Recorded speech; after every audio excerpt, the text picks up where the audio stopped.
Hi, guys, welcome back to the final part of this long, incredible analysis dedicated to the final episode of Shingeki no Kyojin. Welcome back. Look, I wait a few seconds. Today, as you can see from the thumbnail, we are going to reach the end by discussing what you see in the thumbnail. That is the dog and the boy. And not only this, we are going to discuss about the extra scenes that we see at the end of Mikasa's scene. So be ready because today we are going to have a long live streaming. I don't know. Look, I don't put even limits to this live streaming because it's the end. And so I can't tell you how much it will last.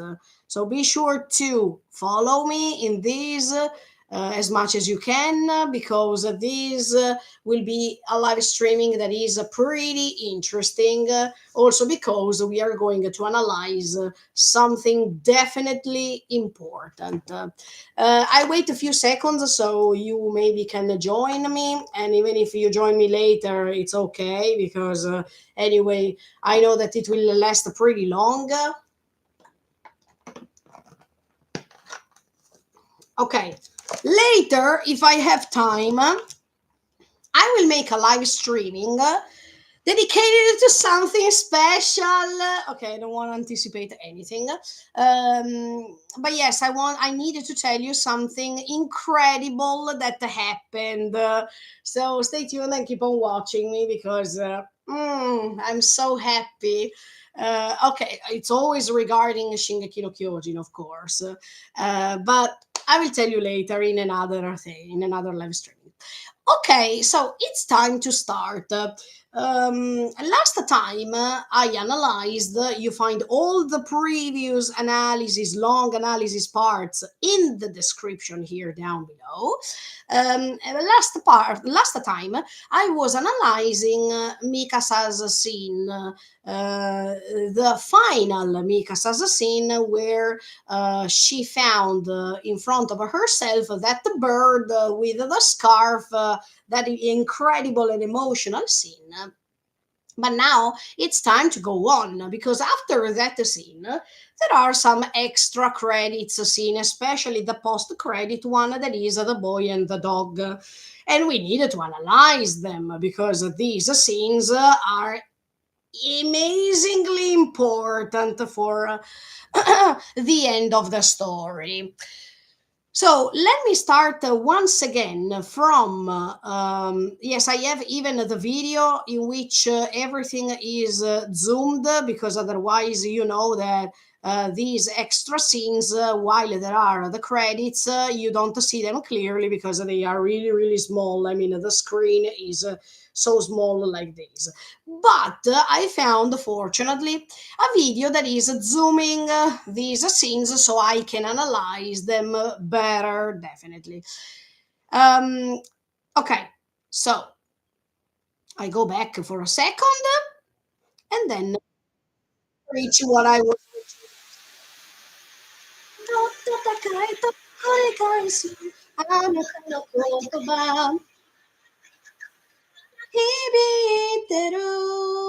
Okay, um, perfect. Now we start with the first post credit scene, I mean, post credit scene, in which you see, as I told you, wait, that I go back.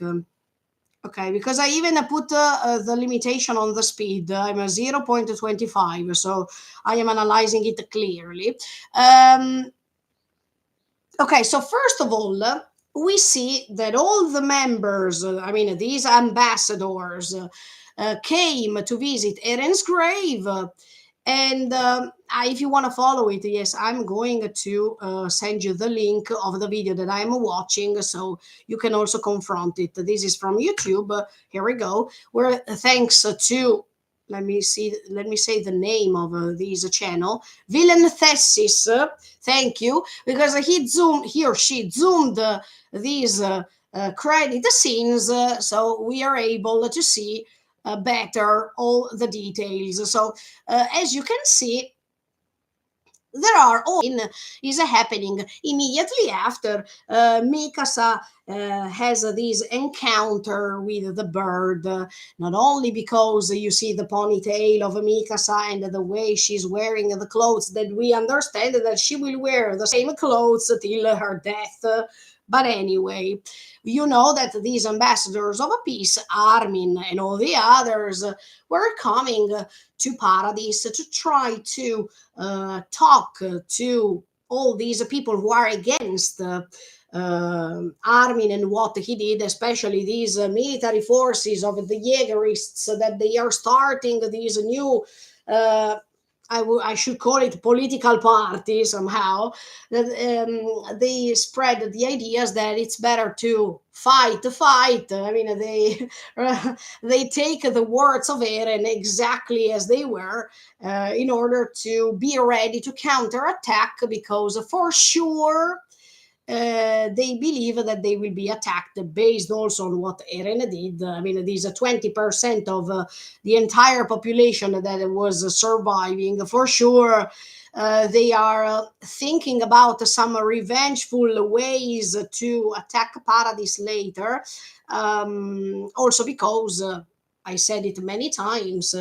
Also, these people lost comrades, lost friends, lost family members. So here we go again. This conflict, unfortunately, for the moment, will not be gone. Let's say that it's postponed, but we'll see later with these credit scenes that we start again. But by the way, um, Armin and all the others needed to reach home too, because the Paradise is their home anyway. So all of these. Jan, Connie, Armin, and you see even Annie, Pick, Reiner coming too, also because they are the side of evil, and they need, I mean, Armin needs them in Paradise too, to be able to explain their story, but at the same time to let the people accept those who are considered traitors. But even Pick, the one who was collaborating with Zeke and all the others to attack the walls in the previous seasons. So for Armin, it's not an easy job. It's not something easy to do, but by having that feather coming on his hand, it's a way for Eren to communicate through these kind of signs to him, that he's entrusting him, that he has even Eren's story on his hand, and he is the best choice that was ever made.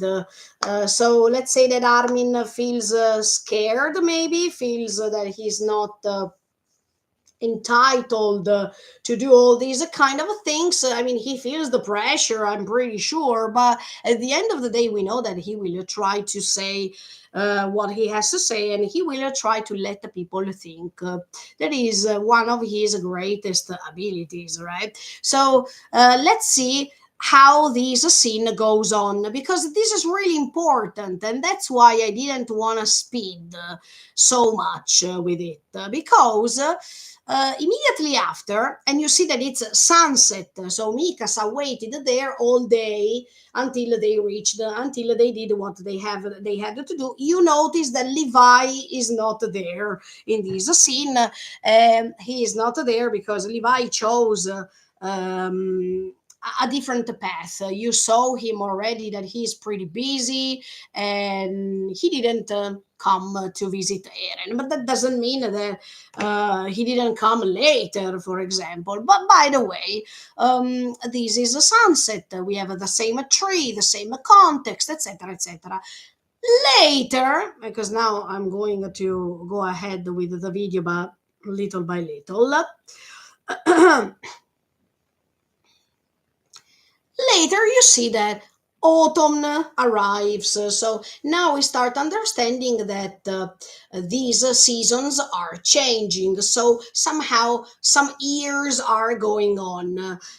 We know that when Mikasa has that important scene under the tree, already 3 years passed, okay, from the moment Eren died. Basically, because we know even from Historia's daughter's birthday that 3 years have passed from that moment. So even Mikasa, uh, after 3 years, keeps visiting Eren's grave. I expected this for sure. But by the way, let's go on. So we see that when she has that sort of a scene, it's a summer because we see that there are lots of green leaves. Let's say that it's in between spring and summer because you see that there are even lots of flowers blooming all around. Do you remember? You could see it while Mikasa was crying and she was saying "aitai." So let's say that it's something in between, spring, summer, that kind of period. But now you see that autumn arrived. You see the leaves falling on the ground. It means that some of these leaves will fall even on Eren's grave, and you know the importance that those. Leaves had even for Armin and for the moment in which those three were going up the hill to reach the tree and to reach under the tree, that period too. So you see that Paradise is still, and at the same time you see even winter approaching. And as I told you yesterday, winter is usual the season that represents death.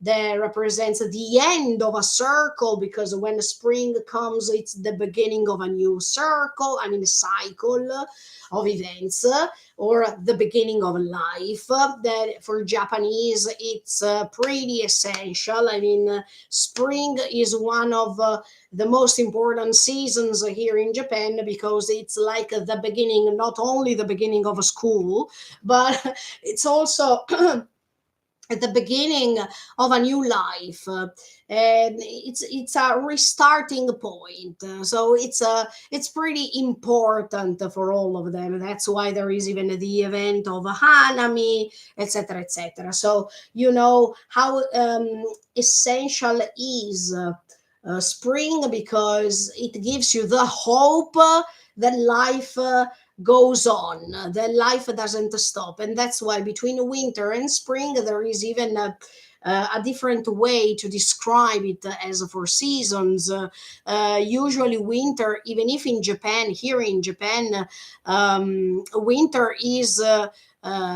Pretty shiny because there is always a great sun in the sky, no clouds in the sky, and whatever. On the other hand, for other countries, winter represents dark clouds, represents snow, represents, these dark tones of colors, while spring is the rebirth, right?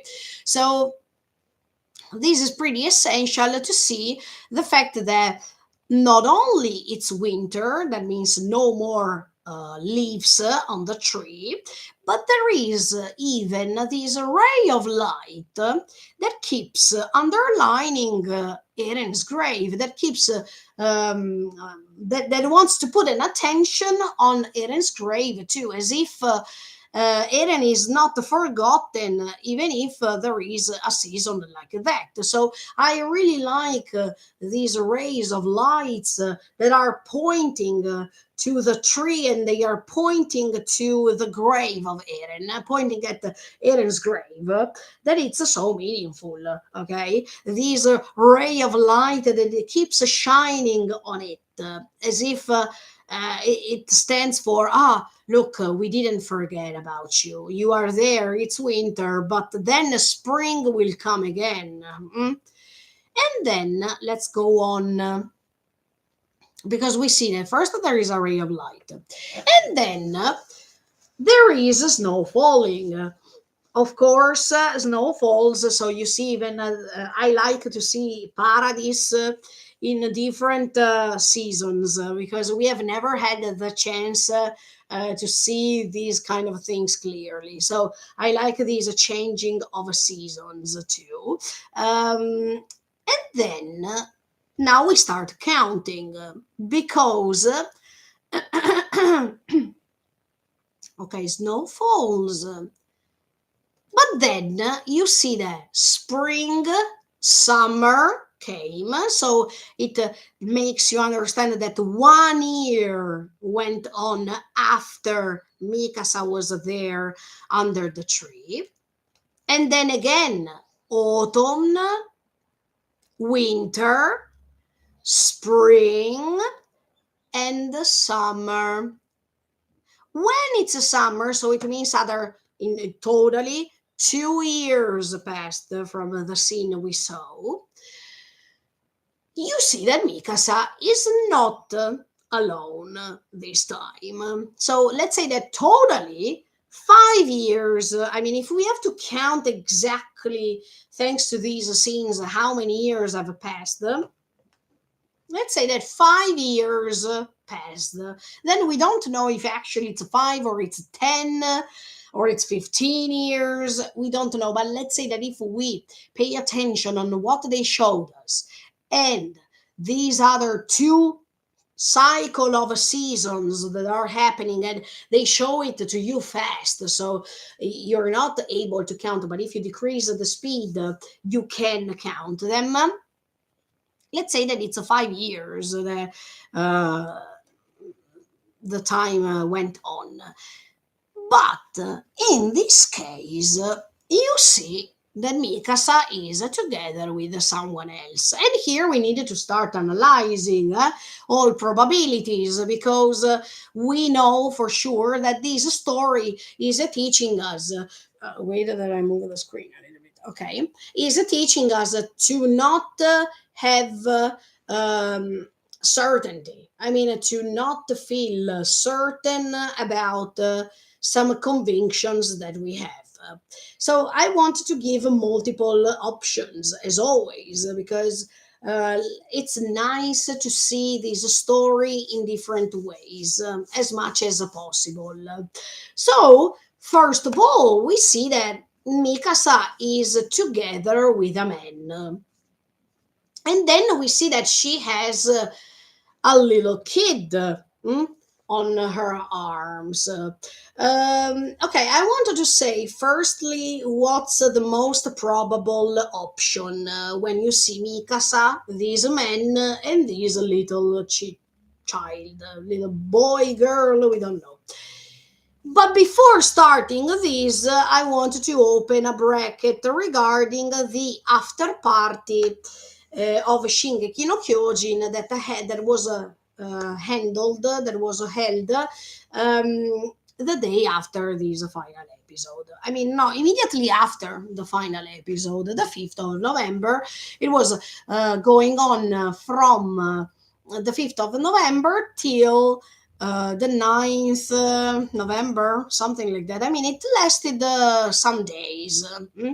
In this after party, you had the chance to watch some interviews about the Seiyu, I mean, the voice actors. You had the chance even to watch interviews of Mappa Studio, Mappa Stagio, in which there were the producer, the scenographer, the director, and many others coming from the staff for Attack on Titan.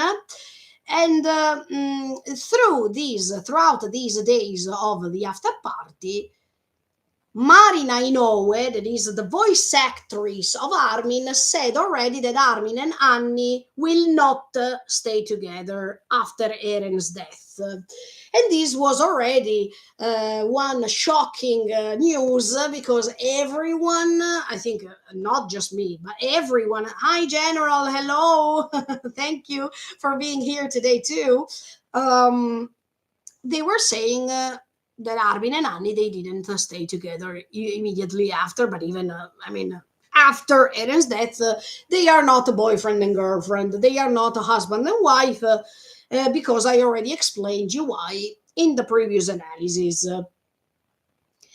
But in the after party of Shingeki no Kyojin final episode, they are also saying another thing. They are saying, now I don't remember who said it because I didn't join the after party, but I saw on the internet that people were making digressions about these kind of things. So I read some of these comments. I read even the discussions that came from these after party, and it was said that Mikasa is not giving birth to any child. That Mikasa is adopting, yes, a child from one of the orphanage that were promoted by Historia. Or let's say, she adopted a child. Yes, no, they didn't say that it was adopted by an orphanage that was promoted by the queen. But let's say that she adopted a child. So, if we have to analyze this scene that we see here in the credit scene, it seems, of course, that she married John because that's John. And this is the standard option, okay? Then later I'm giving you so many others, so stay tuned. But let's say that this is the standard. I mean, what the fans believe based on what they have seen through the manga, and even, I mean, in the 8 extra pages of the manga, but even from the anime too. Zooming, they think that's a John. Okay.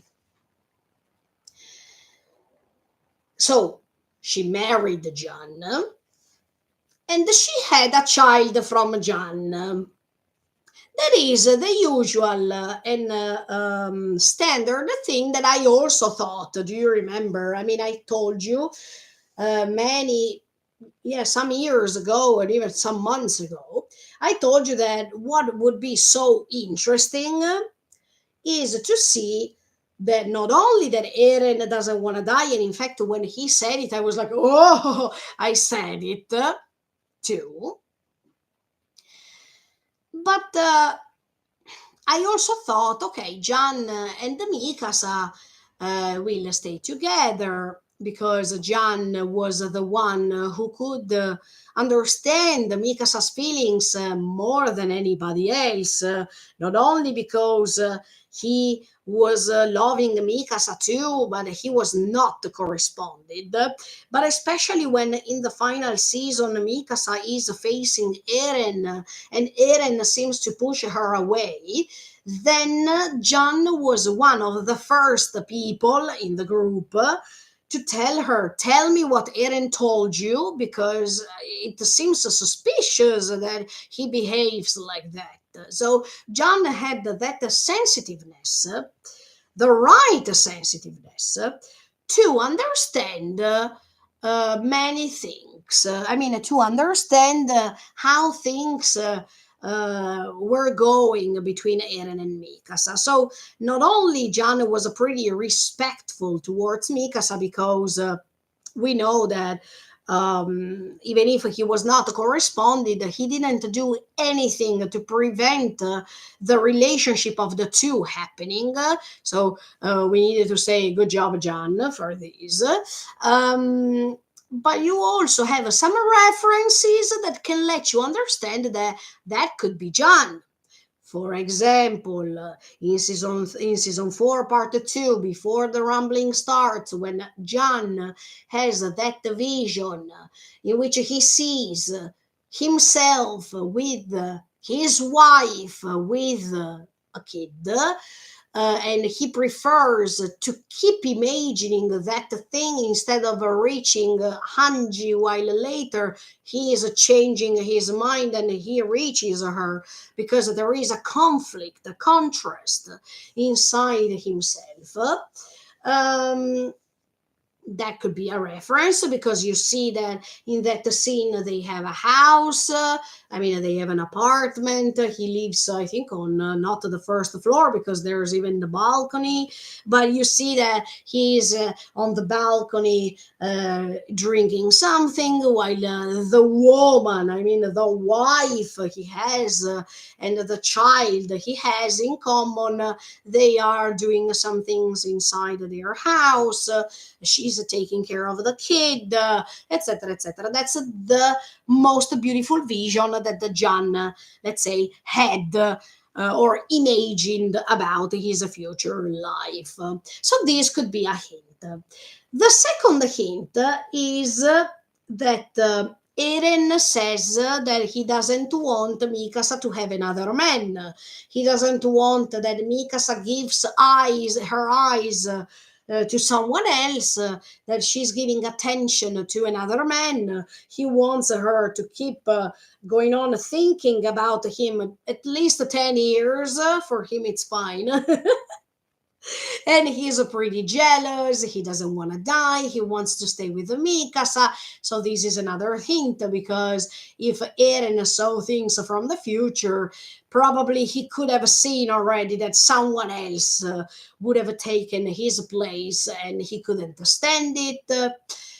Third hint is that we saw throughout these long story, especially in season one, because later no, but in season one, you see that Eren and Jon are not getting along with each other.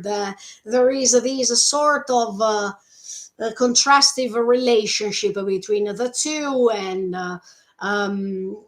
you see that there is a sort of a conflict based not only on the ideals, because John is definitely the opposite of how Eren is, but even, I mean, we are talking about their personality. That is one thing that is different. Even if later we see that John changes through the seasons, and he doesn't even regret the fact that he made that choice of joining Chosahedan at the beginning. But there is even another problem between the two, Mikasa, because when John told her, "Look, Mikasa, with long hair, you're pretty fine. I mean, you look good with long hair." Mikasa said, "Thank you." Then she went outside that cabin. She met Eren. Eren said, Mikasa, it's better if you cut your hair. And then, of course, Mikasa did it. John saw that thing, and he understood that Mikasa was too involved by Eren. And from that moment on, John kept staying next to Mikasa, accepting her love for Eren by being respectful about this, but he didn't want to make a move. So, going back with all these things that might be probable, even also the fact that Jan tried to kill Eren in this final episode. He tried to let that bomb explode, that weapon, to let Eren's neck, or Eren's nape, but let's say neck because that was the neck of the skeleton, explode. As much as Jan is saying in this final episode to Mikasa with such a sadness like never before, Mikasa, I think it's time to kill him. So, as you can see, Jan is having a special affection towards Mikasa, but even towards Eren, because for Jan, Eren is a friend, and we all noticed that throughout even this final season, there were moments in which Eren was calming them down, or he was trying to express his feelings, and Jan was, of course, taking care of him, or thinking about him, or trying to reach him. So he has never been an antagonist of Eren. On the contrary, let's say about love, towards Mikasa, yes, let's say that they were competitive. Were pretty competitive, even if for Eren and Mikasa was not so important at the beginning of this story, and little by little she became important. But for Jan, she was important from the first season, so we can't deny this, right? Um, and let's say that for all these reasons, we believe that that's John next to Mikasa, because now that Eren is gone, not only he's comforting her, and he's still respecting her thoughts about Eren, but he also has the chance to do what he couldn't do before. That means assisting Mikasa, taking care of her, respecting her feelings. Maybe yes, they have fallen in love little by little. I mean, Mikasa, by seeing how much John cares about her, and by seeing how careful he is to respect her thoughts and her feelings, she got in touch with him little by little, more and more, and maybe she could have developed this feeling. Or I'm also thinking that John doesn't want Mikasa to have any sort of love relationship with him, but maybe he was like a volunteer to help her, to assist her, to take care of her without creating a love relationship. But this is possible too. I mean, even if we have the standard image of these two staying together and having a child, maybe she asked, or maybe John himself asked Mikasa to be able to take care of her in a friendly way, as a guarantor, as a person that can take care of both her and the child. We can't see this story, I mean, this ending in a way only, okay? Because if we do this, I think that we are making a mistake. So, Isayama wanted to put these frames, scenes, in which you see certain things, and then you have to keep guessing. That's the beauty of this story. But yeah, I think that that could probably be John, yes, but I'm not sure if he is having a love relationship with her, or if he is just taking care of her. I mean, maybe they live all together. I mean, John, Mikasa, and the child live together, but that doesn't necessarily mean that they are married, or that they had a child in common. Um, Months ago, I was thinking, well, look, maybe Mikasa had a child from Eren, and now John takes care of him, and maybe they are calling him Eren, and as much as there was Eren Kruger, Eren Jaeger, there will be even Eren Kirstein, because he will take John's surname. Yes, I was thinking something like this, because it was also a way for John to represent the man who is going to become the father of this child, not based on the nature, because it was not his child, but because he could take care of him as if he was his child. That would have been so great, but I don't think that this is improbable. I mean, I don't think that John can't take care of Mikasa's kid, even if he's not the real father. I think that John can have that sort of role in Mikasa's life. And of course, I'm just guessing. But yeah, some people believe that that's John's child, while others don't think so, especially because of what I told you, based on what happened in the after party. So if Mikasa adopted that child from an orphanage, That's pretty good. I mean, that's a very smart and humble choice she made. Because anyway, maybe she wanted to be helpful adopting one of these children that were suffering, that were having that were living in bad conditions.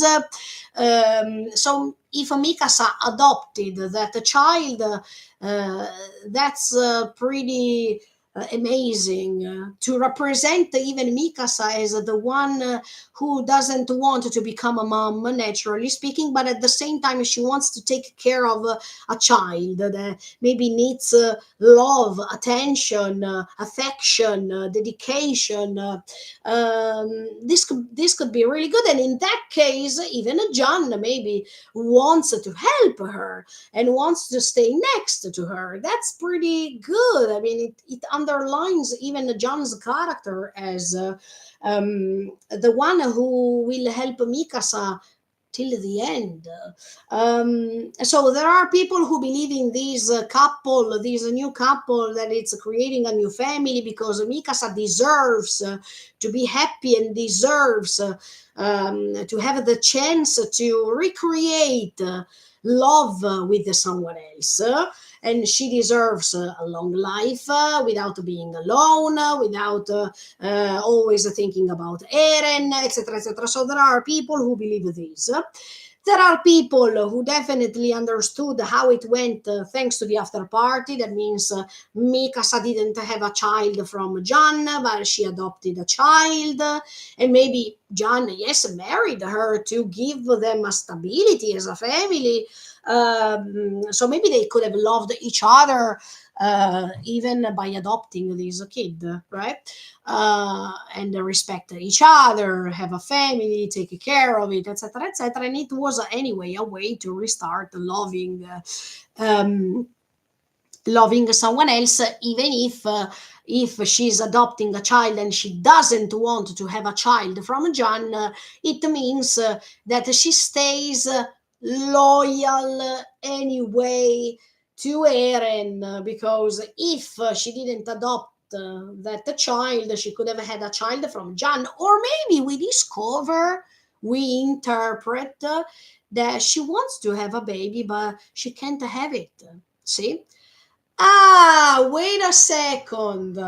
Wait a second, because see, I don't schedule anything of my thoughts. I'm just going on with the flow, just expressing you my thoughts right now as they are, without preparing anything. Ah, now I'm thinking of something. As much as Eren granted all his friends something, can you imagine if Eren didn't give the possibility to Mikasa to have a baby? Just because he was afraid that Mikasa would have had a family with someone else, and this makes you understand the incoherence, because he wants her happiness, but at the same time, we understood that Eren was incoherent, confused, etc., etc., by saying, no, at least for 10 years, she has to think about me. I don't want to see her with another man. I don't want that she is falling in love with someone else. When he had the founding Titan power, maybe he created, he modified, genetically speaking, Mikasa, so she couldn't have a child. And Mikasa, by realizing that she couldn't have a child, she decided to adopt a child. See, there are multiple visions for this one frame scene.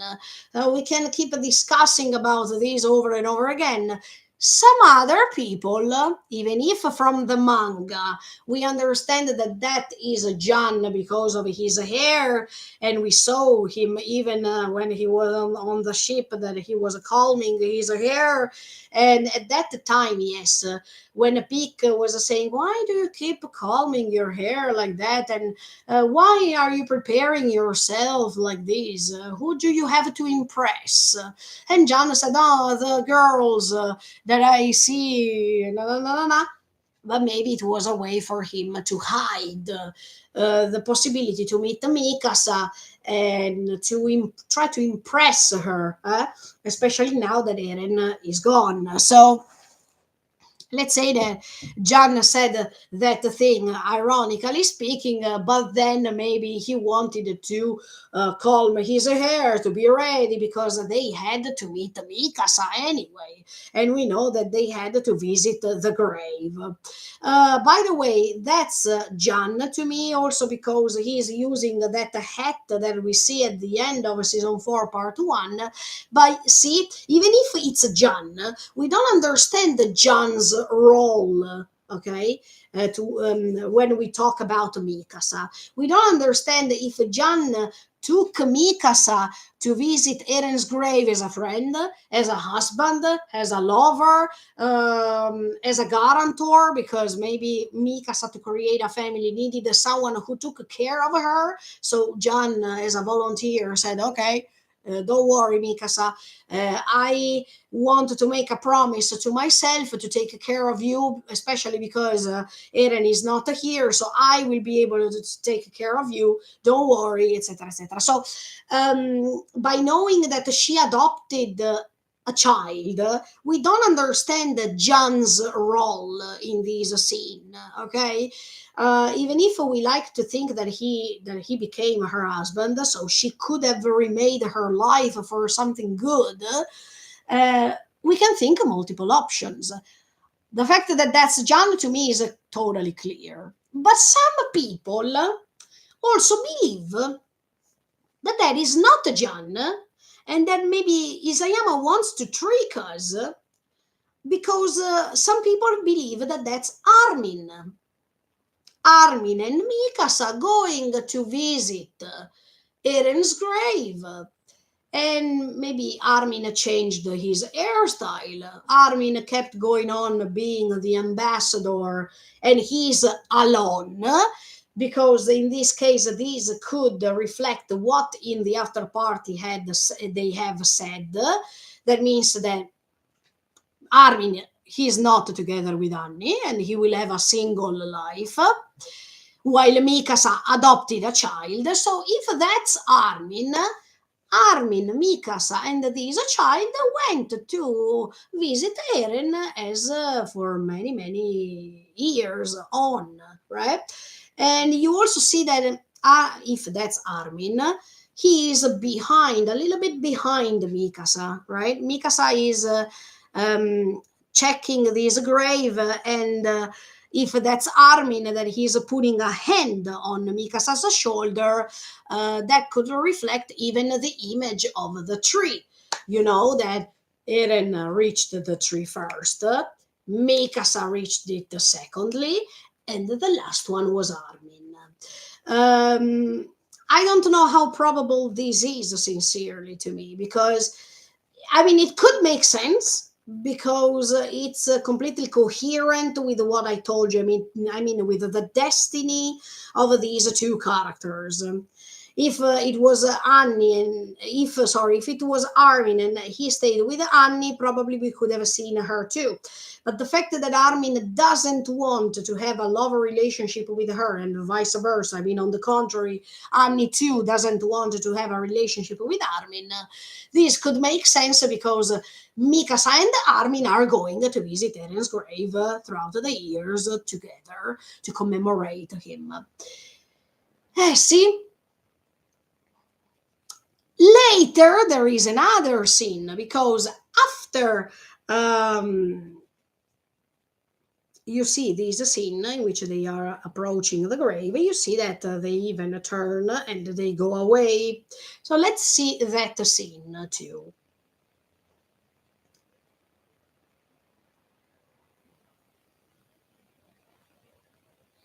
Exactly. Immediately after, you see that Mikasa is always with her adopted child, and John, because this to me seems John also because of the height. I mean, John is really tall compared to Armin. So it's impossible if we are precise more than ever. It's a little bit impossible that that could be Armin because Armin has never wore a hat, first of all. So, but second of all, John is pretty tall compared to him. We know that Armin is not so tall. Um, than he's not taller than Mikasa so much.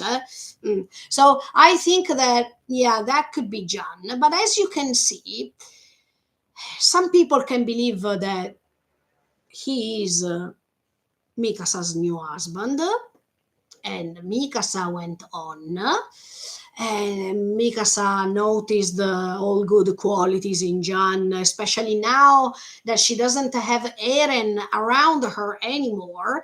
She had the chance to see the world differently and to give importance to some things or to some people that were not so important to her in some certain ways as now.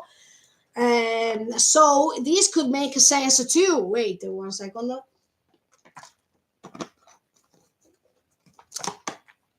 This could make sense because if Mikasa got the possibility to see the world in a different way thanks to Eren's sacrifice, and she is not repeating Ymir's same mistakes. That is focusing on that love without even checking all around and without understanding her mistakes. If Mikasa is different than Ymir, it makes you understand that probably she remade life. I mean, she started life once again with John by by recognizing this appreciation towards him, by understanding how much he cares about her. I mean, by seeing John in a different way. So it's pretty coherent, even for the fact that if it was like, I mean, if Mikasa was like Ymir, she would have stayed loyal to Eren forever. Yes, she is doing this, but that doesn't mean that she has to refrain herself from feeling some things for others. Okay, one thing is to stay loyal to someone by keep remembering him, etc., etc. But I feel so sad for Mikasa. In the case, Mikasa has never loved anyone else until the end of her life because she will always love Eren in a certain way. This is pretty poetic, for sure, but at the same time, if Eren wanted Mikasa to reach happiness, maybe it was better for Mikasa to start a life, a new life. But we know that Mikasa is not following what Eren says. I mean, that sorry I can't, that reply makes you understand that Mikasa will not do everything that Eren wanted for her. That means forget about him, throw away the scarf. Let's say that that scarf, she can keep it around her neck. Um, some people consider that scarf engaging ring, a wedding ring. So it expresses the loyalty towards her lover, Eren. But that scarf, she can keep that scarf even if she loves someone else, because one thing is to love a man and spend time with him all the times, and then maybe meet another man that he thinks, oh, throw away that scarf because it's quite disrespectful towards my persona. I mean, now you are dating me, so if you keep that scarf, I feel as if you still believe, if you still think about Eren. But Eren and Mikasa, except for the kiss, except for the hug, except for specific words, they have never had a chance to develop their love relationship in a certain way, to make it more mature, to live it, right? So I think that if John married Mikasa, he will not feel as if Mikasa is disrespecting him because she's wearing that scarf. Because that scarf, except for representing maybe the love and dedication and gratitude she feels for Eren, that scarf represents the beginning of a new life for her, because after what happened to the parents of her, and after what happened that day in which Eren rescued her, she started a new life. She said, Grisha said, "Come to my house." But at that time, when Grisha said, "Oh, your name is Mikasa, come to my house," Grisha heard Mikasa's name when he was facing Kruger. So I think that as soon as he heard, "Oh, my name is Mikasa," ah, okay, here she is.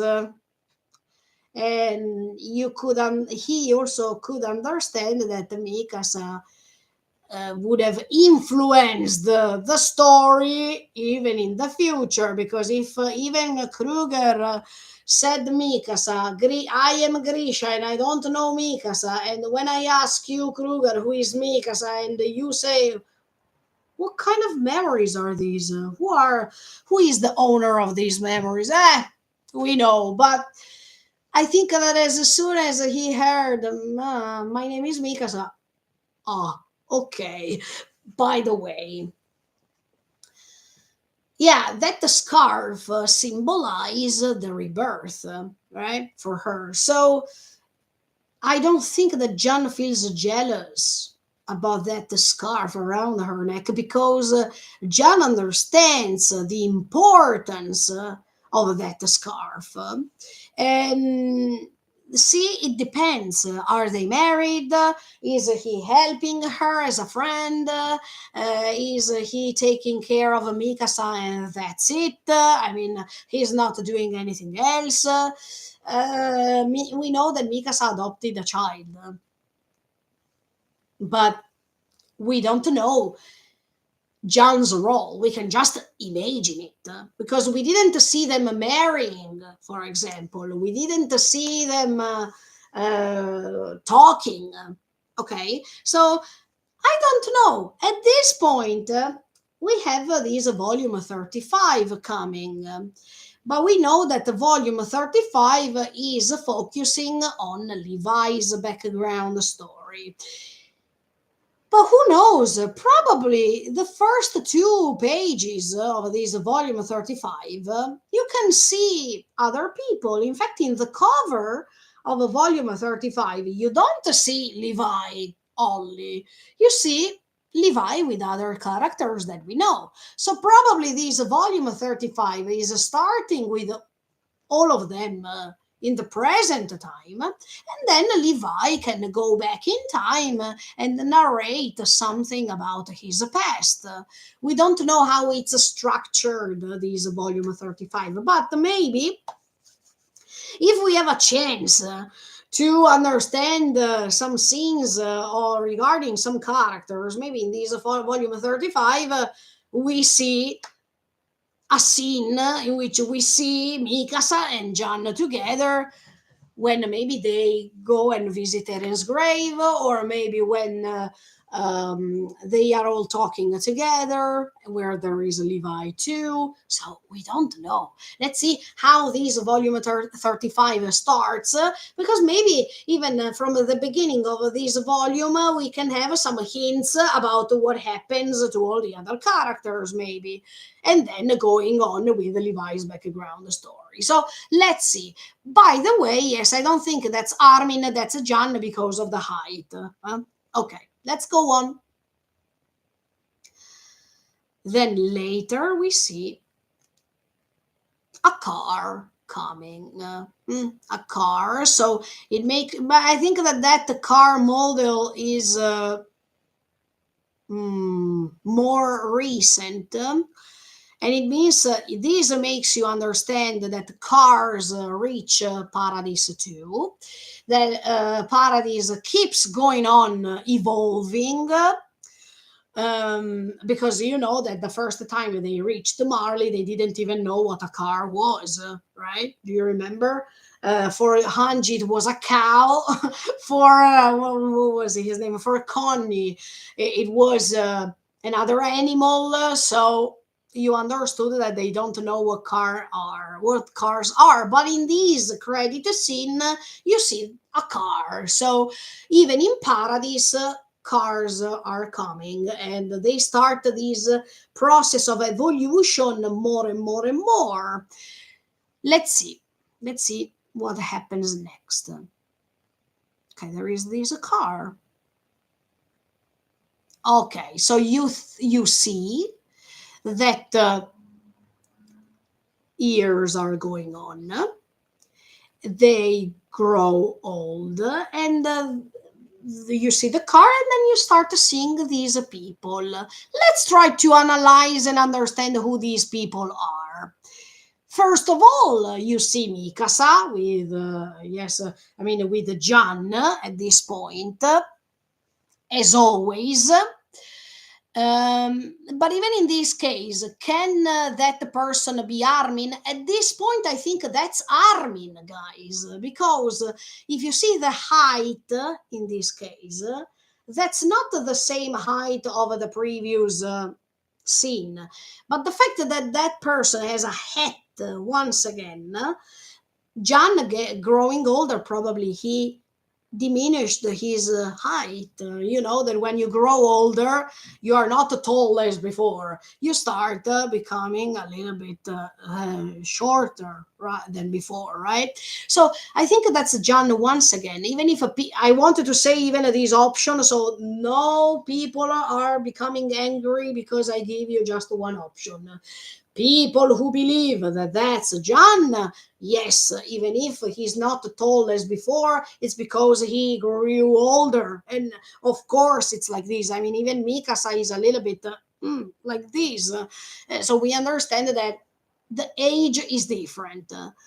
He has the hat, and he is always touching Mikasa's back gently, as much as in the previous scene you see that he is touching her shoulder. Okay, in this case you see that he is taking her once again to visit Eren's grave, because she made a promise to herself that was exactly the opposite of what she promised to it was of what Eren wanted her to do. That means forget about me. And she said, sorry, I can't. So she was pretty determined.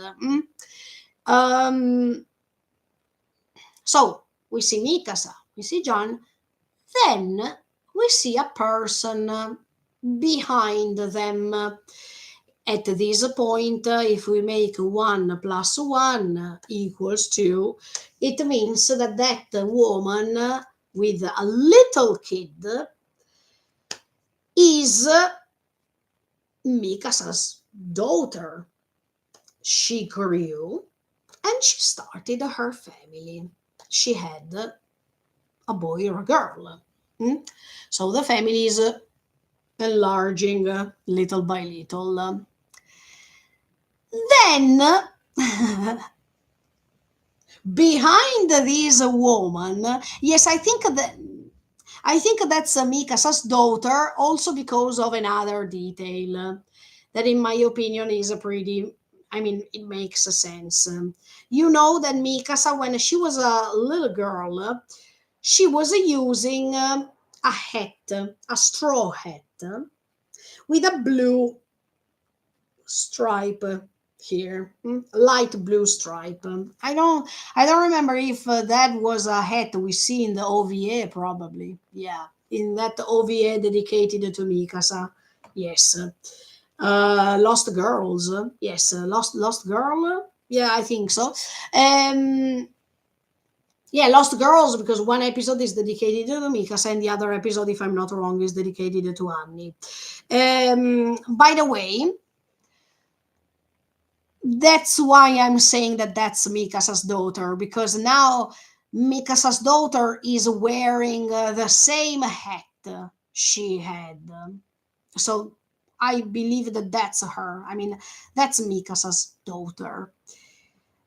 And Mikasa's daughter has a child too. But you see, even if maybe these can be really stupid, but you see that Mikasa's daughter stays on Mikasa's side. She is not going together with her parents, if that's a John's child. I mean, John's daughter too. Or she doesn't go together with them to see Eren's grave.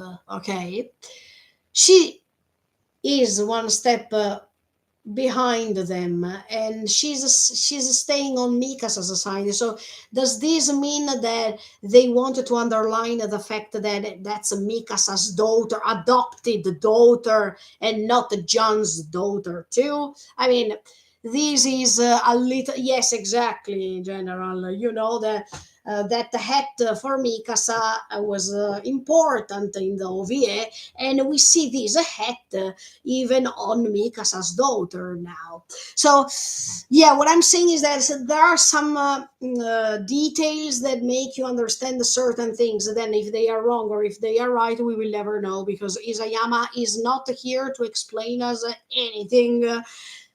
Thank you, Isayama. Because even if we don't understand anything, we keep guessing, we keep entertaining ourselves, and that's the most important thing. By the way, behind this daughter of Mikasa with the child, there is a couple. There is a couple that had three kids. Because we have three kids here. Two daughters and a boy. Now we don't understand. I think yes, there it's a couple for sure. I mean, it's not a woman with the two kids with the two daughters and a man with a boy. No, in my opinion, no. That's a couple. And in my opinion, that couple with the three kids is Falco and Gabi. Falco and Gabi, who became a woman and a man, and they stayed together as it has to be, and they had three kids. Amazing. Two girls and one boy.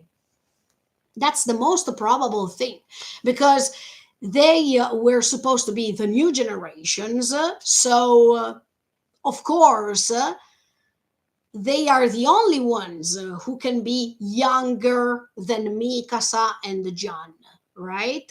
So yeah, there is a difference in age between Mikasa and Gabi and Falco, but not so much difference, okay?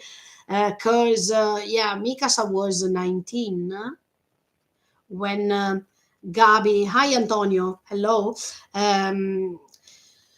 Mikasa was 19 or 20 when Gabi was 14. No, yes, more or less. They don't have such a such a difference. But let's say that it represents to me Falco and Gabi, because I wanted them to stay together, and Falco is keeping this great promise to Reiner. Oh, by the way, we don't know if Reiner died. We don't know yet. We are analyzing one by one. But if Reiner died, poor Reiner. But if he died, at least Falco keeps the promise. He made three kids with Gabi. Perfect. Okay. Let me go on for a second. They are so cute together. Actually, Falco and Gabi, they had the same height, so probably that's them, yeah.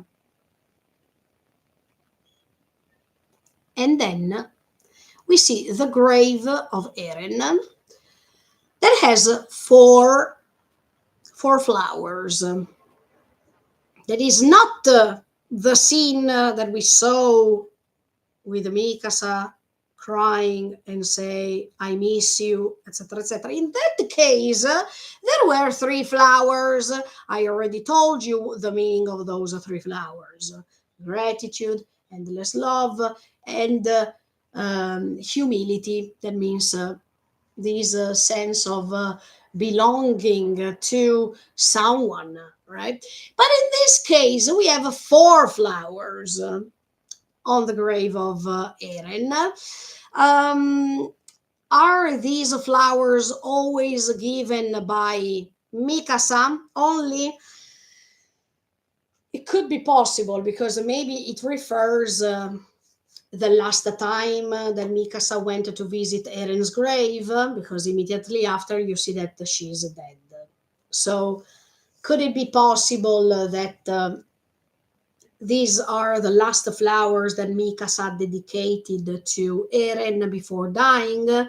Super poetic, super emotional this moment, because we know that when Mikasa dies, okay, I will tell you later, but okay, anyway, the meaning of these four flowers that I even found it yesterday.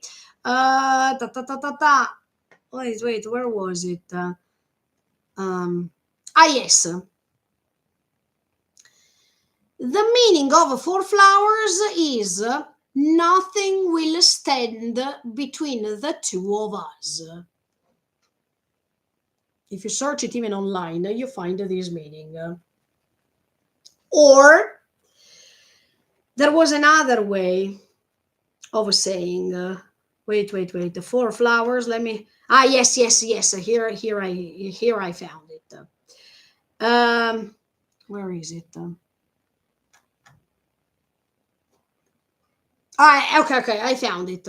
The four flowers in Japan means shinumade kimochi wa kawarimasen. That means my feelings towards you will never change until I die. Shinumade. Okay? That's why I am saying that when we think that John is Mikasa's husband, it could be probable, it could be possible, but we need to understand that maybe John's role in Mikasa's life is not only that, okay? Because if the four flowers mean nothing can stay in between us, or in Japan it means, the common meaning for the West world, let's say, is that nothing will stand in between us. That means we will always stay together. And in Japan, four flowers mean my feelings for you will never change until I die. I think that it's quite improbable to see Mikasa marrying John. But maybe John decided to take care of Mikasa to make even a favor to Eren. I mean, because maybe Armin, or this is just my imagination, but maybe Armin told John how jealous Eren was. Okay, that she would have found another man, she would have loved these other men, etc., etc. So maybe John said, "Look, I understand, Eren. I wanted to take care of Mikasa, so Eren will not feel angry if another man will jump in her life, for example." But these four flowers mean these. So if I think something like this, how can I marry with someone else? Because here we are not talking about a woman that puts four flowers, and these four flowers means I still remember about you. No. Okay, if that was the case, I would have understood even the fact that she would have married with John. No problem. I mean, even if you marry with him, you don't forget about Eren. Fine. But these four flowers have another meaning. My feelings will not change until for you. I mean, my feelings for you will not change until I die. It's impossible that she married John. Mikasa is Japanese. So if Mikasa is Japanese and she is actually, yes, representing a Japanese woman, yes, in many aspects,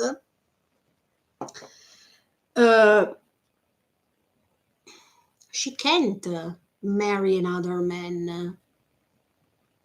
And she contemporarily says these kind of things. Mikasa is not an incoherent character, so she can't do these kind of things. That's why I'm saying the role of John can maybe change in this story. I mean, at the end, John probably was assisting, protecting, taking care of Mikasa, maybe because John John wanted to make this favor to Eren. You need to remember that when all the friends of Eren went back to normal because they lost the Titan's power, etc., etc., etc. While Connie is saying, Eren told me that my mother will go back to human. John didn't say or didn't comment what Eren told him. He just said, you dumb bass, and all these kind of things, as always. But we don't understand what Eren told him to do or what Eren suggested him to do for the future. Maybe Eren told him, please take care of Mikasa. Because even Eren understood how much he cared about Mikasa anyway. So probably Eren entitled him to be the caregiver, I mean, the caretaker of Mikasa. That could be possible. We don't know what he said to him. That's important to remember these two. Huh?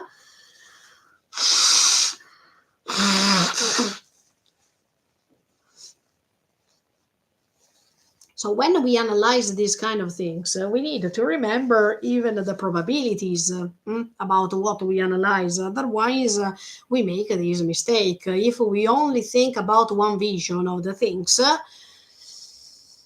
we believe too much. We are too convinced. But anyway, those 4 flowers mean something like that. So it's really important to understand the meaning of flowers and how they are represented and when. I mean, we need to understand many things. I'm reading one thing really quick.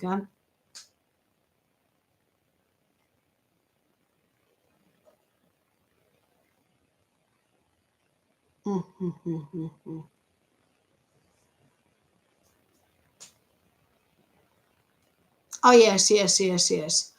Actually, no, yeah, because some people are saying that actually Mikasa spent 4 years in the past, I mean, in that dimension that we saw, where Mikasa was spending time with Eren because they ran away from everyone. And if she spent those 4 years, these 4 years represent even the 4 flowers that she's putting in front of Eren's grave to remember those 4 years, to remember those 4 years that were spending, where they were spending the time together. But in my opinion, this vision of the things is a little bit incoherent because Mikasa herself said that that was not the place she was belonging. So, no, I don't think so. I don't think so. But by the way, yes, I prefer to believe that these flowers, 4 flowers, mean what in Japanese they mean. That is even more effective because it's even coherent with the meaning written on the grave for Eren. We remember that what was written is, let me check it once again. Tatakae no, tatakae no, kurikaesu, nanata no kotoba, na na na na na na na na na na na na. Okay, just a second. Kimi ga no na na na na na na na na na na na na na na na na na na na. Oh, come on. Requiem, requiem, na na na na na na na. No, I'm searching. Oh, okay, I found it. On the grave, it's written, "Here forever, rest peacefully, my most beloved, my dear." 854.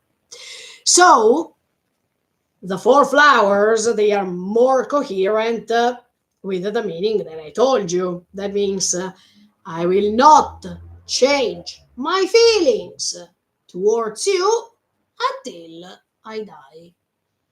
Then it's another confirmation of the sorry I can't, because Eren asked her to forgive him for the rest of her life.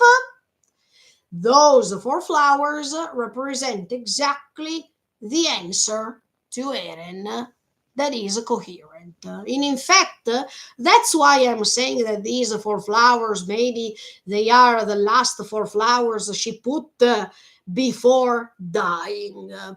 If you noticed, those flowers are called, just a second, that I prepared already the research that I made. Here we go. Where is it?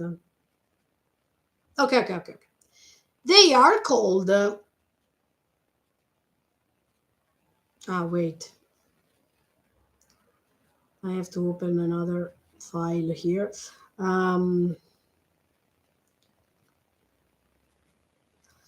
Okay, these flowers, yes, you know that they are called carnation. These flowers, right? Carnation. Carnation, bluish carnation. Let me see. No. Ok. L'allero.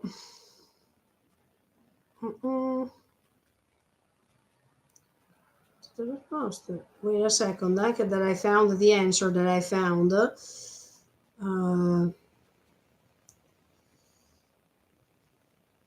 The bluish carnation represents loyalty and trust. So these all makes sense. If you analyze the number of the carnation, if you analyze the color of the carnation and the flower meaning related to that color, and the grave. I mean, we have 3 details here that if we put them together, they make lots of sense. They make a pure coherence.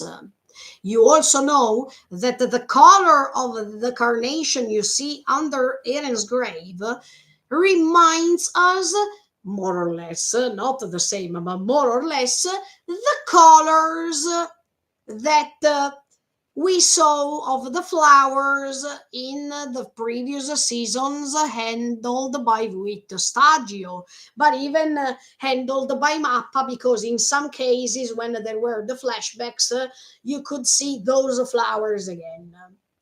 So it all makes sense here, especially because those flowers not only are carnation and not only represent as carnation, as blue carnation, these the meaning of the number that is four. Look, in Japan, number four is the pure disgrace.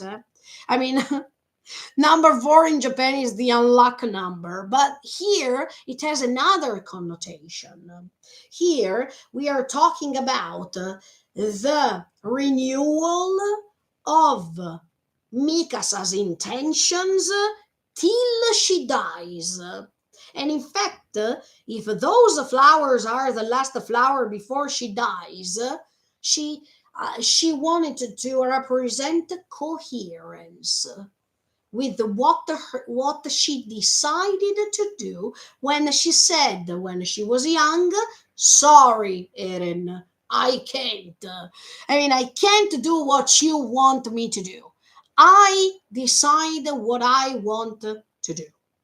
So, exactly, General. That's pretty amazing as a symbolism here, because people see these flowers and they can think in another way.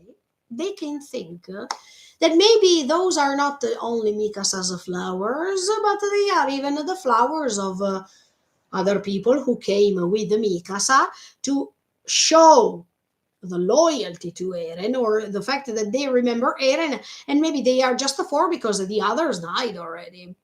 So one can be Mikasa's flower, one can be Armin's flower, one can be Gabi and Falco's flower, or John's flower. What I am saying is that everyone can see things through this symbolism. But let's say that if we have to analyze it in a more coherent way, we are sure to say that these flowers with their number, their color, in front of Eren's grave, that Eren's grave has that writing, makes you understand one thing only. So that's why I'm saying, yes, people who think that Mikasa had to restart living her life by marrying John and have a kid from John. Mm, mm.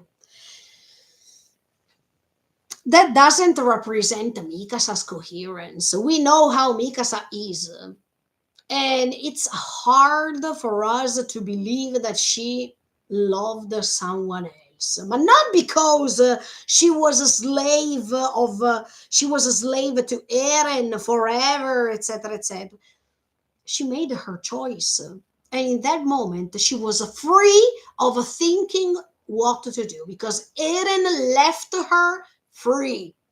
Anyway, he was suggesting her some things, but her mind was not tricked by him.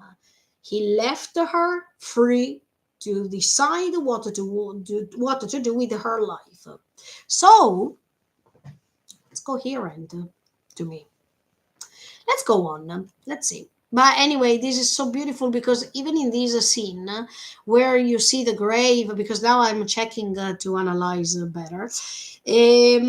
Once you see this grave with these flowers, you also see these gentle ray of light that is always omnipresent, because we are under a tree, and we know that when the sun is shining, these rays of light that are penetrating the leaves, and they create these beautiful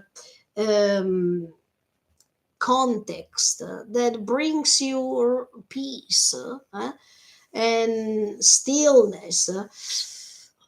I like these small things, even these ray of lights that they show you how beautiful it is to stay under that tree. That you're not going to have the sun in front of your face that is making you feel blind. You have that place where these characters were relaxing, where Eren was falling asleep. Yeah, this a calm environment, right? That brings you peaceful thoughts. Very good. Mm. And in fact, later you see Mikasa that is dead. Mm. And you, yes, I noticed because now people are saying, did you notice that wedding ring she has? Yes, I noticed it. But first of all, yes, I wanted to analyze Mikasa. You see, Mikasa, that she's dead. She's surrounded by lots of carnation. She's matching her two hands, and on top there are these other carnation. The four carnation, but they are six. Okay, in this case, a six carnation. Um, and maybe these can represent for sure the people who are visiting her body for the last time. I don't know if they decided to put these four carnation that are bigger. Yeah, so you see that how big they are compared to the other two. Let me. Okay, yes.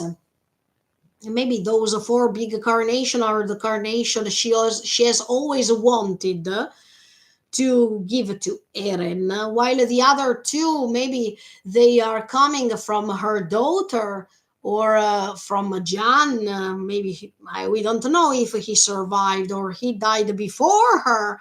We don't even know about these because nothing else is telling us anything about what happened to the other characters. So maybe those four carnation that are bigger can be represented by her will to send a message to Eren. So if I am dead and I am requesting the people I left to put anyway four carnation on top of my body to represent that what I told Eren throughout all these years is verified even in the moment in which I die, it's pretty meaningful because it means that Mikasa wanted to be coherent till the end. Those other two carnation appearing on top, maybe they are the carnation coming from her daughter and maybe from the son that this daughter had, or maybe from Jan and her daughter in the case Jan survived after her death. But you see how much she's surrounded by these flower, so uh, as if she wants to say how loyal she wants to be to Eren. The fact that she has that wedding ring is what I told you before. That means maybe Jan married Mikasa, but his role in this relationship is not to marry her because they have a love relationship. If she adopted this child, maybe Jan, as a request he had from Eren, because we don't know what Jan received as a message from Eren. He doesn't mention anything of this. Maybe Eren told him, please marry Mikasa and make her happy. Or take care of Mikasa because I trust you more than other men, because I don't want that she finds another man who I don't know. If I have to give Mikasa to someone, it's better if I give her to you because I know you at least. I mean, we don't know what Eren told him, okay? But maybe John married her to create a stability for her and for her child she adopted. So that's why I'm trying to say that that wedding ring that she has under these flowers, so it's not so visible, okay? Maybe this makes you understand that John married her to help her or to take care of her and create this family. So even the child she adopted could have had a male figure, okay, that represented this child. Or maybe that wedding ring is exactly representing the love she had for Aaron. So another time, this loyalty that is expressed even by that ring, as if she didn't want to marry someone else because she was already married with the one and only she loved. So, as you can see, uh, these symbols can be interpreted in different ways. We don't have a final response. So I just believe that Mikasa was pretty loyal to what she decided to do. And you notice that she even has this scarf and how she treated that scarf. I mean, the scarf, even if years went on and on and on, it's not broken, it's not damaged. It seems that it's new. Okay, so how much she cared about that scarf, how much she cared about the flowers to give it to in front of Aaron's grave, how much she cared about the details, the number of the flowers, how much she cared about visiting Aaron every year. So Mikasa represents loyalty, okay, and represents coherence, but she's also representing the will. The will of choosing what you wanted to do, despite what other people are saying, what's good for you, what would be better for you to do, what I can suggest to do for your life. Now, Mikasa uh, it's a little bit like Eren, because if what I'm saying is true, she keeps moving forward with her decision, okay, till her death, because she knows that was not an imposed decision, but she decided to do so. So she was not convinced by someone else. She followed what she thought that it was good for her to do. But in the case she is having a new life with John, and she married him and she loved him, etc., etc. Anyway, it was because of her choice. Anyway, rather than except for marrying John, etc., etc., she wanted to not forget about Eren. So it doesn't matter how you see things. Anyway, Mikasa stayed loyal to Eren. And this is really nice because it makes you understand that this love, and this is why I said that Ymir could have learned from this. This is a way to tell you that love can go beyond life. And even if you lose a dear person, you can love her, or you can love him even after, because love is endless if you want. And maybe Mikasa narrated Eren's story to her too, so these Eren's memories will not be gone. Maybe Mikasa, with her will, told her daughter, please, when I will die, please come and visit not me, not just me, but come and visit Eren for me. I mean, there are things that we can't explain just because we see these scenes, these frames. But it's good to interpret. It's good to imagine what Mikasa would have requested to this daughter too. Maybe Mikasa asked her, please, when you come and visit my grave, can you put even 4 flowers to Eren too, so this love will go even after my life? Or please, when you come to visit me, come and visit Eren too. I mean, see, we can keep creating ideas about this, but the one and only thing that is undeniable is that no matter how you put this future life of her Mikasa, if she married, if she didn't marry, if she had a child, the fact that she adopted a child, etc., why she couldn't have a child, it was because of her choice, because she couldn't have a child, or because Eren influenced her, so she couldn't have a child. It doesn't matter how you put all these things. The important thing is to understand that Mikasa never forgot Eren and never threw away that scarf. So the loyalty, the gratitude, the love, the respect for her feelings were the things that represent or that were defining this character. And I'm really happy that a character like this could have changed their story so much like this. I mean, we would have never expected that a character like Mikasa would have had such a great evolution, and at the same time that she would have become one of the main protagonists ever, except for the trio, okay? But one of the characters that could create such a difference by staying coherent. We can talk about these. Yes, there is even the butterfly. Yes, yes, yes, exactly. The bird, exactly, General.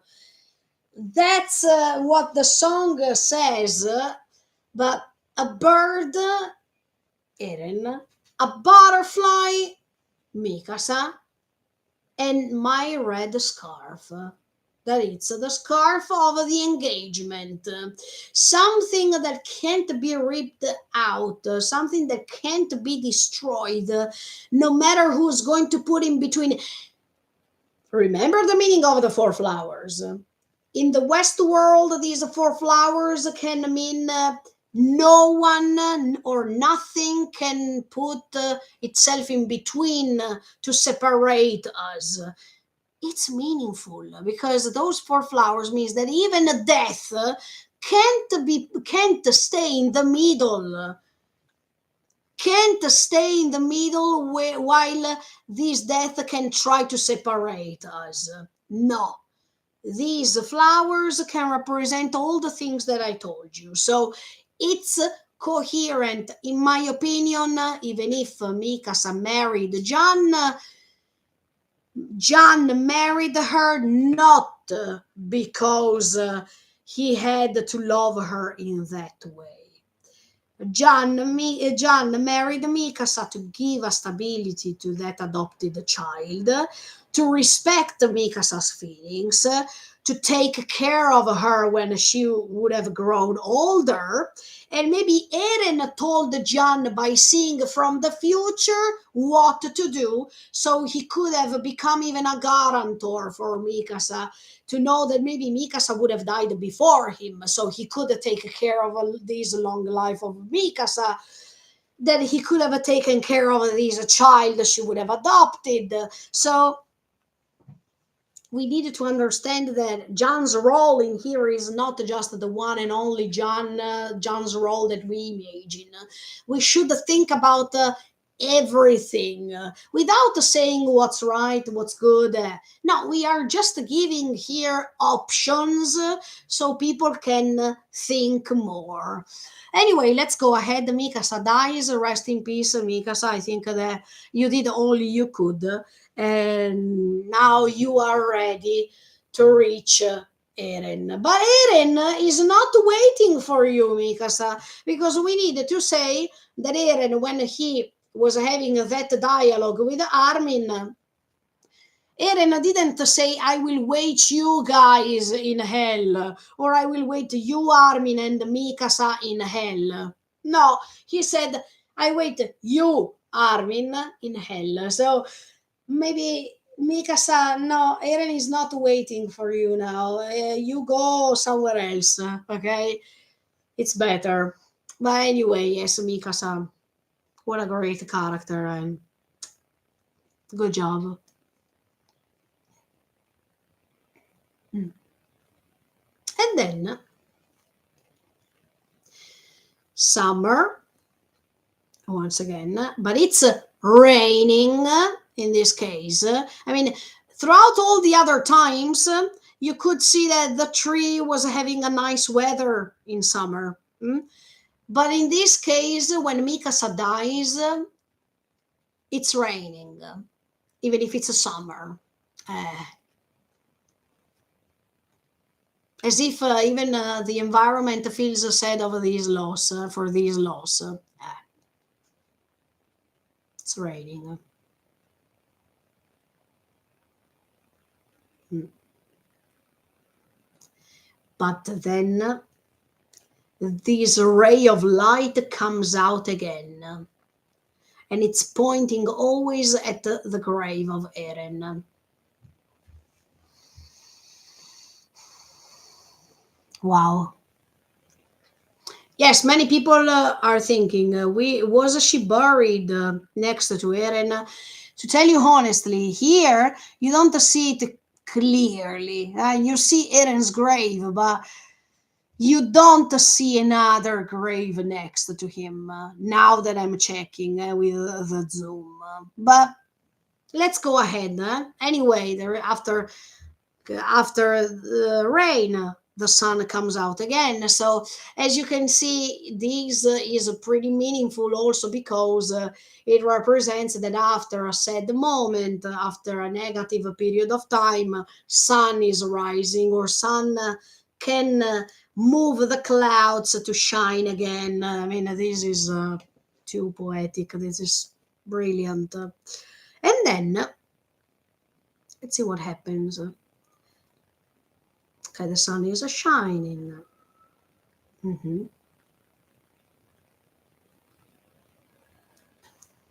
And then, and then, ha. This is another summer. I think that the years went on, even if they don't show you how many. Let me see one more time if I can detect some changes here. Huh? Wait. Let me go back. Uh-huh.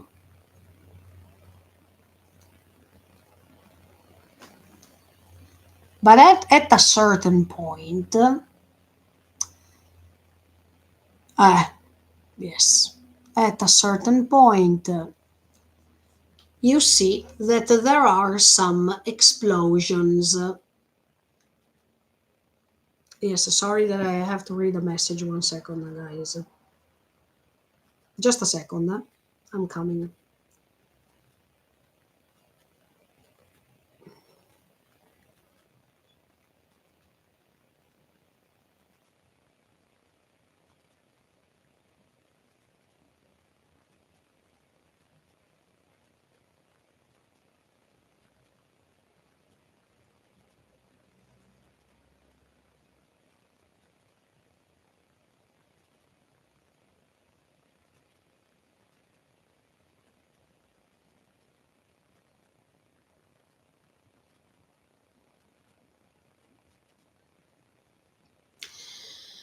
Sorry.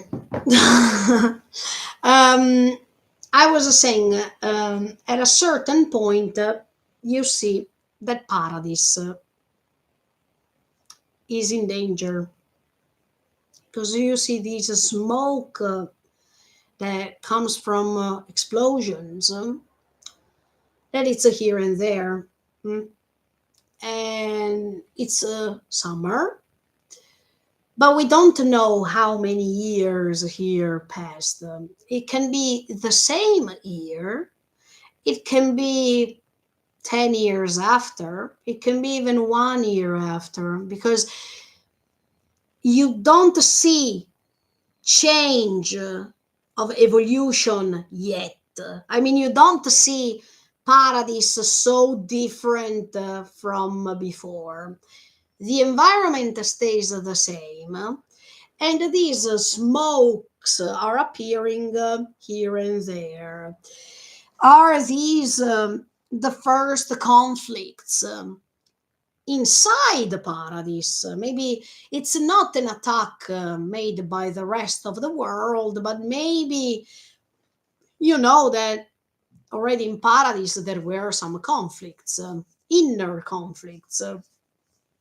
So maybe paradise is facing again problems inside of it, where there are people who think differently and people who start rebelling at everything that was said. So I think that we are still in the period of time immediately after Mikasa's death. I mean, I don't think that we moved to 10 years after or 20 years after, because you see later that the buildings will start being different, that even the weapons used are more advanced.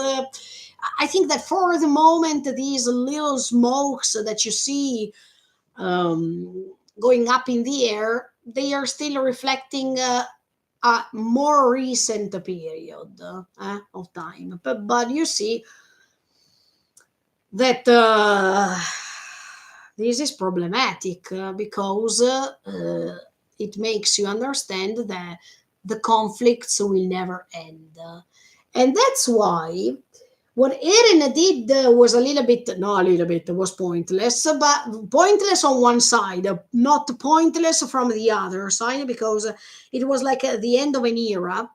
I mean, there should have been the end of Titan's power, the Titan's power, and these happened even thanks to Eren. Um, but let's say that for the rest, yes, it was pretty pointless because everything is starting even inside the paradise too. So the fact that we expect to get rid of evil things because we think that we are too powerful um, to believe that we can have the enough power to stop with our power all of the mess that the world is creating. We can't be these almighty. So let's say that Eren could bring a change to their story, to the 2000 years of a Titan's power, but that doesn't mean that he or she, in the case of Mikasa, could end atrocities around the world. Not at all. Let's say that that ending brought a beginning of other conflicts. Okay, so that's what I am saying. Let me answer to one person once again.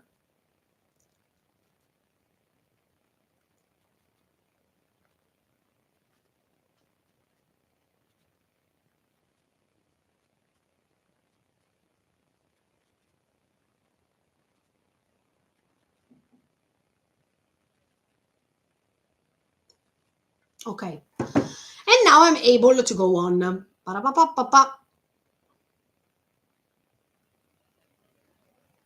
Yes, these little smoke. Then later, let me see. Now I don't see Mikasa's grave. I mean, yes, maybe it's the one that you see here that it's so little, but you don't see an evident grave. Let me see before and after once again.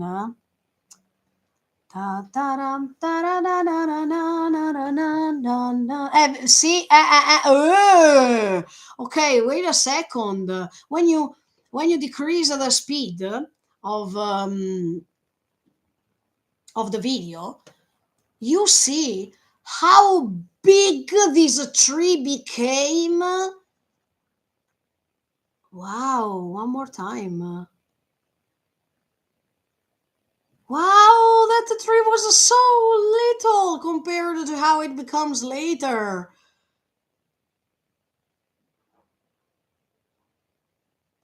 Wow, no, but see, no, no, no, no, no, no, no, no, no. I don't see Mikasa's grave, especially when maybe Mikasa's grave. I mean, while Eren's grave is like this, but do you remember where she was staying when she was sitting and talking to Eren's grave? Maybe it's a little bit hidden. I mean, it's around the trunk of the tree, so you can't see the grave of Mikasa. No, no, no, no, no, no, no, no. But you see how the tree is growing. It's amazing. It's becoming like a tree that it's 10 times bigger already. Just when you see that a fence, modern fence, is created there where the car was appearing when Mikasa was still alive. And you even see the first skyscrapers built in Paradise. No, wait. No, no, no, no, no. I made a mistake. Um,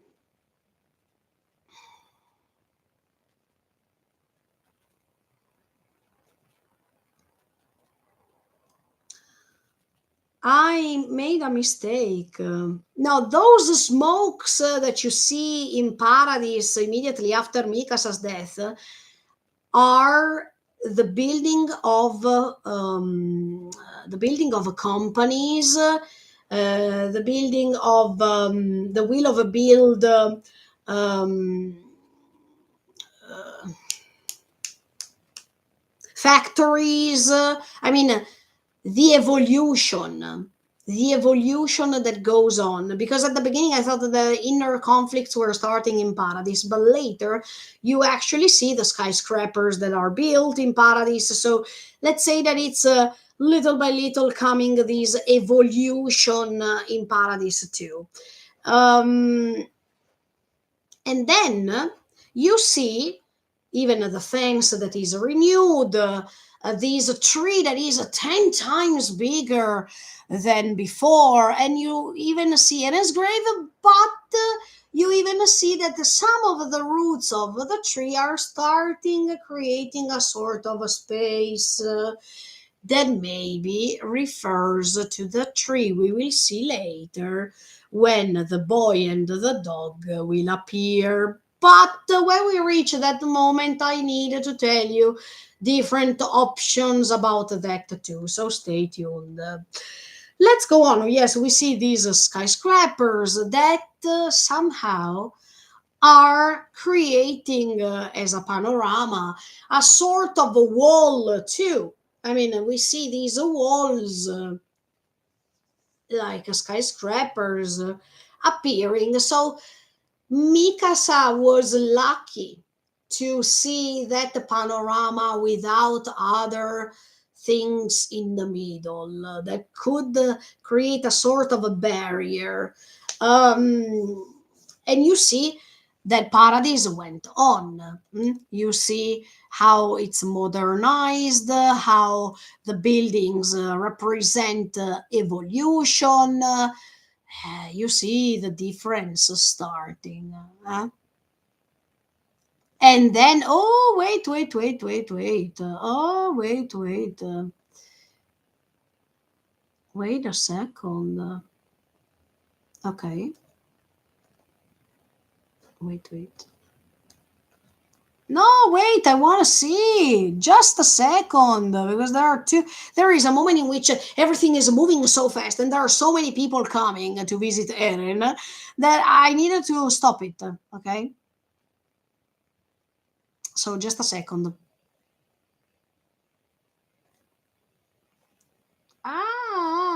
How can I?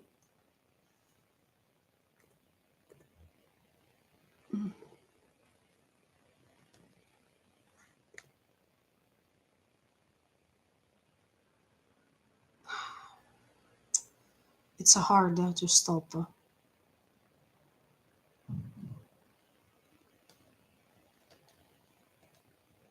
Hmm.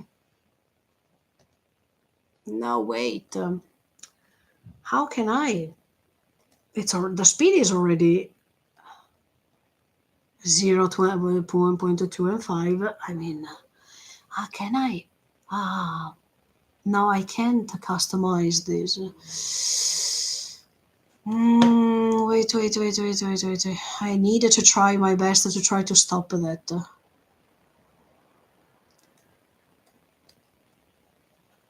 Hmm,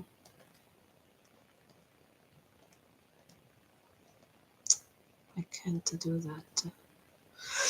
Let's see if I can do it with these in this way.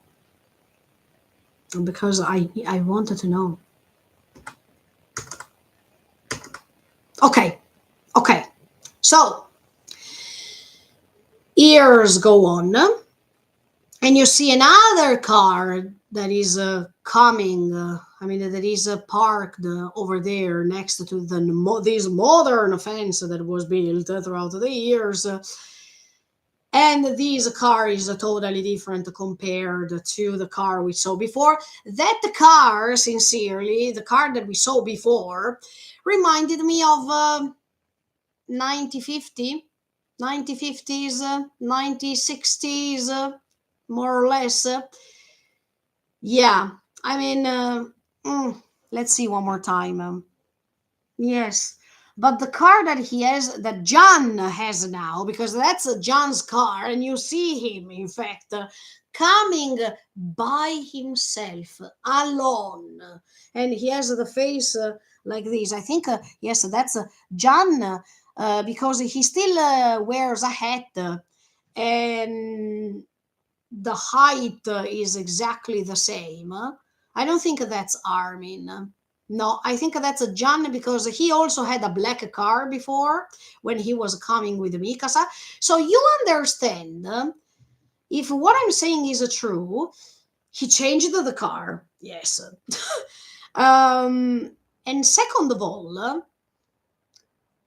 when Paradise is building these skyscrapers,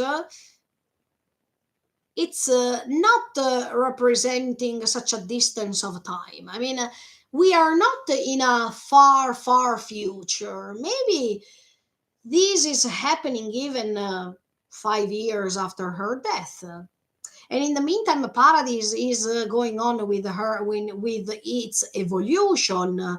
Of course, the more these ambassadors of peace keep go on with their job, the more they can create a sort of they try at least sort of connection between Paradise and the rest of the world. So there are, of course, companies who want to contribute to the evolution of a Paradise, and there are companies or there are people who are totally against the Paradise still, and we know this already. But we see these men with a hat, always wearing total black. So I think that's John. And John is alone. If John was the father of the daughter they have, she would have come too, together with her dad. But that's what makes you understand that John is not the father of his daughter. Otherwise, they would have come to visit Mikasa together, right? John's role as Mikasa's husband, yes, it's probable, but seen maybe in other ways too. I just confirm what I'm telling you so far. And yes, John comes to visit Eren, maybe because Mikasa asked him, or maybe because he is also visiting Mikasa's grave. But in the meantime, Mikasa's grave is on the other side of the tree. I mean, Eren's grave is here, but I think Mikasa's grave is exactly where she was sitting while she was visiting Eren. And even in that case, Eren's grave was more this way, and she was sitting that way. So I think that if there is a Mikasa's grave, it has to be around the corner. I mean, he has to turn all around the trunk of the tree. In the meantime, the tree is enormous. I wanted to say this already, but let me go ahead for him. So we see John. I mean, this could be John. He has a head too. So no, wait. I missed this. One more time.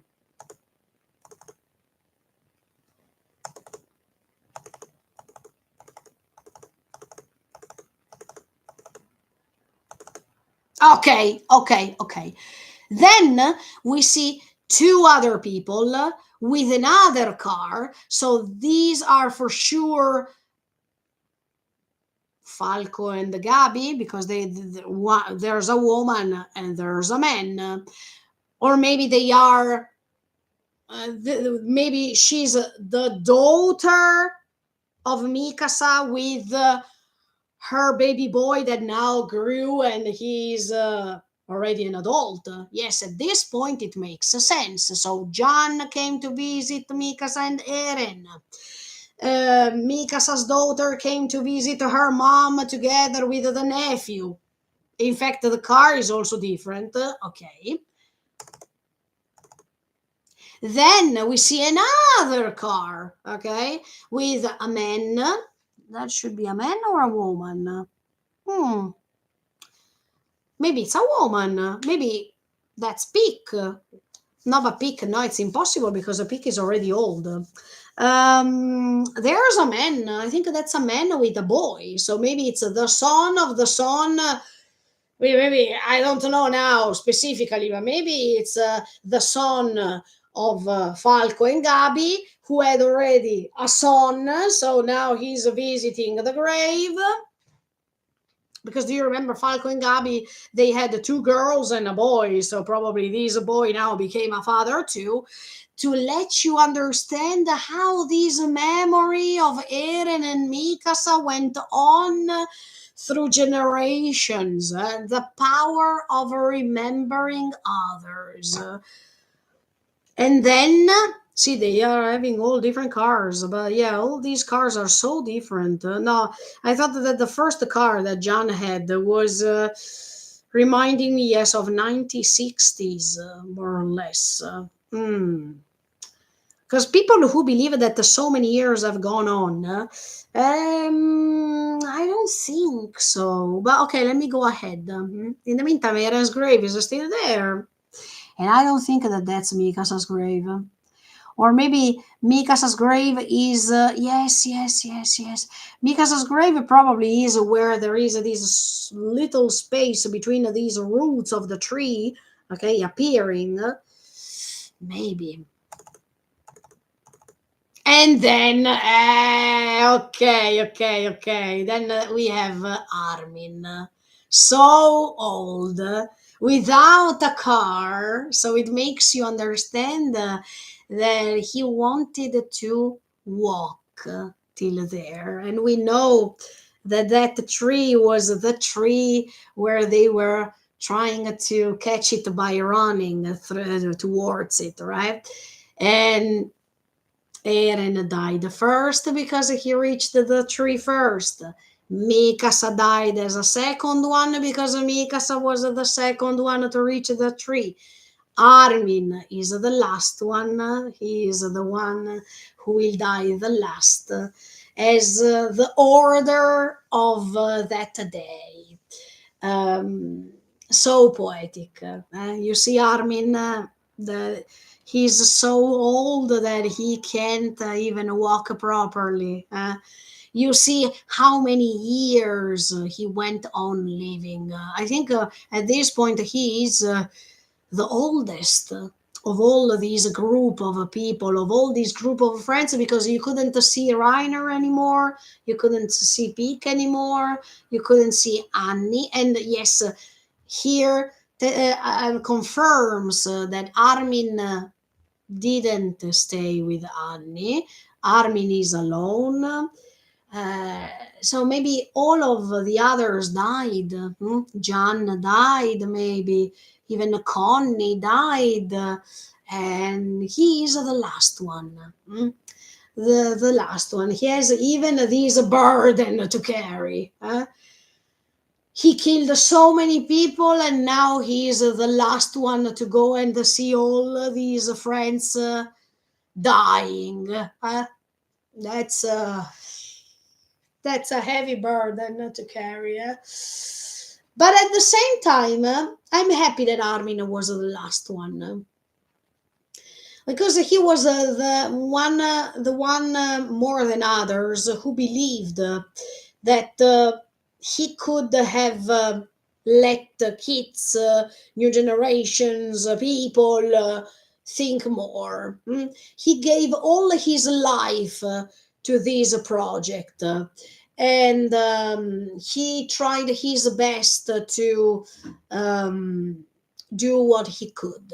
And yeah, the last one to be there, reaching the tree. He is old, so he was even slow at that time to reach the tree, and now he's slow because he's old. Mm. Oof, emotional. Okay. Oh, and then you see, I'm stopping frames after frame. You see two boys running next to that tree. These boys that maybe are repeating, unconsciously speaking, what Armin, Mikasa, and Eren were trying to do when they had to reach that tree. And you see these two boys running around the tree, or I don't know, playing as much as they were playing. So you see, you understand that these new generations, unconsciously speaking, maybe they are repeating the same events and the same actions.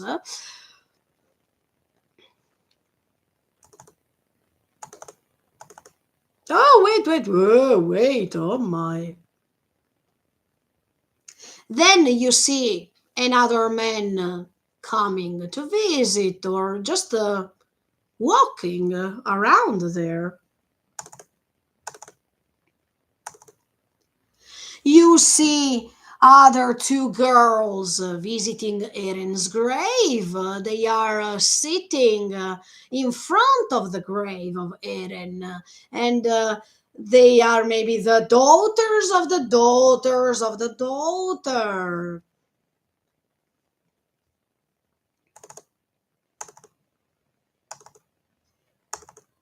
Oh, no, but wait, there was another woman actually. Wait. Then there is another couple with another car. You see,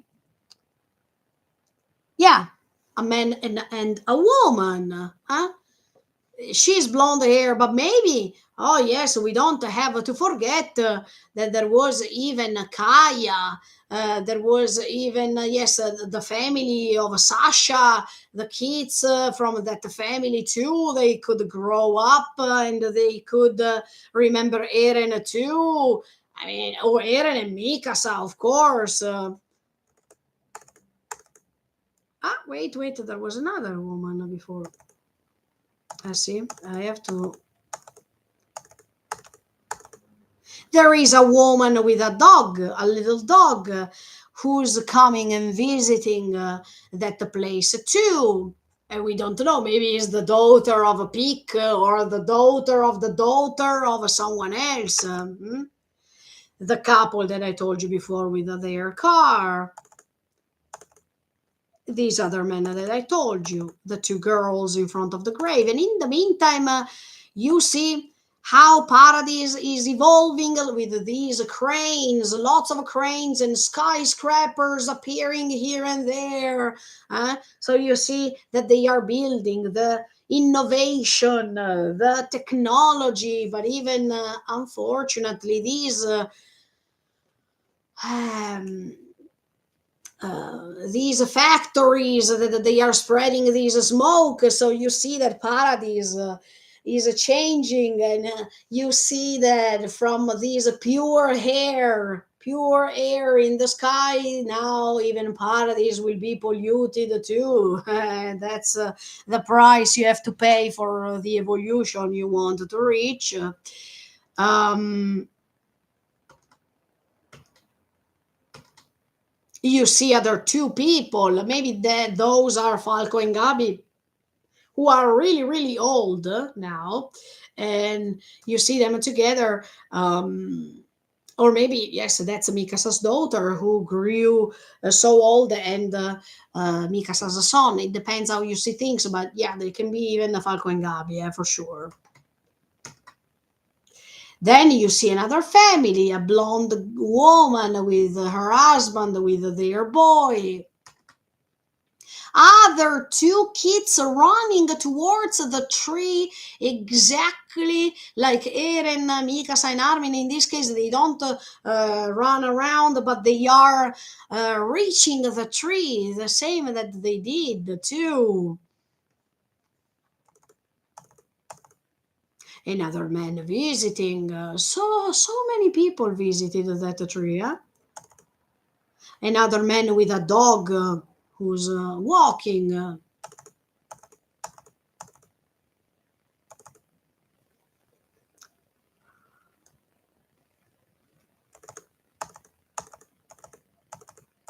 No, wait. I'm going too far. Sorry that it's shaking, but I'm trying to stop. Okay. Oh, no, wait. Oh, wait. Okay. Okay, these other men. Another man with his boy that are looking at the panorama with all these skyscrapers that they are increasing more and more. Another animal, I think, yes, that's a dog. Yes, a dog that appears. Let me increase the brightness. Okay, another dog that is appearing towards this tree. A man and a woman visiting the grave. We don't know. Of course, these are the daughter and the daughter. Or maybe, I mean, this is the same period. As soon as you see all these skyscrapers appearing, you understand that the time goes by, but even they grow older. I mean, even the new generations, start becoming old. Another man, yes, going all around the tree.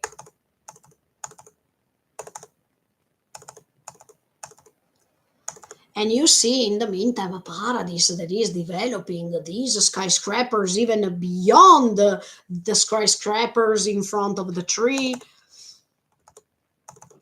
But if you noticed, the seasons are not changing. I mean, they are not changing as before.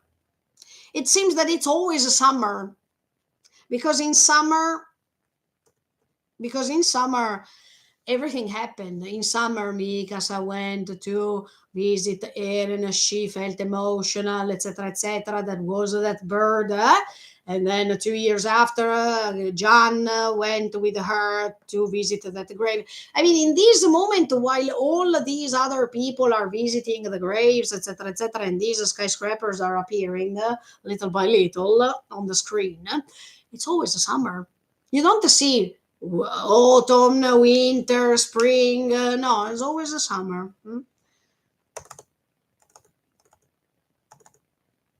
Okay.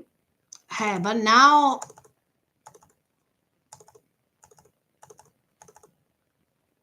yes. Okay. Uh, okay, then it appears the fake Tokyo Tower in Paradise. Okay, you understand the period that went on, and no one for these small fragments. While before, lots of people went on visiting the grave. Suddenly, no one is visiting the grave anymore. Does that? Let me see. No, no one.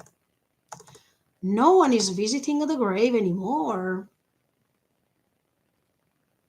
So the problem is one, or all these generations died, and even the memories of this story regarding Eren and Mikasa little by little disappeared because um, let's say that not all of us will go to visit the great grandparents' graves. I mean, the more the generations go on, the more even the memory of these people who died will descend, will decrease more and more and more. And maybe these new generations, yes, they didn't hear the story as much as the previous ones. So little by little, even this story is going to be forgotten.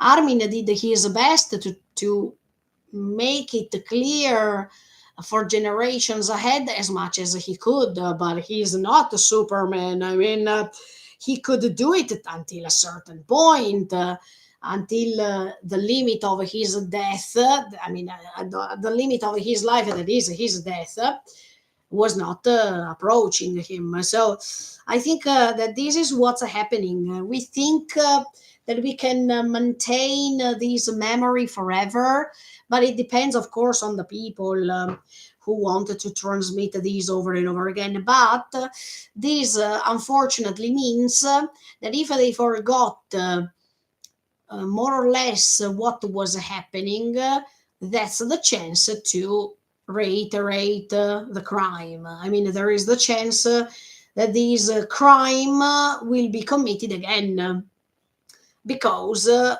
memories are lost. And even if Armin did the best to do so, that doesn't mean that it will last forever. The risk is that, okay?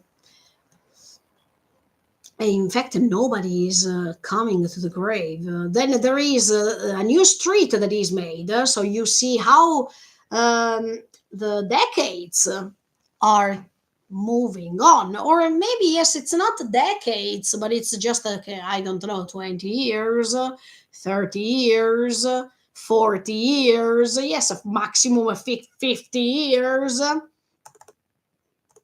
But no one is visiting the grave, yo. And in the meantime, the tree becomes bigger.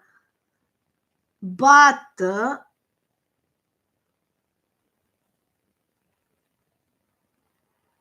grave is no, wait a second.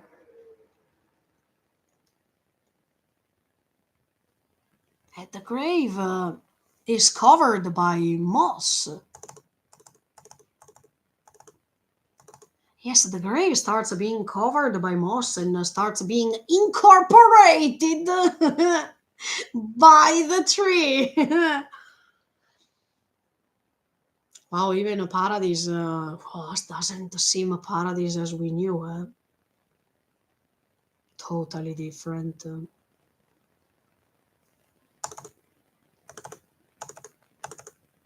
Now I'm doing ta ta ta ta ta ta ta because I can see the differences with the decrease the speed. Now you don't. I mean, it's always a summer. Okay, they don't change the seasons anymore. Okay, but yes, you can see some petals on the ground. So maybe yes, it's reflecting spring. Um, and the tree now you can't even see. I mean, how big this tree became.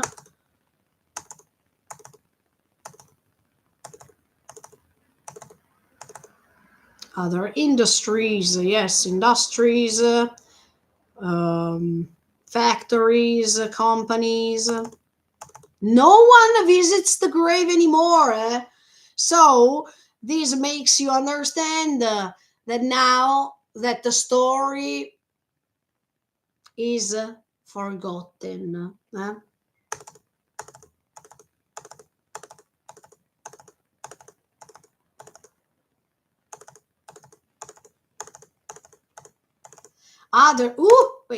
Other cranes keep building other things. So even the vision of the tree is moving like this. Okay, it's going down. So you see these cranes appearing more and more. Okay, no one is visiting the grave anymore. And they make you want to understand even how big the tree is becoming because wow. Wow, yes. Then you see that this new tower was built. So even the percentage of the houses that you could see in Paradise before are completely gone. There's a small percentage of those typical houses of a Paradise that you see, that you see in the first episodes. Yes, the sky is becoming more visible. Yes, because we know what's happening later, but no one, yes, now no one visits the grave anymore.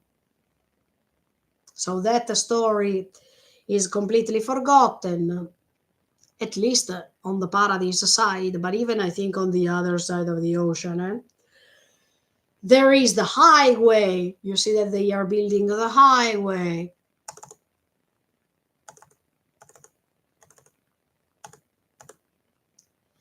The tree becomes bigger and bigger and enormous. I mean, this tree. Okay, that the perspective is wrong, but it seems that this tree becomes even bigger than the tower over there. But okay,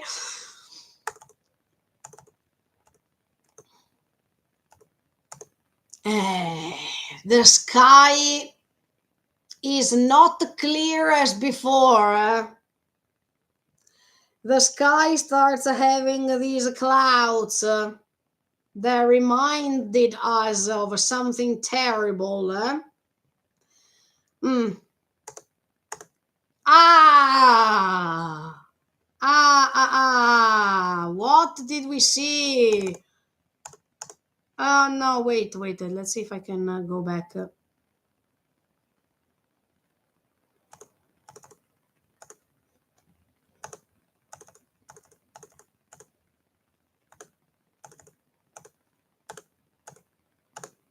Because then. There is an airplane flying in the sky. So for sure, this means that the Paradise also built the airport. Okay, although here we are reaching nowadays, maybe. I mean, we see how evoluted the Paradise is, but yes,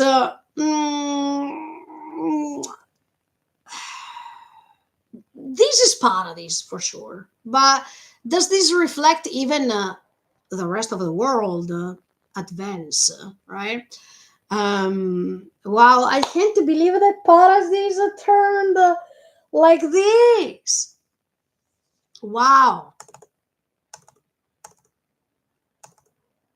In the meantime, the tree keeps growing, and the sky is becoming more cloudy than ever. Another airplane is going from here to there.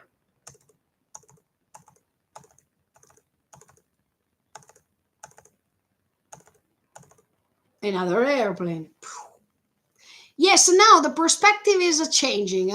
While before we were focusing on the grave, because the most important thing was to transmit this wheel, let's say, more and more and more. Now the perspective goes back to the sky. Okay, when we reach that moment, I will tell you. Okay, but let's say that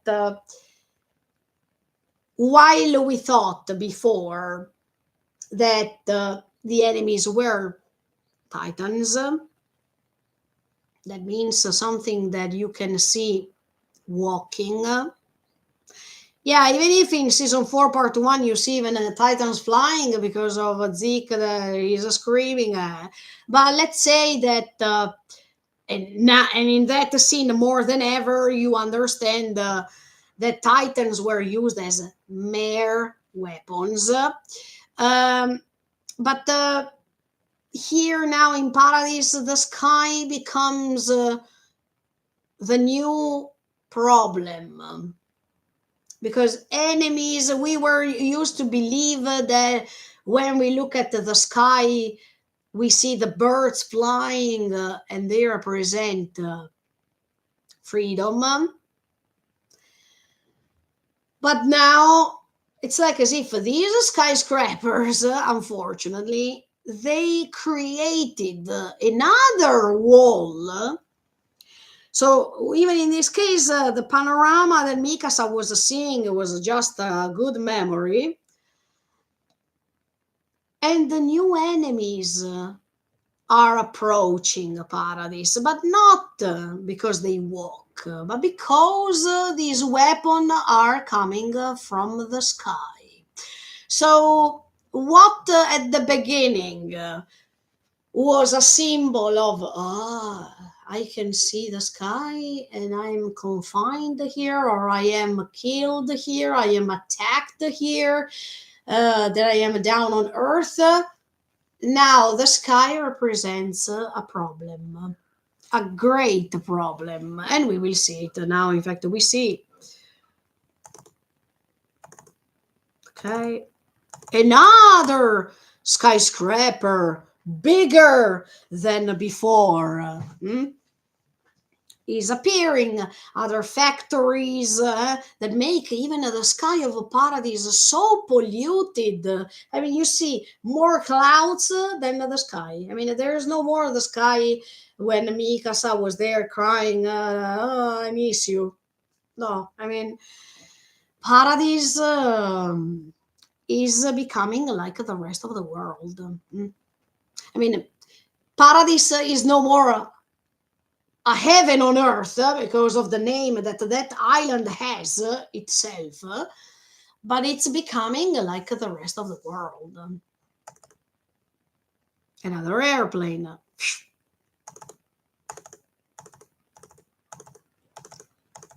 I mean, this advance it can be considered as something good. I mean, I think that Isayama here wants to criticize also the way in which we think that we advanced by creating a world full of pollution that you can't even see the beauty of the sky with your own eyes anymore, or you have to struggle to see it. I think, yeah, this criticism of how we are getting in touch with the nature, how we get in touch with the world, and how we consume the planet we are living in. Yeah.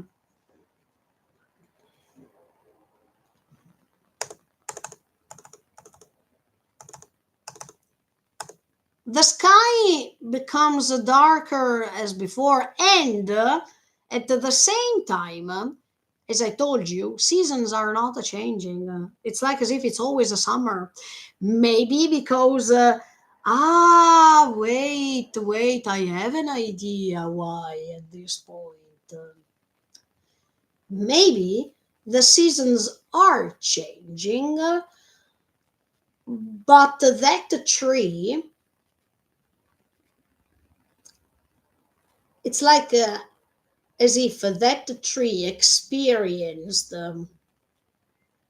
lots of memories from others, especially Mikasa's memories, when it was a summer. So it's like as if that tree grew based on the memories of these people visiting the graves, more or less always when it was a summer. Because at the beginning of these credit scenes, you see that the seasons are changing, but then it's always a summer. I mean, the seasons are not changing anymore. Why? Because that tree was feeded by the memories of all the people visiting the grave, that most of the times it was a summer, because when Mikasa was visiting the grave, it represented the day to commemorate the day when Eren died. And when Eren died, probably it was during summer. So it's like as if that hill gained or was feeded by the memories of the people coming visiting the grave. That was always in summer, but at the same time, we don't have to forget a particular thing, because Eren was the Shubino Kyojin. The proportion of the Shubino Kyojin was enormous. The tree is growing in a way that is unbelievable. Eren's head was buried under that tree, and Eren had these marks of titans left, while all the others didn't have anything else, because the power of the titan was ending.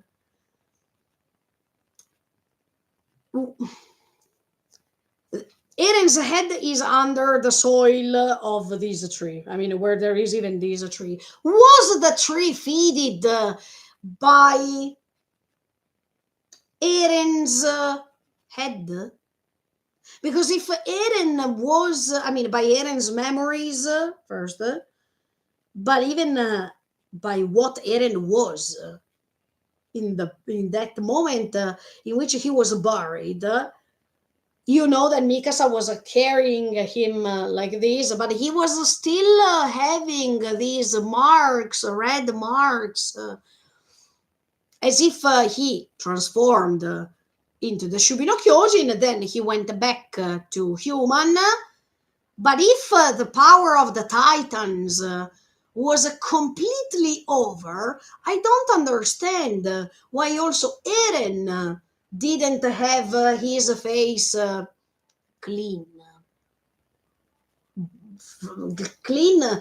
from these marks that he had, but he kept having them even at this point when he was buried under the tree. So this tree seems that this tree seemed that it stopped the seasons. Cioè, I mean, it's like as if this tree stopped the time because it's always a summer there. Or are these frames referring always to summer, but in the meantime years are passing, so instead of showing you the seasons, they are showing you each summer how Paradise developed. I mean, each summer they are showing you how Paradise went on advancing, evolving, sorry, not evolving, evolving, year after year. So the more you see the sky changing, even with the clouds, the more you understand that the years are going, and we reach even nowadays. Because actually, we are reaching nowadays in this story. So I don't want to think that the centuries are going on. I think that just decades are going on here. But let me see what I see later, okay? Yes, I see the clouds are moving, so it means anyway that the years are passing, huh?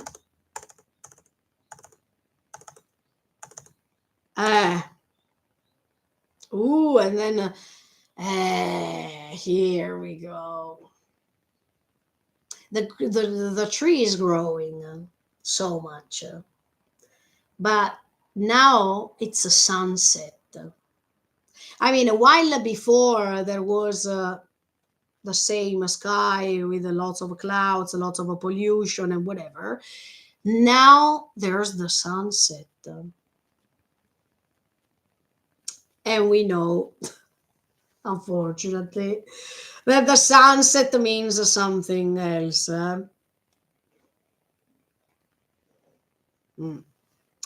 Another end of an era, or a period of a peace, maybe. In fact, the more it becomes sunset colors, I mean, the sky is becoming darker, but with these red tones. Yeah, there's skyscrapers higher than what we saw before. They are appearing.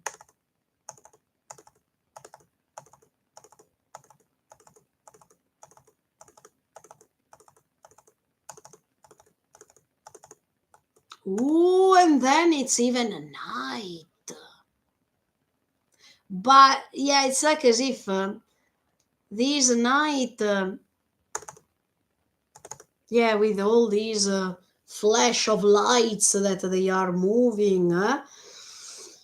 Wow, in the meantime, the cranes keep building. There are these cranes that are used to build other skyscrapers taller and taller and taller. But it's night. Or maybe the sky is too dark because of the pollution that you can't even see the sky anymore, that you needed to use even these little flashlights, let's say. Wow, it's night, so it means that the sooner something bad will happen. Huh? And in fact, it's night. With these flash of lights that they keep moving. Huh? Ah, there's skyscrapers. Oh, look at these skyscrapers. Now they are, these towers, they are reaching the sky. And even this tree is becoming full of these leaves. But that's why I am saying, okay, this tree that has Aaron's head under that tree, and no matter the time that that is moving on and on and on, keeps becoming bigger and bigger and bigger. Is this tree feeded by humanity's evil intentions? Because do you remember what I told you when Falco and Gabi were planting those little trees, and you noticed their good intentions to plant the trees with kindness, peaceful, etc., etc., by being peaceful, yeah. But you noticed that that environment was somehow influencing the trees too. So is this a tree that keeps growing, being influenced by the environment where it's living too? I mean, as much as Aaron was influenced by the power that he had, and by the circumstances that were influencing his instinct and his decisions, is Aaron's head is under this tree. Could Aaron's brain, because we have the atama, we have the head of Aaron under that tree, can Aaron, no, could Aaron influence before his real death? But could he influence the soil that was helpful for the tree to grow with these memories, with these bad influence, and to see how the world was going on? This influence could grow, and it's definitely represented even by the growth of these tree that keeps growing and keeps having these trees growing enormously. I mean, the proportion is like as if it's a titan tree, okay? But at the same time, is this tree being influenced by what's going on in the world, that maybe can reach the moment where we see the boy and the dog, that they are approaching this tree that is super, I mean, super big, But at the same time, that tree is the result of how the tree itself found itself in the world that he was living in. I mean, even this tree is affected by the scenarios of the world itself, as if, I mean, the tree is a living thing. So even this tree as a living thing is incorporating what the world tells it. I don't know if you understand what I mean. So if the tree keeps growing and keeps growing, sorry if you hear these background noises because they are working.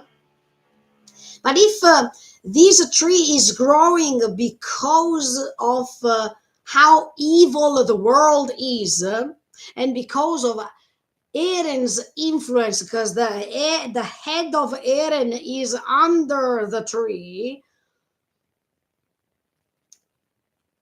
Later, when the boy and the dog approach the tree is exactly the result of what the world felt throughout those decades.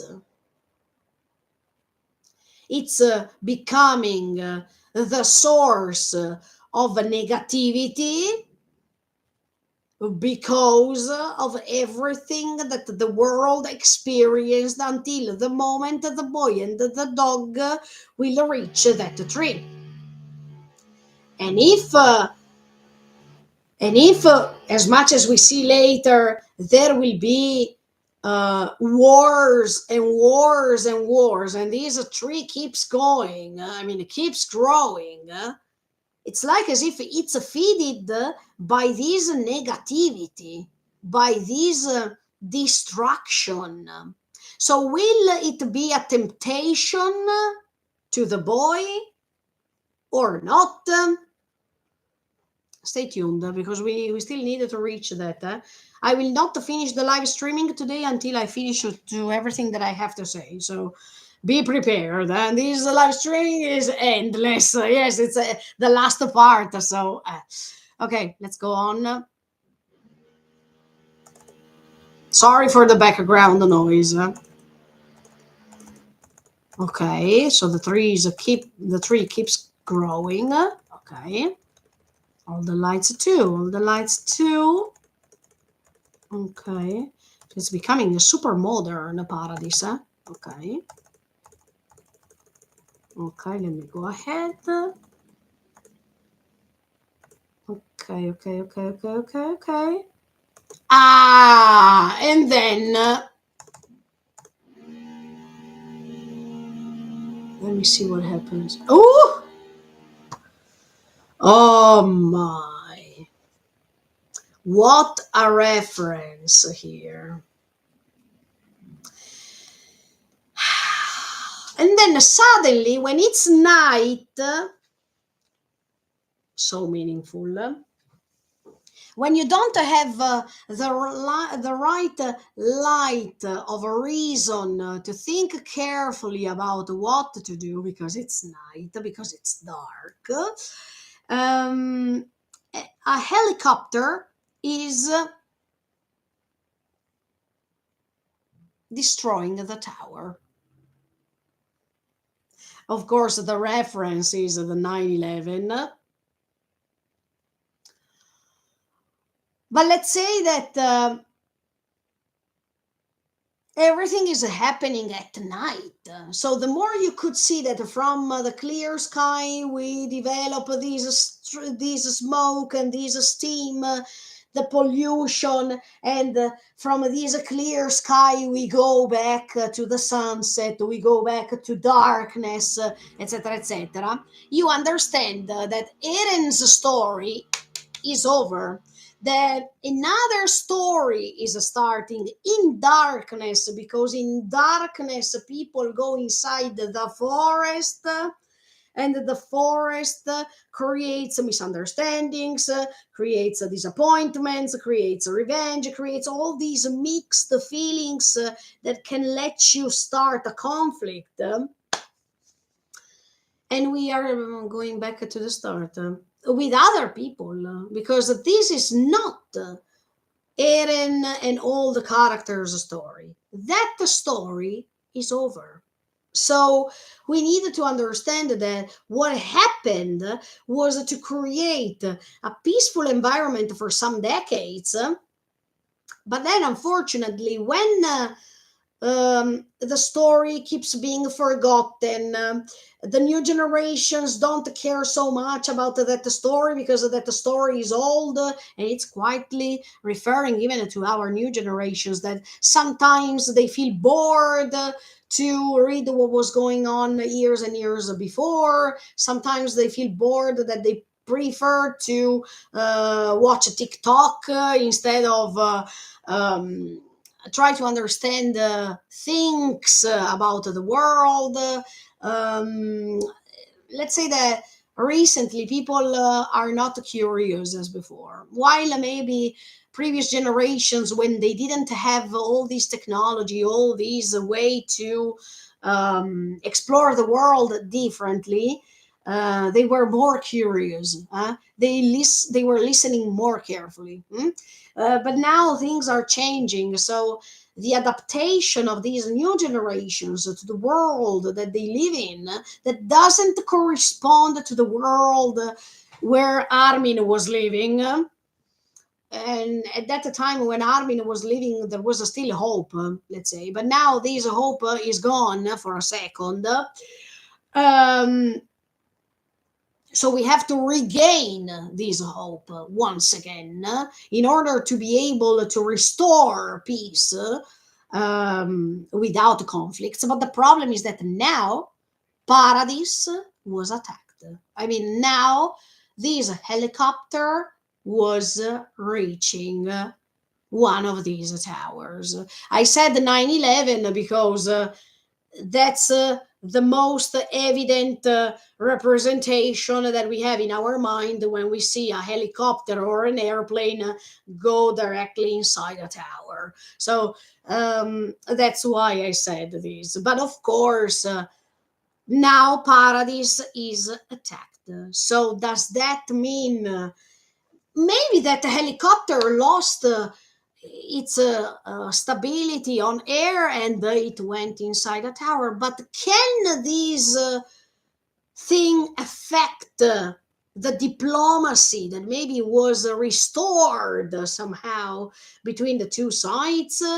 Absolutely yes, because even if it was an accident, even if it was done on purpose, some memories from the past, not the good ones, always the bad ones, will be restored in these new generations who know maybe what happened many years before. They don't remember maybe what Armin tried to do. No, they say, oh, we are attacked again, like those times. Now let's attack back. Let's fight back.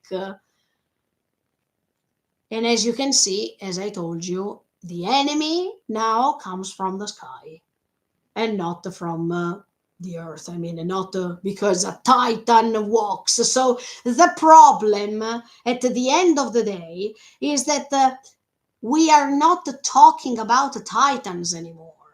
So those titans, yes, they were a problem, but the real problem resides inside the human beings and how they react to things. So we can't say that the Titans were 100% guilty. No, the problem is how human beings try to solve these problems that are happening. So the source of all evil at the end of the day can be referred even to us, human beings, because we always think that there is one solution only. When you are attacked, you will attack.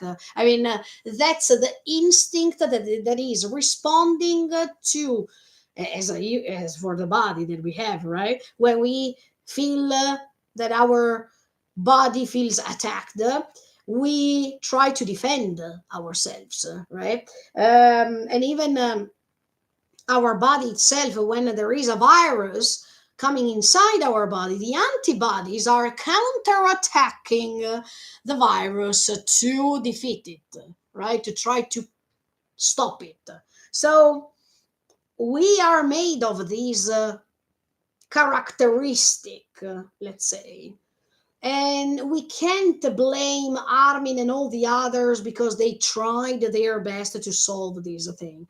They tried their best, but they were not eternal. I mean, they were not living forever, or they couldn't imagine to change all people's lives so that those kind of things would have never happened again. That would have been called a utopia, right? But at this point, yes, when I was saying months before, but even years ago, that Armin's behavior would have been considered too utopistic.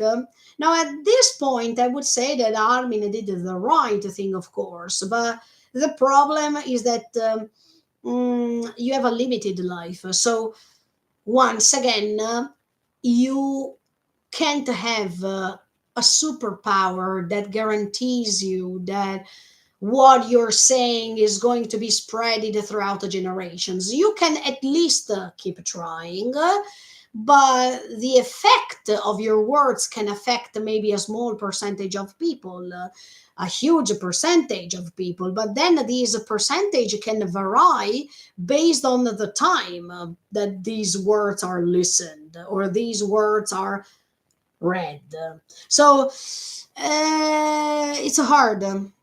In my opinion, even after what we do now in this century, there will be definitely another century in which maybe they will fight for something that we can feel that they are stupid things for, but for their centuries, those things are super essential, or vice versa. Do you understand?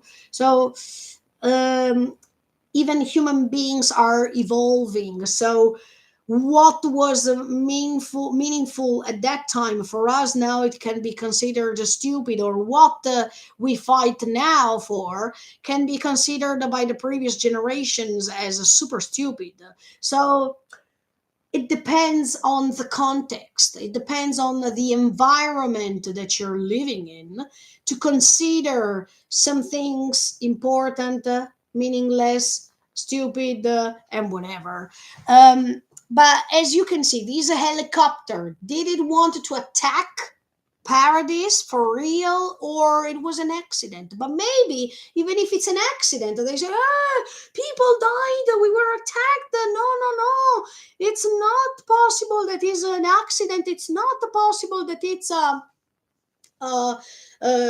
unfortunate event because 2000 years, no more now, 2500 years before, there was a year, we will always have been condemned as a Yuvi Ronotami, so here we go again. I mean, it's hard to contextualize an event and take it maybe as an accident, maybe as yes, a real attack, or whatever, because the trauma installed inside these generations can never fade away 100%. There is always a percentage in our mind that uh, confuses us, or that is feeded by the fear we have based on the trauma we have, that makes us think, here we go again. We are attacked. And after so many years, the other side of the ocean keeps wanting to attack us. Let's pretend that this was an accident. I mean, that the helicopter didn't want to go inside that tower and destroy it, but maybe there was a malfunctioning of the helicopter itself, but maybe the population of Paradise believes, wait, it's an attack.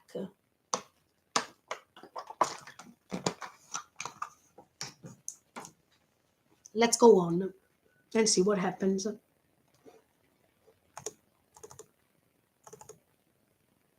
The tower is destroyed.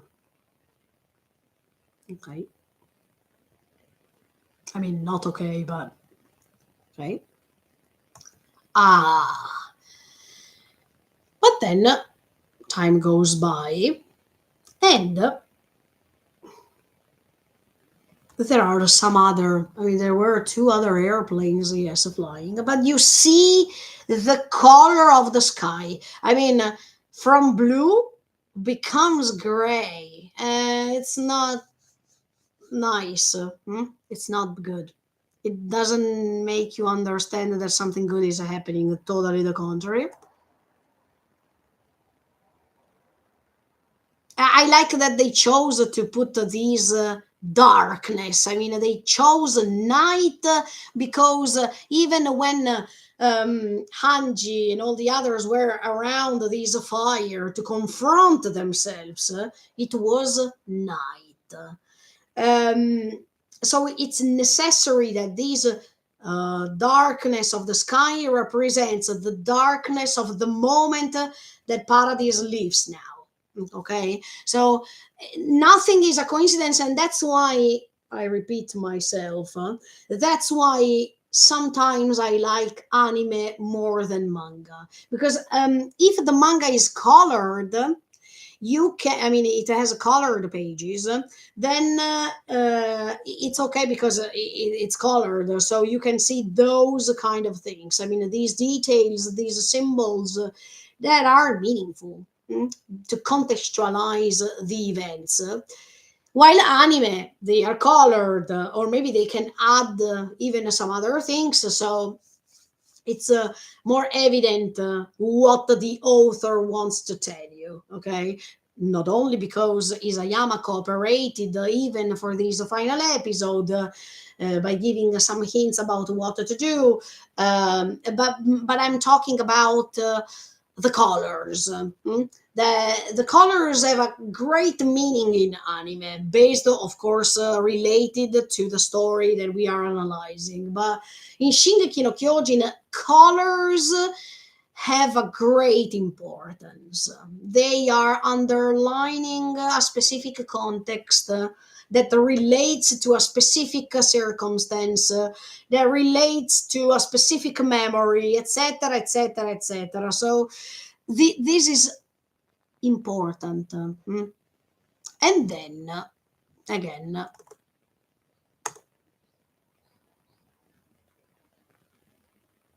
Paradise is attacked again, again and again. But as you can see, now that we were here, where there was the tree just at the top of the tree, and the skyscrapers that were damaged, okay, the tower was damaged.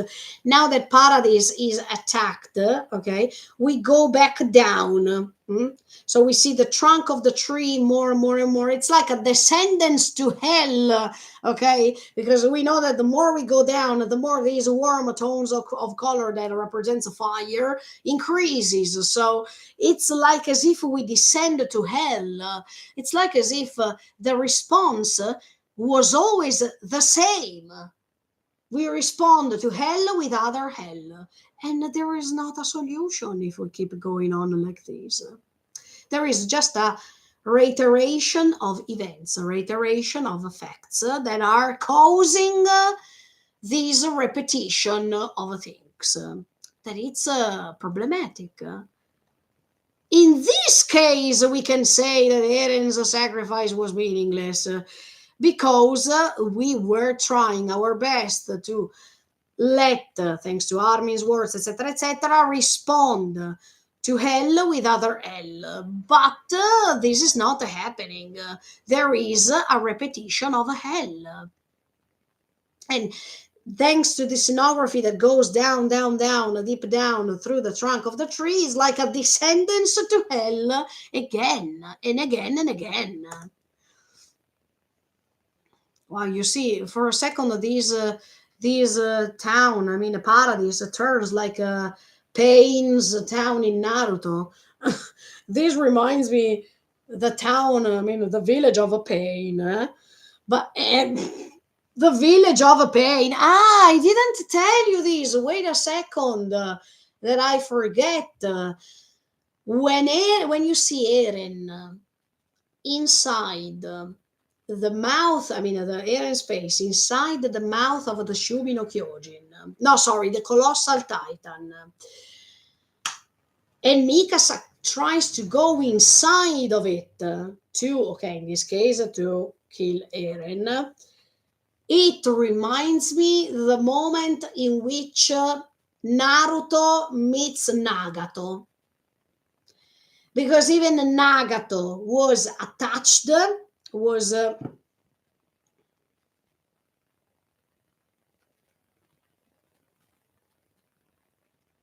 wait a second. Wait a second.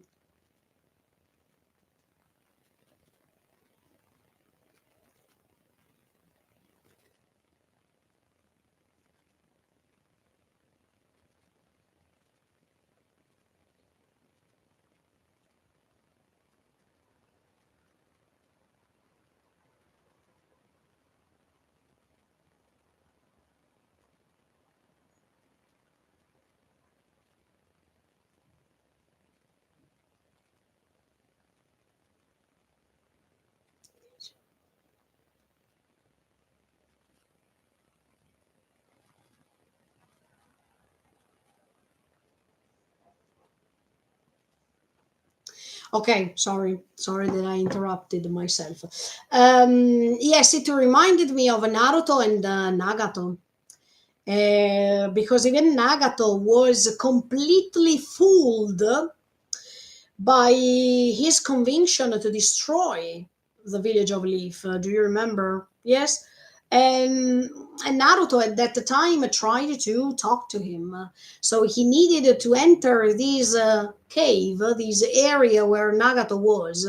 And Nagato was completely connected. Inside there is a tree. No, yes, wait, it was not a cave, it was a tree. So Nagato and Eren, they have lots of things in common, if you think about it. It was just a parenthesis because I forgot to tell you this when I was analyzing the kiss between Eren and Mikasa. And yes, Eren was inside this mouth of the colossal titan. But yeah, I forgot to tell you that this reminded me of Nagato and Naruto, when even Nagato was reached by Naruto, and in that case, let's say there is not a happy ending because Nagato dies, like Eren dies, but before Nagato dies, there is this long dialogue in which Nagato expresses his feelings, he narrates his story. But even in that case, there was this prophecy of this student of Jiraiya that was coming to make a difference. Nagato thought that that was him, as much as as much as Eren thinks that Ymir was waiting for him. But at the end of the day, it's not true because Ymir is waiting for Mikasa, and the prophecy of Jiraiya talks about Naruto. So these parallelism with Nagato, yes, I wanted to tell you, I totally forgot that time. So um, just a second. I'm answering to my husband for a second.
Okay, sorry guys, I had to answer to my husband for a second. Okay, because he is out right now. Okay, closed this parallelism with the Nagato of Naruto. You know what I mean? I wanted to do this before going ahead because now, yes, I remember. I remember now the fact that I said these about pain. Pain that, yeah, because this city, I mean, how Paradise became now is a new creation of a new wall. There are these skyscrapers that are becoming like a wall in front of this tree, and you see, the more we go down back to the beginning of the trunk of the tree, you saw the weapons. I mean, you saw these tanks, these missiles. But these missiles, oh, they are coming here. I mean, they are coming over there next to the tree, and they are bombing Paradise from there. Now that I see, wow. If Eren could see this, but yes,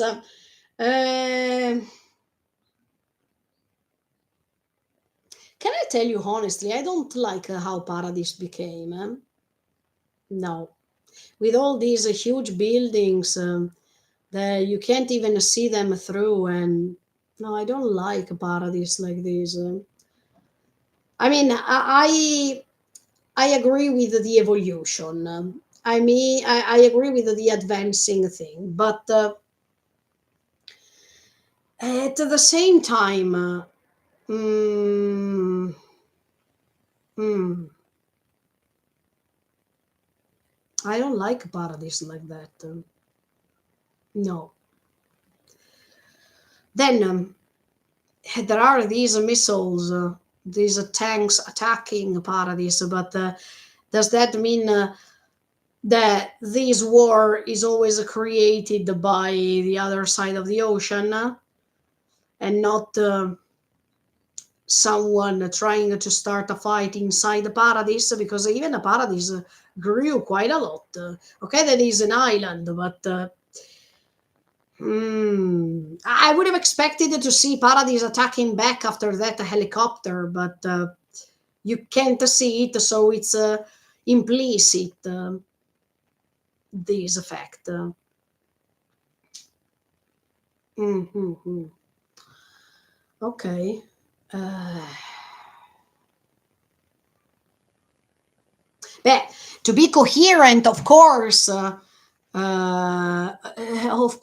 Paradise is attacked by someone else because otherwise the story would have not been able to be repeated. Let's say. Hmm. Hmm, hmm, hmm. Okay, let me go ahead in the meantime. Okay, yes, we see that actually missiles are trying to attack Paradise, but the problem is the position because these tanks are next to the tree. Okay, that's why I was saying, is this tree feeding the negativity of what's happening in Paradise now?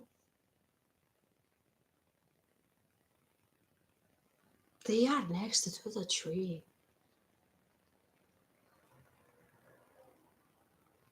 If Eren was alive. No, but okay, jokes aside,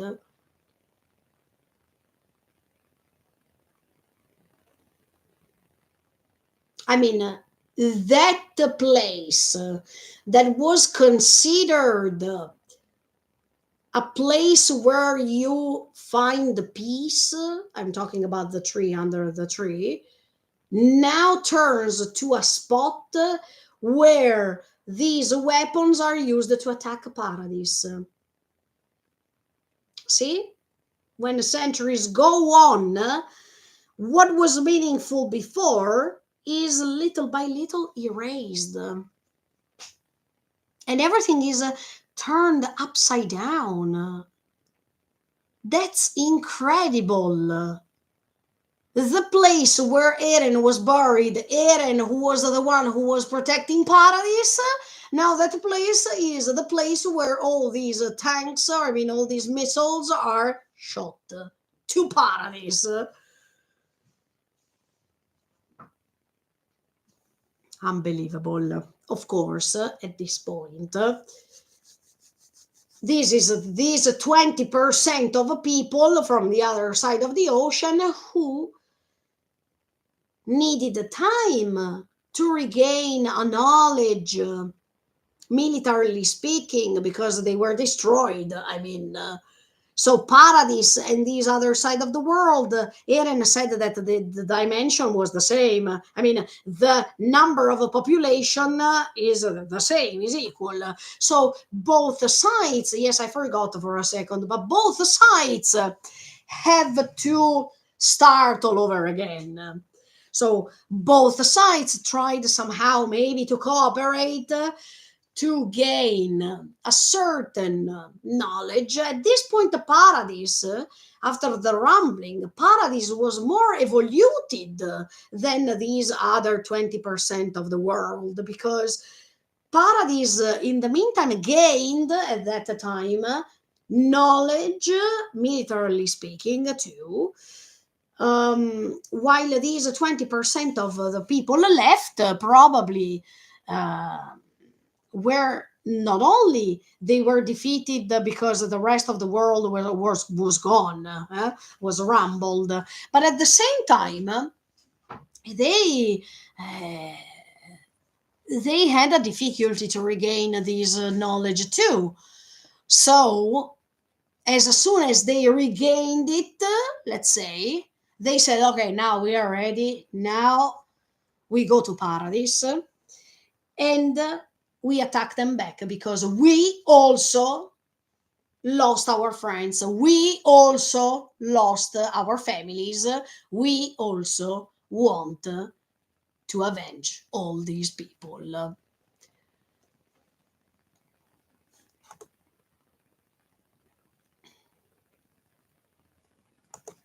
And in the meantime, you see, wow, unbelievable this scene. The grave of Eren that it goes deep, deep down the roots of the tree.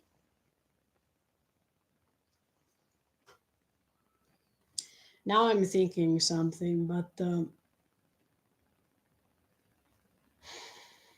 when we reach the boy and the dog, I will tell you, because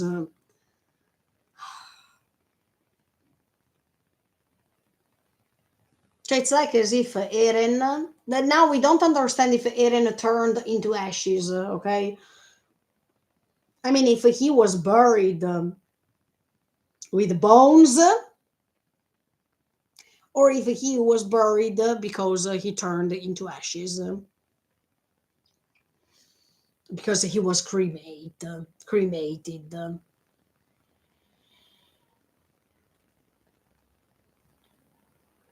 But if there is later with the boy and the dog, if there is a new creature underwater, can no, this is really stupid. But okay, can this creature be being formed by Eren's bones?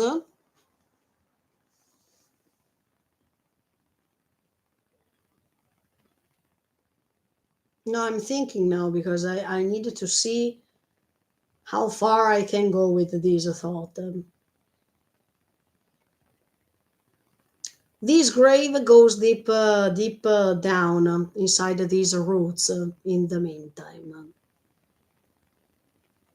now wait. But this is Eren's grave. Ah, yes. Okay. So even what was under that grave goes, it's, I don't want to say it's absorbed by the tree, but I mean, if Eren's head was buried as for ashes, and Eren wants to keep moving forward even after his death, those ashes are becoming the soil of this tree. And this tree, even thanks to that soil, that grass, or whatever, he is growing, okay? But can these ashes no, wait, I have to think 1 second. Uh,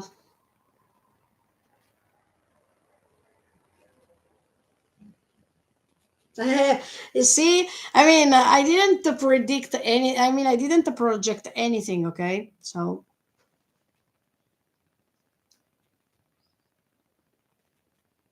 no, I have to think. No, there has to be something here.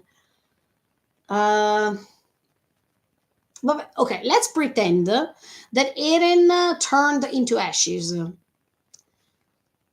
Now those ashes are under the tree. So the tree is feeding from those ashes too. I mean, the context is that. So a plant or a tree needs even the soil to go on living. And we know that Eren says that he will keep moving forward, not only till his death, but even after death. He also told his story, what he could have seen in the future. And even Historia said, let's see how the world goes on without the Titans. And in fact, the Titans were not the only problem here in this story. I mean, human beings were a huge problem in this story. But Eren, that is buried over there, and now we see that the grave goes inside this tree, this trunk of a tree, reaching the roots at this point because we got deep down. I was thinking,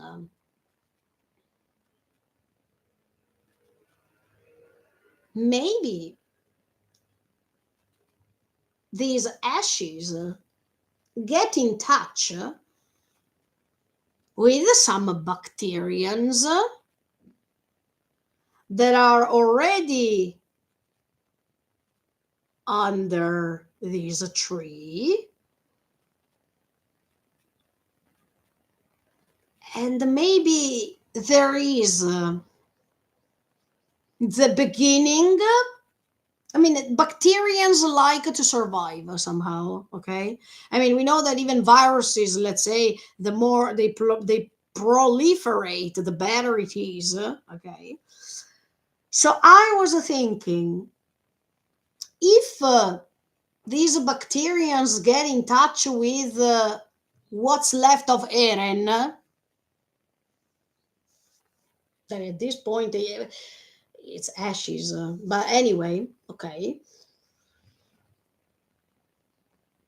Another creature like that of before can come out because the head of the creature can be what's left of Eren. Eren's head. While the rest is a part of the bacterian.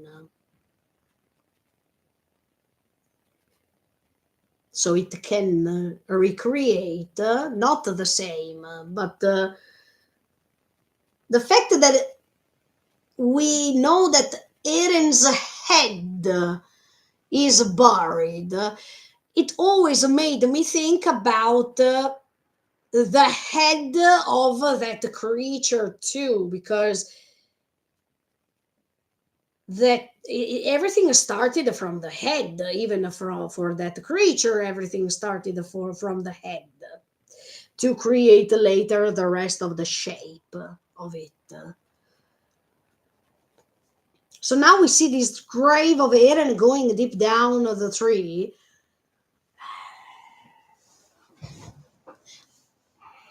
Can that head of Eren resist through time? We saw that creature was defeated, but who tells me that part of those tentacles were gone for real? Or who tells me that underground there are maybe that the creature was gone, okay, but who tells me that creature, by struggling to survive, didn't want to multiply too? So we have other creatures underwater that may be getting in touch with Eren's head, that was buried underground, could cause the beginning of something, and later the boy and the dog will get in touch with it. We needed to reach that scene of the boy and the dog. I still have to reach it. So this live streaming will be pretty endless, in my opinion. But the fact that you see even these, let me search 1 second the word.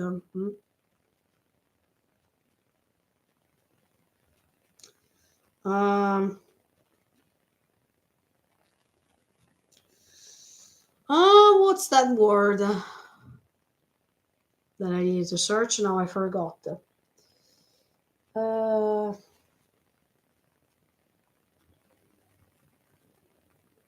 I forgot. I forgot what I had to search. Oh my. Okay, let me regain a little bit what I lost.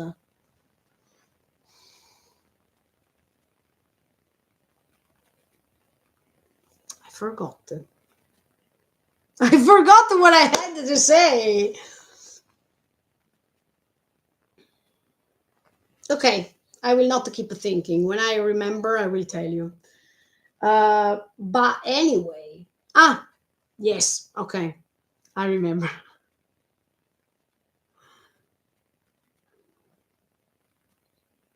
Yes, not only you see that Eren's grave goes deep, deep inside because of explosions, because of how many decades went on. Not only you see this, but you see that in front of Eren's grave there are bullets. I mean, like the bullet that he put in his eye, like the bullets that were used when Marley tried to attack Paradis. And here we go again. These description of violence portrayed in front of Eren's grave. But you see that these bullets, the more we will go on with the time, the more even these bullets, they will go inside these sort of place where Eren's grave is. So that's why I'm telling you, this big tree that keeps grow, is this tree keep growing influenced by reality over that period of time? Is that tree, by being a living thing, incorporating or englobing negativity? So the more it grows, the more represents the negativity that was affecting it. It's like Ymir's power. The more she was feeling sad, angry, a good for nothing, not visible, the more she was building, the more she was portraying the shape of the Titan she became. So, can living things attaching to others influence not only the shape that is corresponding to the amount of negativity that Paradise is feeling? Because you saw that the tree was growing. Um, so, can this tree be affected not only by what was buried under the tree, but even affected by the consequences of the future events that are causing this tree to absorb this negativity? So the people who later will get in touch with this tree later, and what was built in the meantime under the tree, what was created under the tree, will be influenced by touching it or by getting in touch with it. Because I still believe that Eren gave some of his or memories or characteristics to what will get in touch with the boy and the dog later. If the boy and the dog later will get in touch with this creature, maybe this creature, by have collected from Eren's brain some things, memories, for example, and this creature attaching to the boy and the dog, or the boy only, can bring Eren back alive somehow. Not alive physically speaking, okay? But can bring Eren's memories alive. So the new owner of this power will have the memories of that story that in the meantime was completely forgotten. And I will tell you when we reach the boy and the dog, because I'm telling you all the theories about that later. But start thinking about this, because to see that the grave goes more and more and more and more inside of this tree, and later we see how this tree turned into. Eren needs to have a role in this. It's impossible that Eren's head was buried underground without affecting the soil, at least. Because if people think, when people think that Eren is the source of evil things, the source, he could have affected the soil that let this tree grow little by little. But it's impossible that this Eren's grave is englobed by the tree, let's say, and Eren doesn't have a role in this.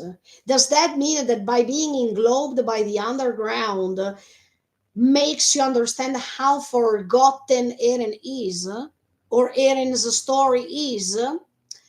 Because violence is still present over there, so it makes you understand that while violence keeps being repeated, at the same time, it corresponds to the fact that that story is completely forgotten. It's completely hidden. So, in fact, Eren's grave goes deep down inside this tree because violence predominates. And in fact, in front of the grave, you see other bullets on the ground. That means, okay, that the story is officially forgotten now, and violence keeps predominating once again. And maybe this could be true too. Yes, anyway, it's meaningful. But can you imagine? No, now I'm saying something really stupid. When Eren put the bullet inside his eye, can you imagine if in that moment too he had a vision of his grave and in front there were bullets? Okay, this is just something extra that I'm telling you, but those bullets in front of the grave, they surely mean something deep. Let me go ahead for a second. Let me see what I get now. Oh, wait.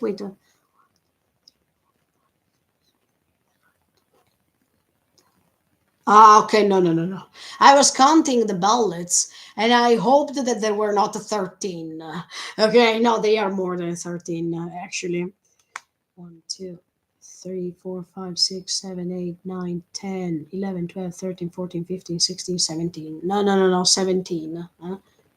Okay,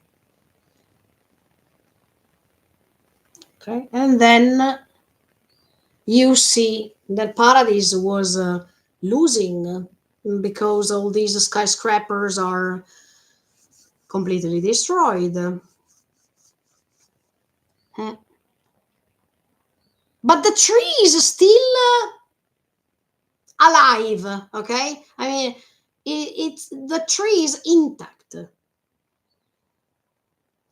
And no, I was about to say they are destroyed.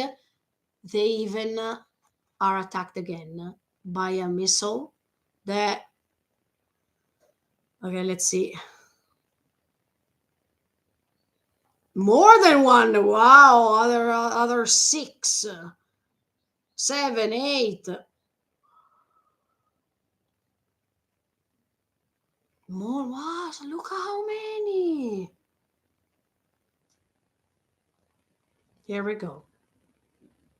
But the tree, is it affected? I don't think so because, and then we reach that moment. Okay, of course, that attack of multiple missiles let you understand that Paradise is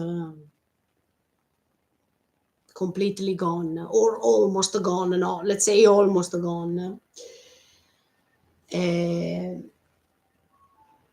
this reminds me the atomic bomb for sure because Paradise was receiving 10 times more what the other side of the ocean received.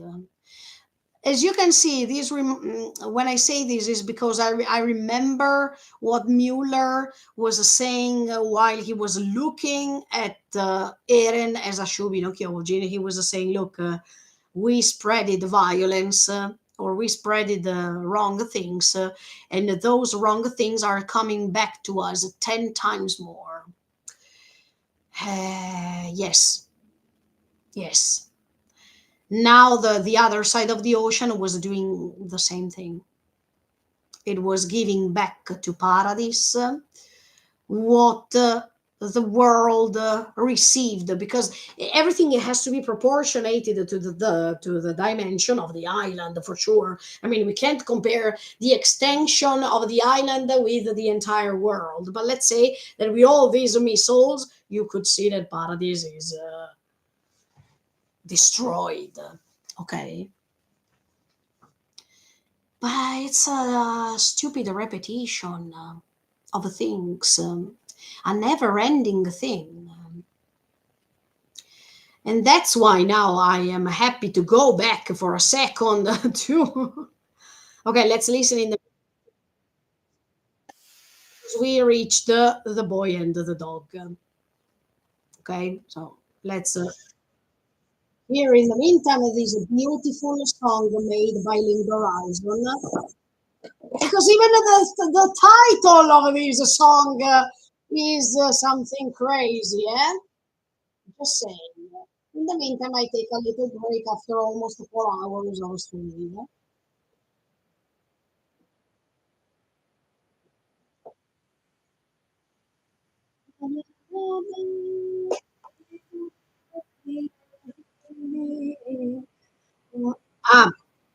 Sorry, I translate even the song because it's so meaningful. Just to remember that this voice that you hear is Mikasa's voice actress singing as if she's Mikasa, okay? She says, as time carries on, gentle days.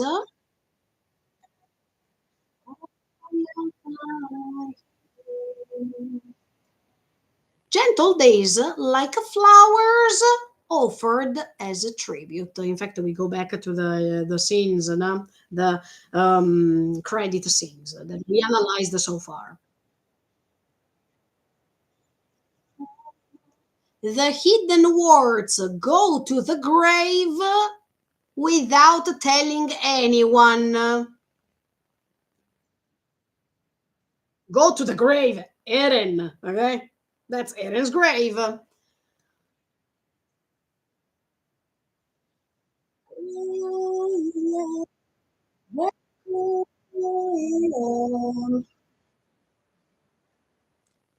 Revo says, if you are to scatter things,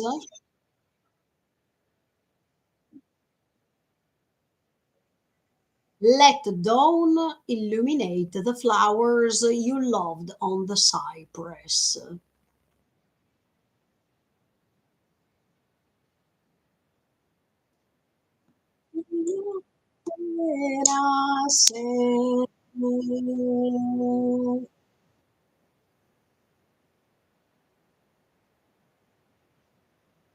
And here in German, when the world has broken the boy's sword,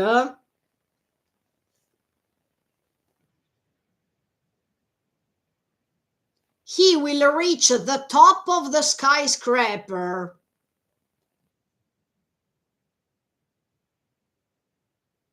and look down on the Tower of Babel with laughter. Wow. Wow. Hate and worry are a double edged plane.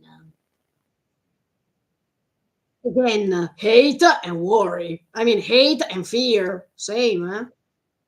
History repeats itself. Thank you, Revo.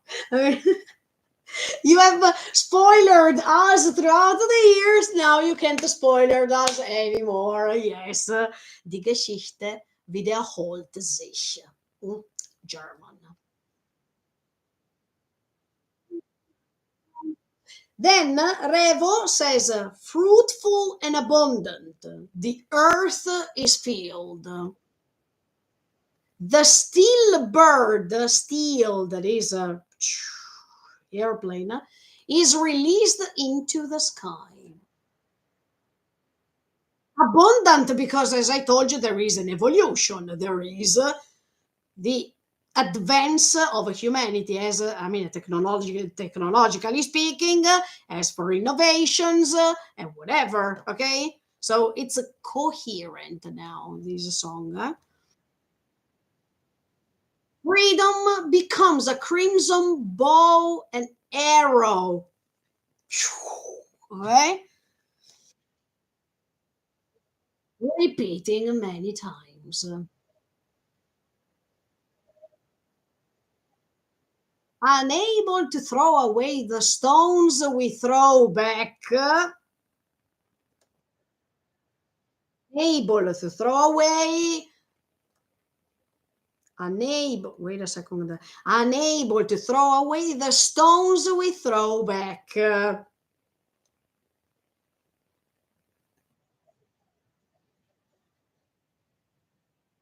The diseased humanity gazes at the sky. Credo, for sure. We are diseased. Sure. The bow and the arrow of hates, similar to a meteor, and in fact,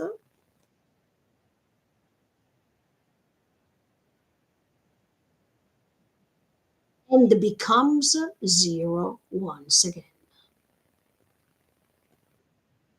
In fact, because Paradise was a poem.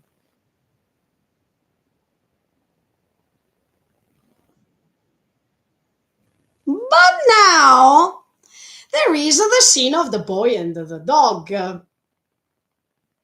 Revo connected to Kaji Yuki's voice, that is Eren's voice actor, they are saying,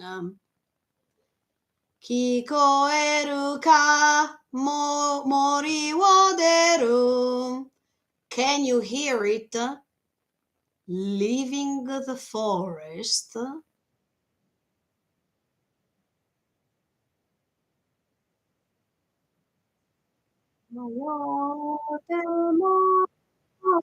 No matter how many times we get lost on the path,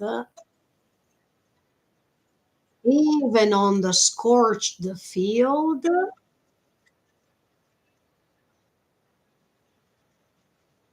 plants and the trees bud,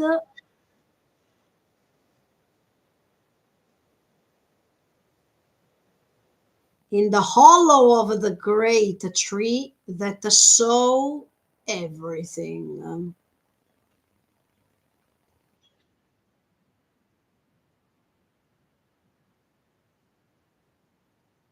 What do you understand? Kimi wa nani o shiru nanata ta ta ta ta ta. Thank you, Remo, because at the end of this song, not only Isayama is saying, look, I don't give you an ending with explanations, an open ending, you guess for hours and hours and hours. No, Revo, the singer. I'm singing a song. The last sentence is a question. What do you understand? Perfect. Perfect. Very good. Very good. Eh, okay. So, first of all, 3 seconds. I want to praise Linked Horizon to have made this song. That is amazing. First of all. Second of all, I'm happy that Linked Horizon, who have always spoiled everything in Shingeki no Kyojin, thanks to the openings, they were back to end this cycle of events. As for the story, we know. But now it's time to analyze the boy and the dog scene. Ah. Based on what this song is saying, while many people think that this boy and this dog will have a negative ending, that means the boy is the new Ymir, I don't think so. And now I'm starting telling you what I think. I give you some options, okay, as always. And then we can even analyze the moment or the case in which things are going so bad in in the parallel options. Okay, so the song after Revo says that it's repeating many times, etc., etc., etc., and then he's saying unable to throw away the stones, and becomes a zero once again. Later, he's saying,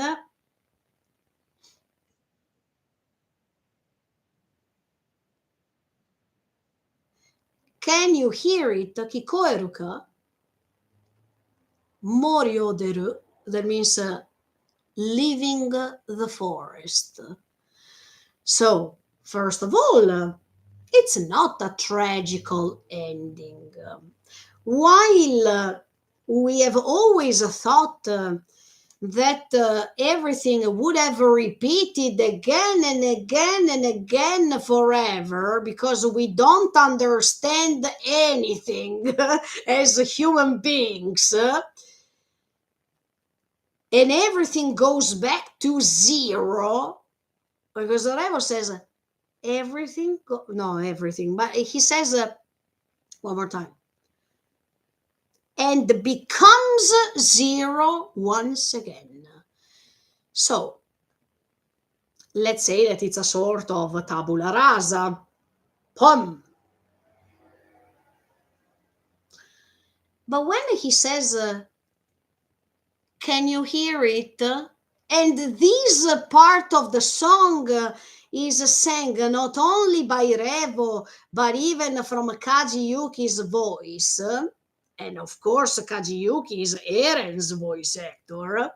It's like as if Eren is saying to this boy, can you hear it?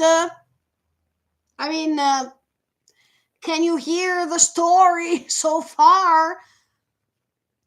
If you go outside the forest, I mean, going out, leaving the forest, but this time, the setting is not terrifying like in the moment when Ymir went inside the tree. Okay, Paradise was destroyed. But this boy that comes out with this dog is peaceful. He is okay. He is just exploring. Oh, he's exploring! What a coincidence that this boy is exploring here and there. No one else wanted to explore the world. Later you will understand what I mean.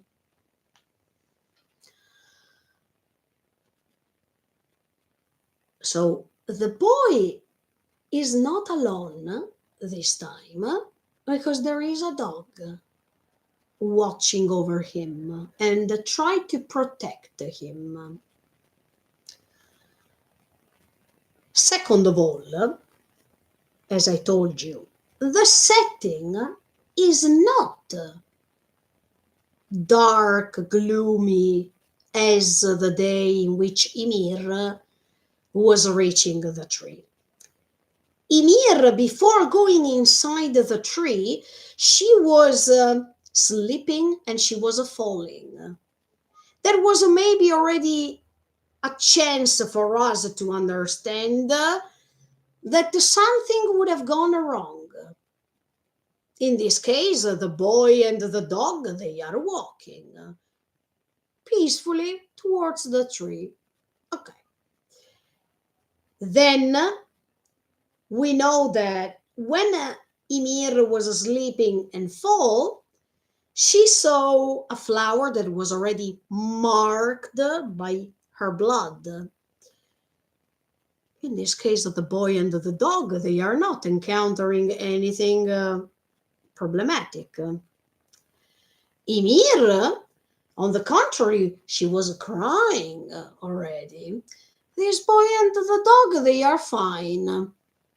They are not having any problem reaching the tree. They don't sleep. They don't that. They are just walking. Ymir was attacked behind her back. We know that. And she was struggling to find a shelter. And then that the shelter became her cage, I mean, her curse for 2,000 years. The boy and the dog, they are not followed by anyone. They are still, they go, they explore the world. There is a waterfall. I mean, the perfect representation that after destruction, there is regeneration somehow. I mean, not only the setting is destroyed, but if the setting is completely destroyed, you say, oh no, what a catastrophe, right? But to see that a boy and a dog, they survived, makes you already think, oh wait, life goes on here. No, it was not true considering the fact that everyone died. Someone survived. In this case, it's not a girl, it's a boy. And this boy, is young, so he can definitely build a generation. And maybe this boy was. I'm just saying, okay, I'm just giving you some hints to understand the one kind of option that I'm telling you, because later I'm going to tell you many others, so stay tuned. Maybe this boy was an orphan. So when he was growing, and he was always growing by himself, he didn't have the chance to be influenced by others as much as all the characters we know were influenced by what happened. Now, maybe he was born, of course. His parents died, but he didn't assist to this murder or to these deaths. And he was always living with his dog together. We know that the dogs are really loyal, and we know that the dogs are always taking care of us. They get affectionate, and we also get affectionate to them. We create a bond. But let's pretend on the other side that this boy had parents who survived, and before dying, they told this boy to, to behave good, to be polite, to be kind, to not to spread violence, etc., etc. While so many people believe that when the boy will go deep inside this tree, he will repeat exactly what Ymir did, it's not automatically true. I believe also the contrary.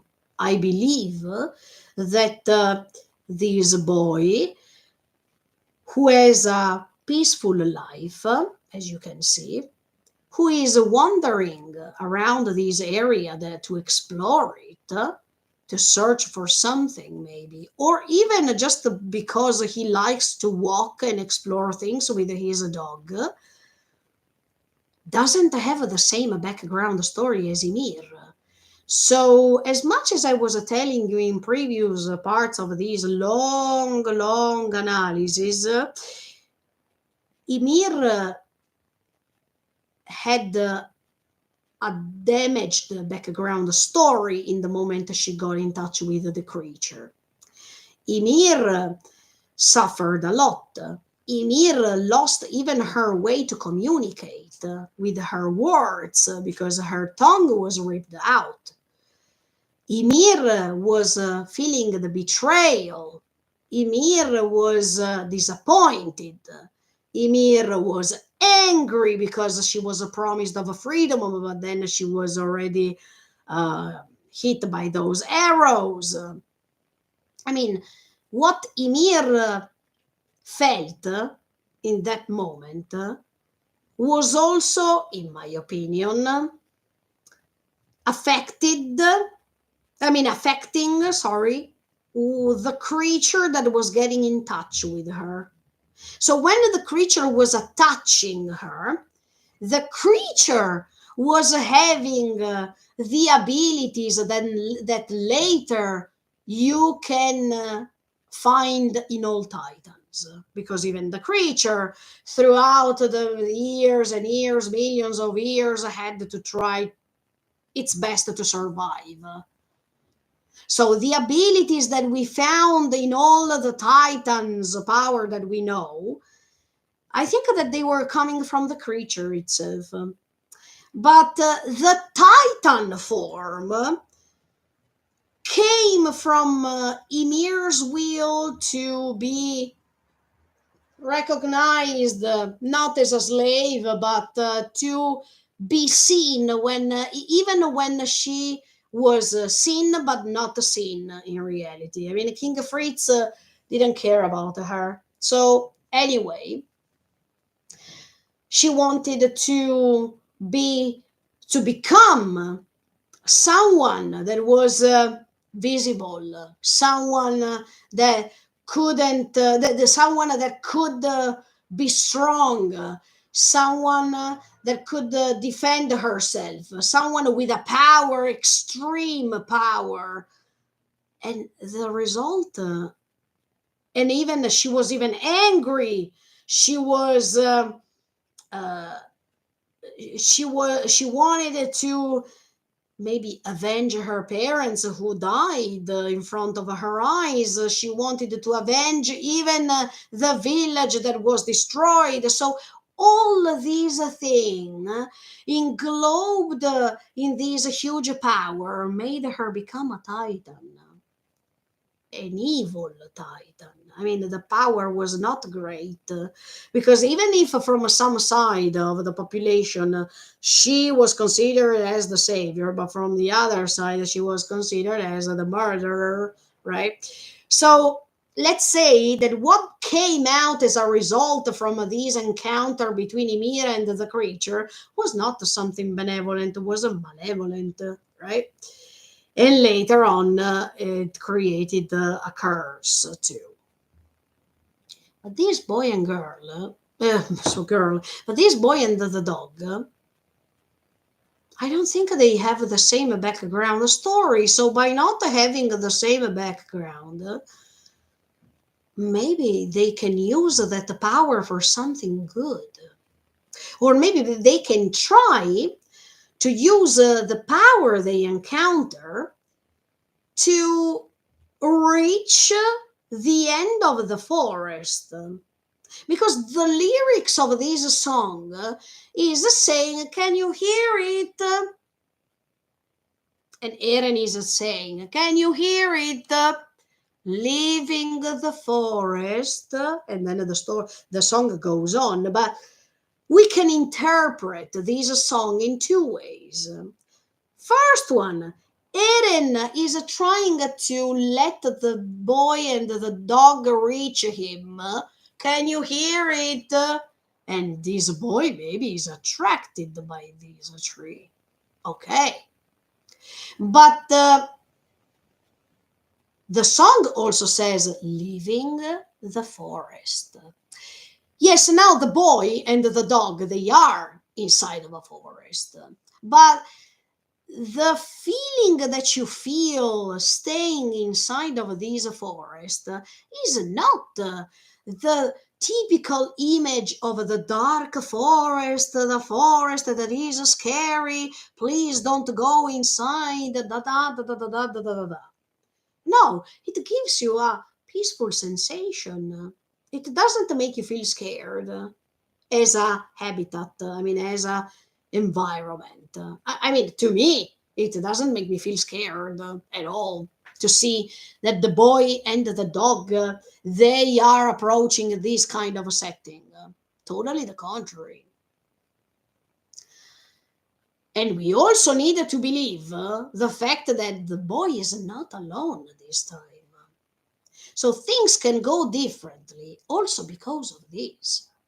At that time, Ymir, unfortunately, not only couldn't even say help because her tongue was gone, so she couldn't even scream out of help in the moment she went underwater, or she was rolling down this underwater place. But the boy has the dog, and the dogs can sense things, can sense evil things, and they try to stay away from it, can even help the boy in the case he is going to fall, is going to feel in danger. So this makes me feel as if when you see the boy and the dog that they go inside this tree, if the dog could sense something evil, it would have done everything possible to attract the boy away from the tree.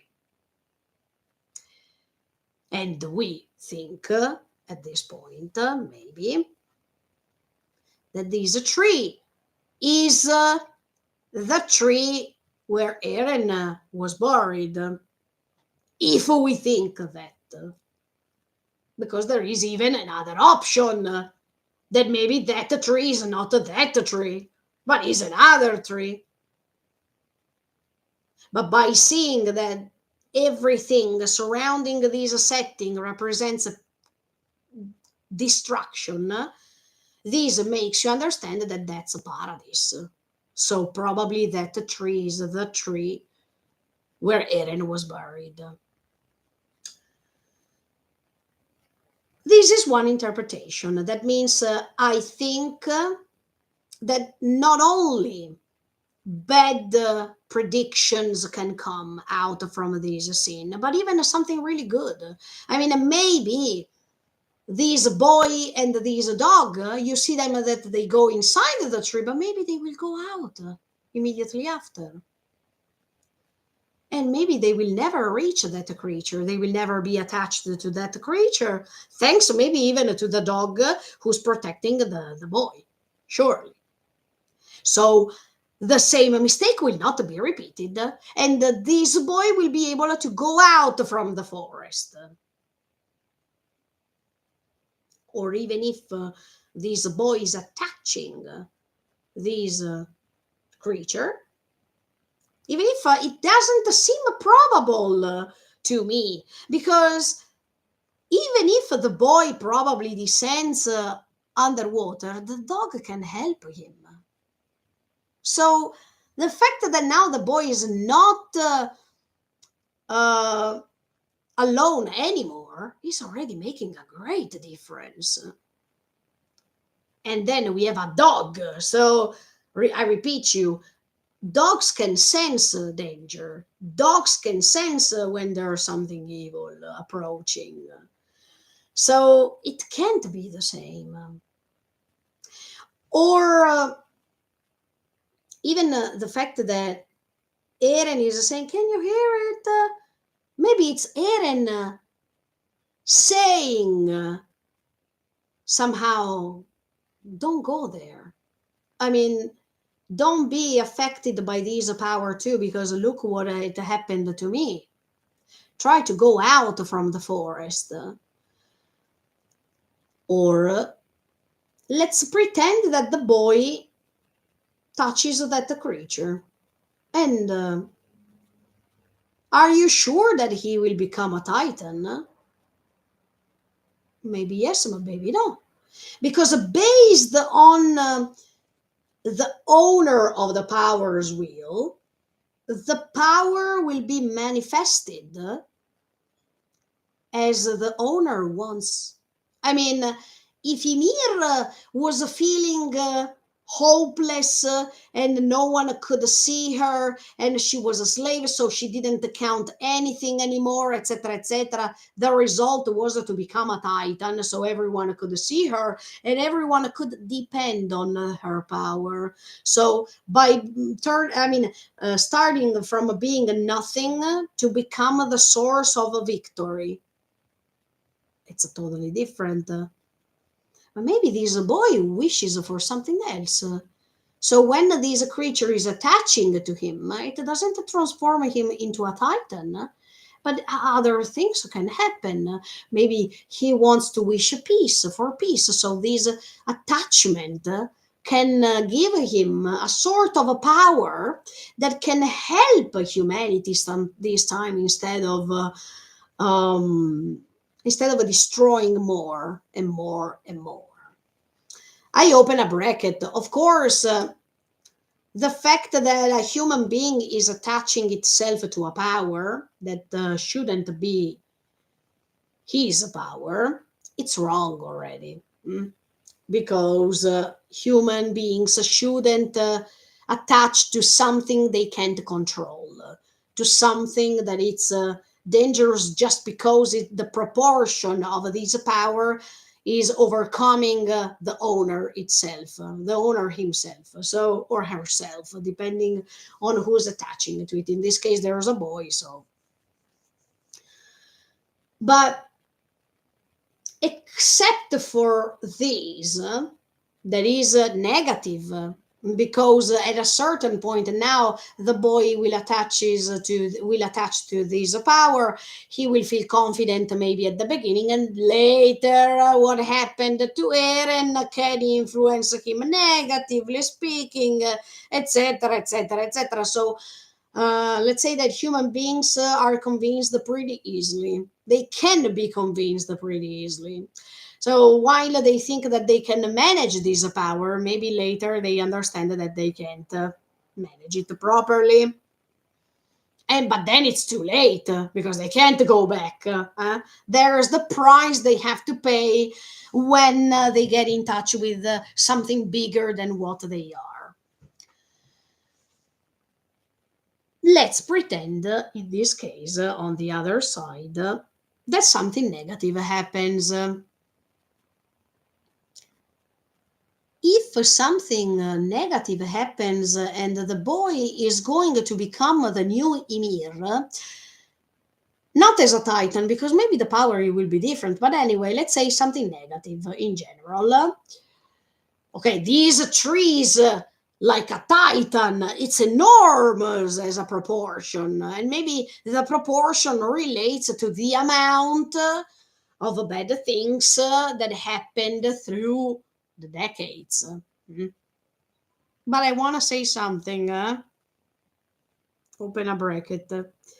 This tree is enormous. It grew a lot.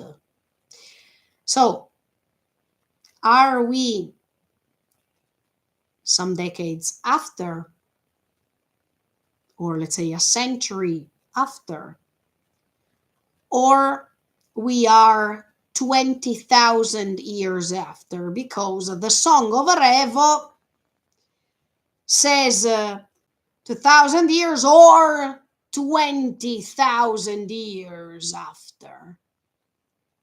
If we are 20,000 years after everything became zero, first of all, it reminds me of Dr. Stone for a second, where everything is stopping and you have to start from the beginning once again. But did you see this boy doesn't seem to come from a super technological environment? We are not seeing a boy that has, I don't know, the Apple Watch, the VR, and robotic, I don't know, a robotic dog. No, we see a boy that seems like a pastor, let's say. I mean, a boy that even the clothes are meaningful to me, but later I'm going to tell you the other option that I think. But he doesn't seem that he comes from a future where everything is super technological, right? If everything was smashed out, I mean, if everything was erased, they had to find a way to restart. So exactly what happened after the rumbling, that they had to start from zero, and you saw even the poor condition that they had.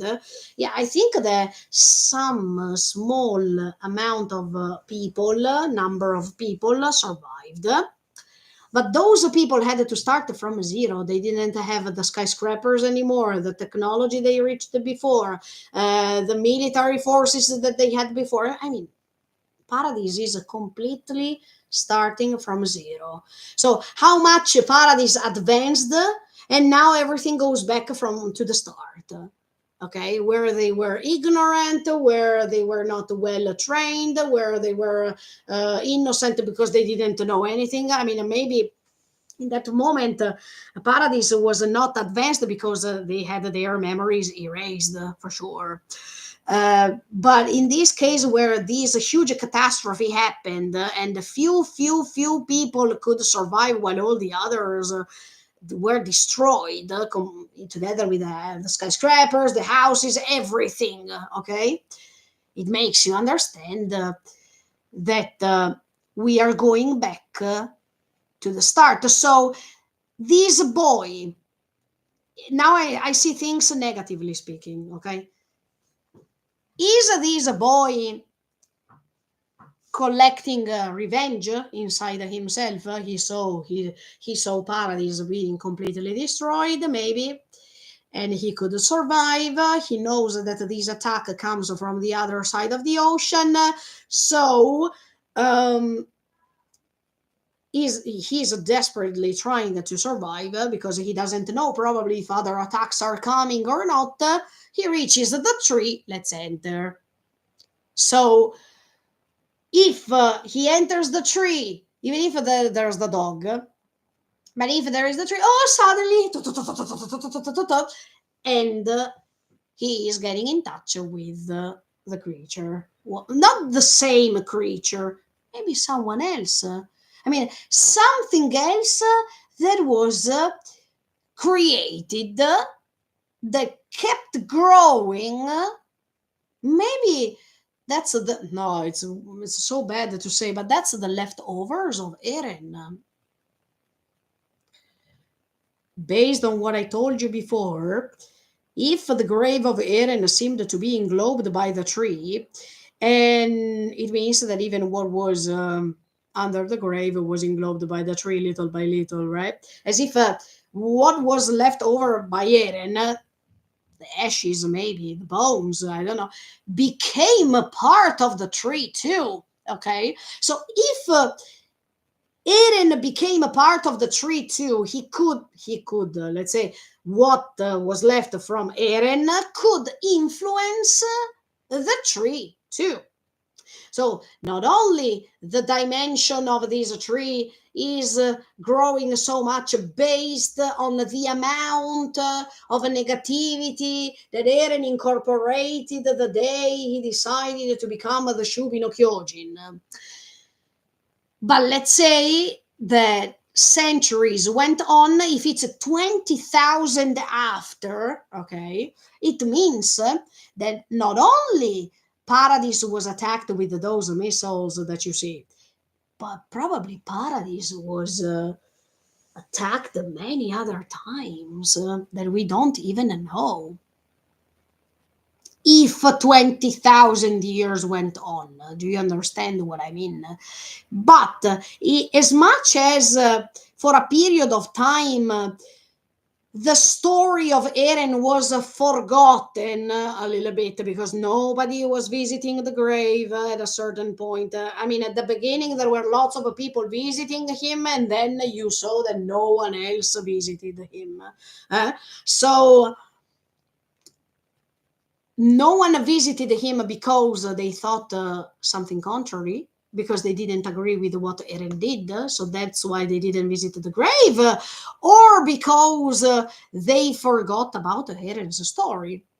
So, as much as that story of Eren and all the others was forgotten, let's pretend, can also this negativity that was felt for more than 2,000 years together with Eren's story and whatever be forgotten until we reach 20,000 years after?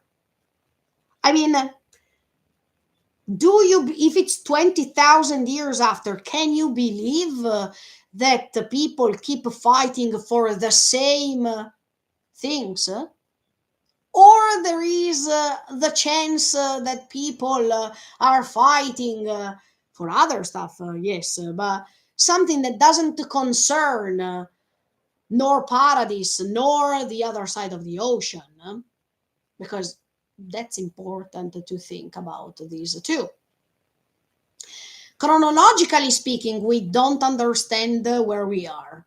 It's not written. So everyone can guess in this moment where we are and what this boy can experience.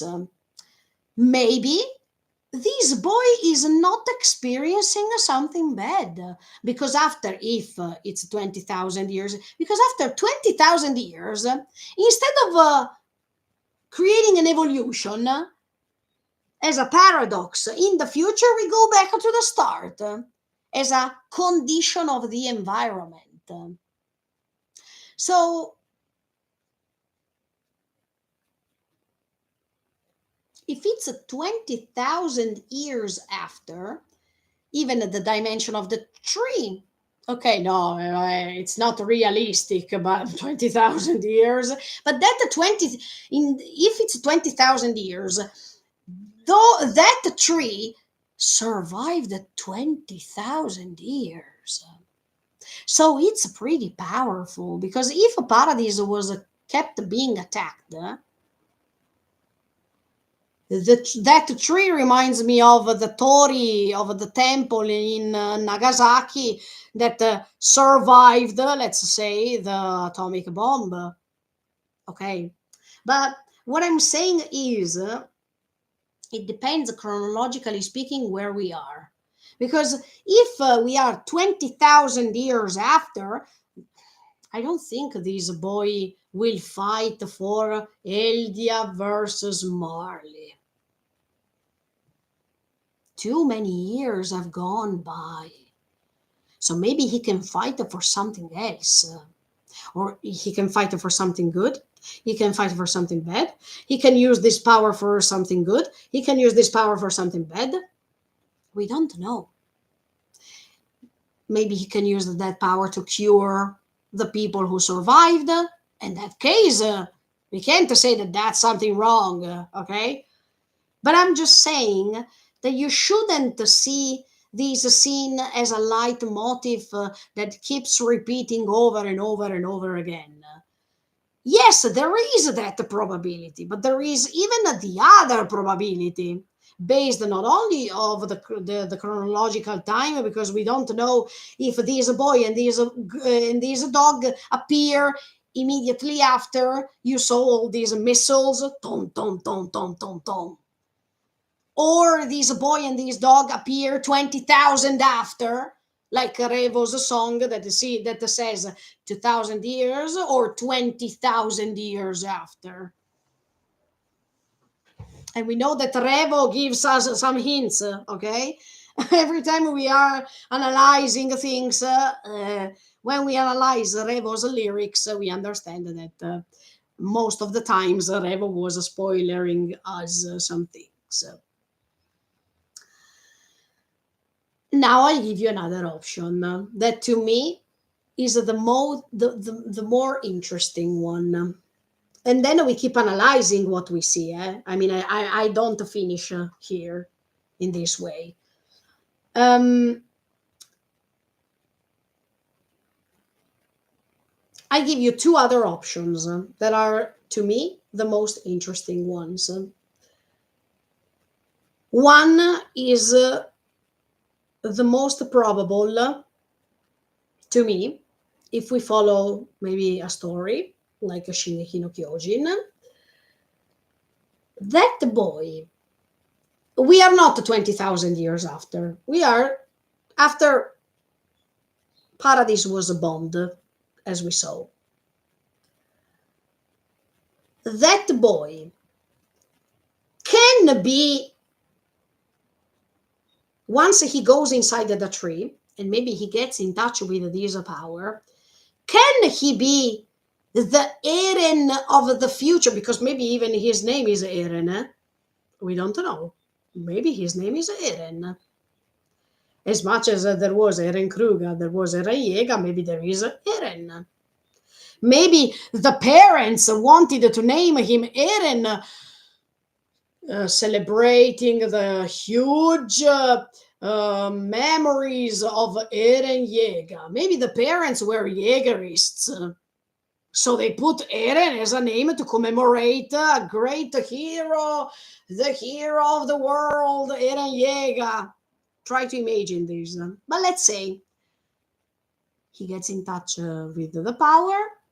Maybe his name is Eren, son of two Jaegerists or son of a descendants of Jaegerists, let's say.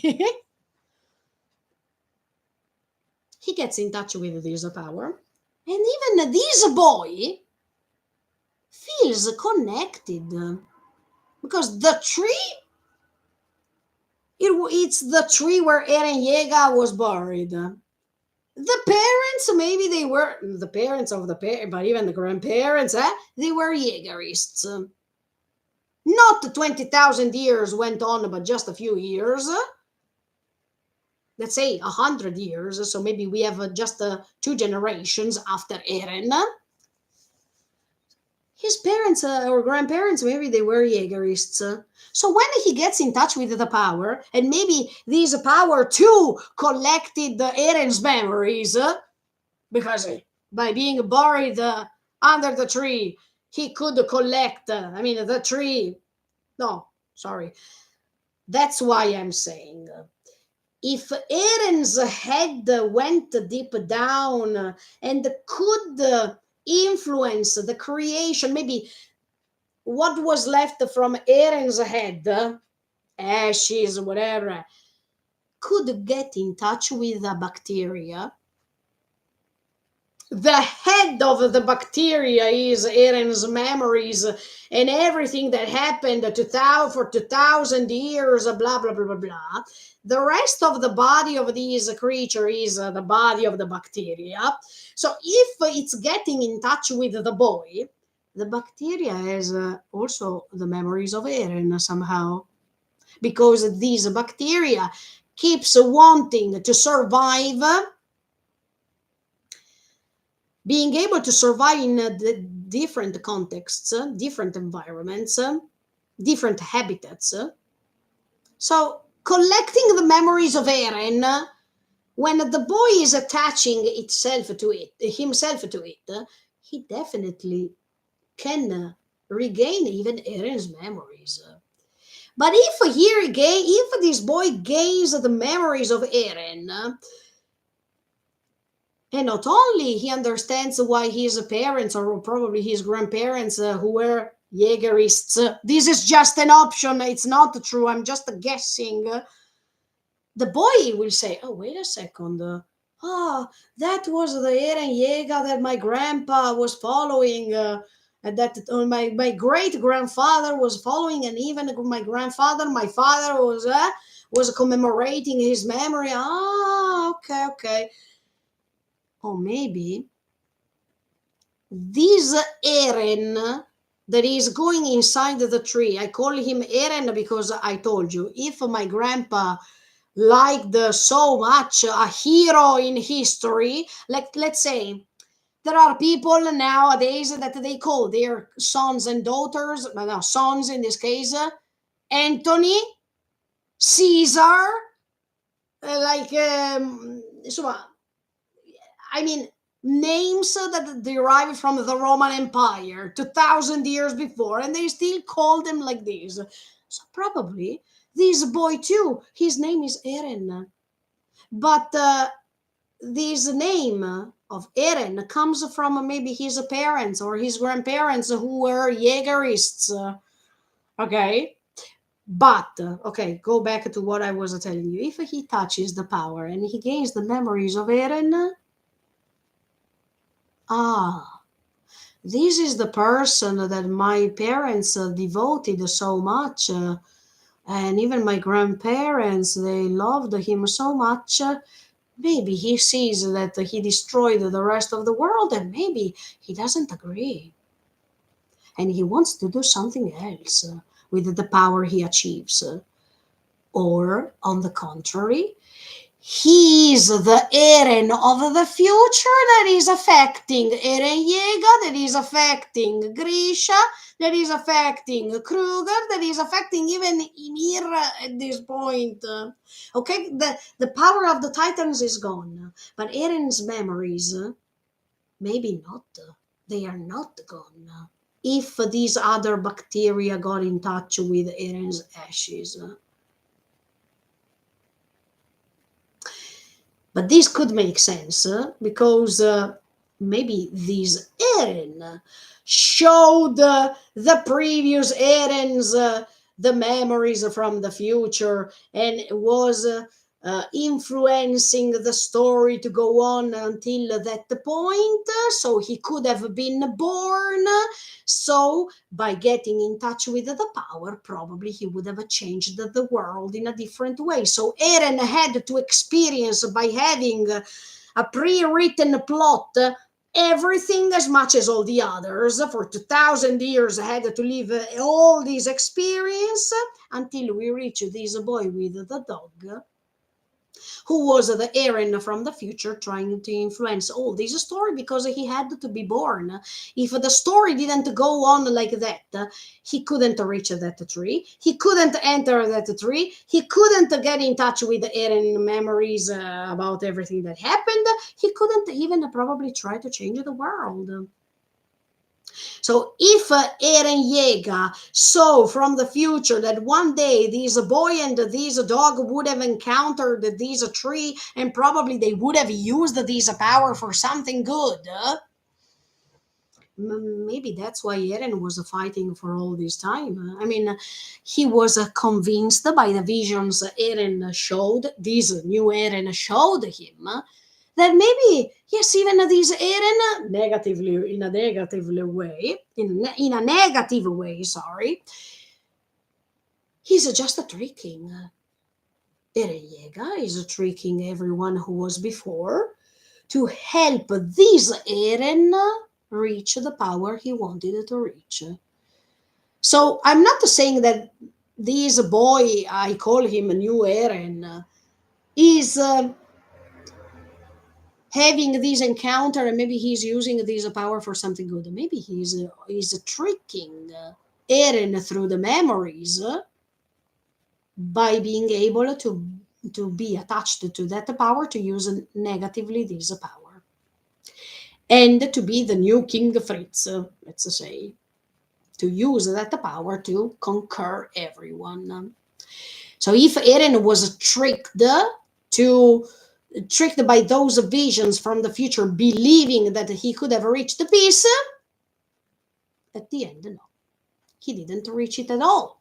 Not only because he was a slave to freedom, slave to these convictions he had, but also because he thought that he could create something good in the future based on the vision that he had, and it's not true. It could be possible too.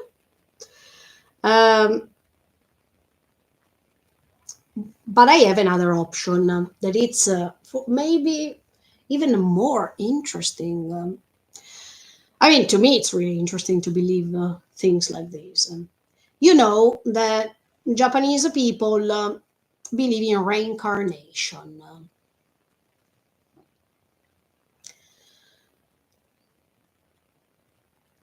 If you notice this boy,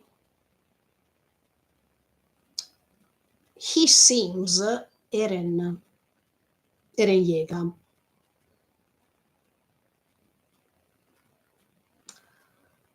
So what if after 20,000 years, not only this Eren that is reincarnated inside the body of a new boy, I mean, he is reincarnated, right?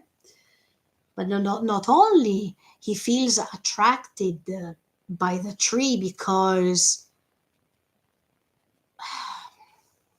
okay, so Japanese people believe that they can reincarnate. When they reincarnate, of course, they start different lives. But sometimes you have that sort of deja vu that gives you the vibes as if you have already lived that experience, that as if you already know what's going to happen because you have lived it already, even if it's not true in this life that you have, right? So if what I'm saying is probable, I was thinking, what if that boy is Eren reincarnated in another life? And he feels attracted by the tree because something tells him that he belongs to that tree. And maybe this time, instead of using that tree, that power inside the tree in a way that took him to death, but took him to death as a condemned vision of Eren, I mean, not as a saint, but as a demon, If this boy is Eren reincarnated, maybe this time things will go differently. Maybe he has the chance to try the same experience, but in a different way, with a different ending. Because when you reincarnate, I mean, Japanese people believe in reincarnation, but if they reincarnate, they don't experience the same thing. They experience something else, even if they are followed by these deja vus, in which you think, oh, no, wait, I remember this moment, but did I live it or not? Did it come from my past life? I mean, why do I believe that this time that boy can be a reincarnation of Eren? And if it's true that 20,000 years pass, okay, this boy can be Eren because now he has the dog. I mean, the dog that doesn't let him make a mistake or doesn't let him follow danger. Okay, so usually Eren couldn't have. I'm talking about Eren Yeager. Couldn't have someone, or didn't want to have someone who told him, "No, Eren, you're wrong now. No, Eren, stay away from there," because Eren Yeager couldn't accept this. While in this case, if he is reincarnated into this boy, he thinks that he needs help. He thinks that he needs to be with something else, in this case, the dog. And he needs a loyal someone or something that can protect him from danger or from mischievous things attracting him. I noticed that this boy has a scarf, a red scarf, but that's why I'm saying that I don't believe that this boy is the descendant of Mikasa. If we are talking 20,000 years after, this is impossible. If we are talking about decades,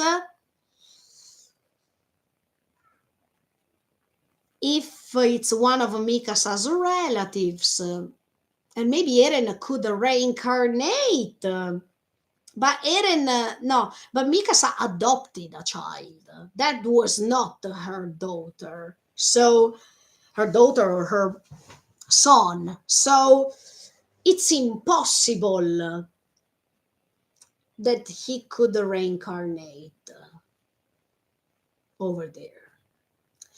But I don't think that that's Mikasa's relative. That's why I believe that it can be Eren's reincarnation, because the scarf belonged to Eren first, didn't belong to Mikasa. Mikasa received it later, but Eren was the owner of that scarf. I'm not saying that the scarf is the same. I don't think so. Or let's say, while I'm saying this thing, it's improbable that that's Eren's scarf, original scarf. I'm just saying that if this boy is a reincarnation of Eren, as a coincidence, even this boy has this scarf, this red scarf. And that would be awesome. Huh? If the boy is a descendant of Mikasa, let's say descendant because even if she adopted a child, then she considered him or her as a daughter or son, right? If there are not 20,000 years passing from that moment, maybe, and just decades, Maybe that could be Mikasa's scarf. Yes, why not? Because Mikasa died with that scarf, but I don't think that that's Mikasa's scarf because she preferred to be buried with that scarf. She didn't want to get rid of that scarf even after death, so I can't believe that that's Mikasa's scarf. That's why I prefer to imagine that Isayama wanted to create a future boy with the same scarf as Eren had at the beginning, and instead of committing some violent things, some violent actions, like when Eren, to protect Mikasa, killed three men, instead of creating that version of Eren, there is even the probability that we can create even another version of Eren, a reincarnation of Eren that represents something good this time. And this boy is followed by a dog, so maybe he can't make the same mistakes as Eren did before. So the path is totally different this time.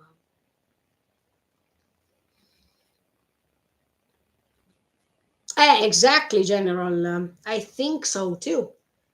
The problem is that when people believe that the history will repeat exactly the same, yes, it's partially true, but the course of events can't be the same. There should be, anyway, some modifications of events, even if revenge is one of the main characteristics of this story. But I don't think that that boy will pursue revenge. No, something tells me that this time, and that's why I'm saying it depends the time that went on. If there are some decades, I can also believe that that boy was born reading Armin's book, because I'm pretty sure that Armin, after Eren's death, he could have published some books in which he was writing the story of what happened, right? So, as much as Armin was influenced by that book to go and explore the world, etc., maybe this boy, after decades, I mean, after 30, 40, 50 years that it went on, 70, even 100, okay? Because we also read poems or novels that were written to 200 years ago, 300 years ago, and whatever. So why not? Maybe this boy was uh, influenced this time by Armin's story. Maybe Armin wrote books as much as Grisha did, but maybe even Armin wrote books about this story. So if those books were published, and listen to this. Maybe this boy was the son of a Jägerist. Wait, as much as Armin said that that his grandpa had was illegal in Paradise, if this boy is the son of, or the nephew of a Jägerist, okay, and maybe and no, without maybe, for Jägerists, maybe Armin's book was illegal, but this boy decided to keep reading this book as much as Armin kept reading the Book of the Ocean, and all the other continents. And then now that boy has a dream too. Because maybe in Armin's book, it was also written where this tree was. So this boy wanted to explore Paradise until he could find this tree. Can you imagine? I mean, usually we think that Eren influenced others, but what if this time this boy with the dog was influenced by Armin? Let's think. Let's keep thinking. This could make sense, because it seems that this boy is exploring the area until he finds the tree. But if this boy read this illegal book about Eren, written by Armin, who was the ambassador of peace, and this boy really believes what Armin thinks or has thought, and Armin wrote in his book, Where is the Tree? Where everyone was going to commemorate Eren Yeager, etc., to visit him, etc., etc. Even this boy is trying to find this tree as much as Armin was trying to find the ocean. And when this boy finds the tree, he sees that the tree is open. He is curious, and he goes inside the tree.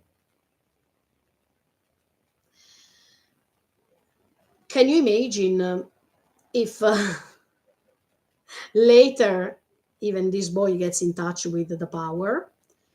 And if it's true what I'm saying, based on what I told you about Armin, maybe Armin in the book, no, Armin, no, sorry, I'm just saying something else. When we saw Armin really old, keep visiting Eren's grave, after that, I mean, in that moment of time, the tree was not already creating this hole, right? It was a tree. But then Armin died. So can you imagine if Armin wrote in this book, look, if you wanted to find where Eren Yeager is buried, this is the place to go. This boy goes there, but Armin didn't say that there was a hole. And this boy enters inside this hole being curious. So Armin has also the responsibility not only to have shown Eren the book, not only to have said to Eren those things about losing his humanity, but he also has the responsibility of this boy who didn't know about this hole because in the book it was not written. And the boy goes inside and something evil is happening. Can you imagine? I mean, I'm just telling you different options of the same story, of the same things that I'm seeing go together with you now. This is amazing. But maybe uh, Revo's song, when he says, "Can you hear it?" Maybe can you hear it? The instinct that is telling you to go there when you shouldn't go there. Can you hear it? Can you hear my voice? Them trying to convince you not to go over there and to stay out of the forest. Can you hear it, or can you hear my voice that is trying to attract you so you can reach the tree and you can experience what you shouldn't experience? I mean, you can see these questions in different ways. But let's go ahead. Anyway, you see that there are lots of ruins of a paradise, as we know recently. That means full of skyscrapers, full of towers, etc., etc.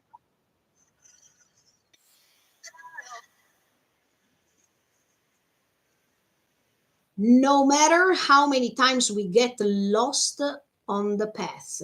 And you see these birds flying in the sky, you understand? Those same birds that were going on the same direction at the end of this episode. But let me say another thing. These doesn't seem the ruins of skyscrapers, the ruins of technological buildings, super advanced buildings. These seem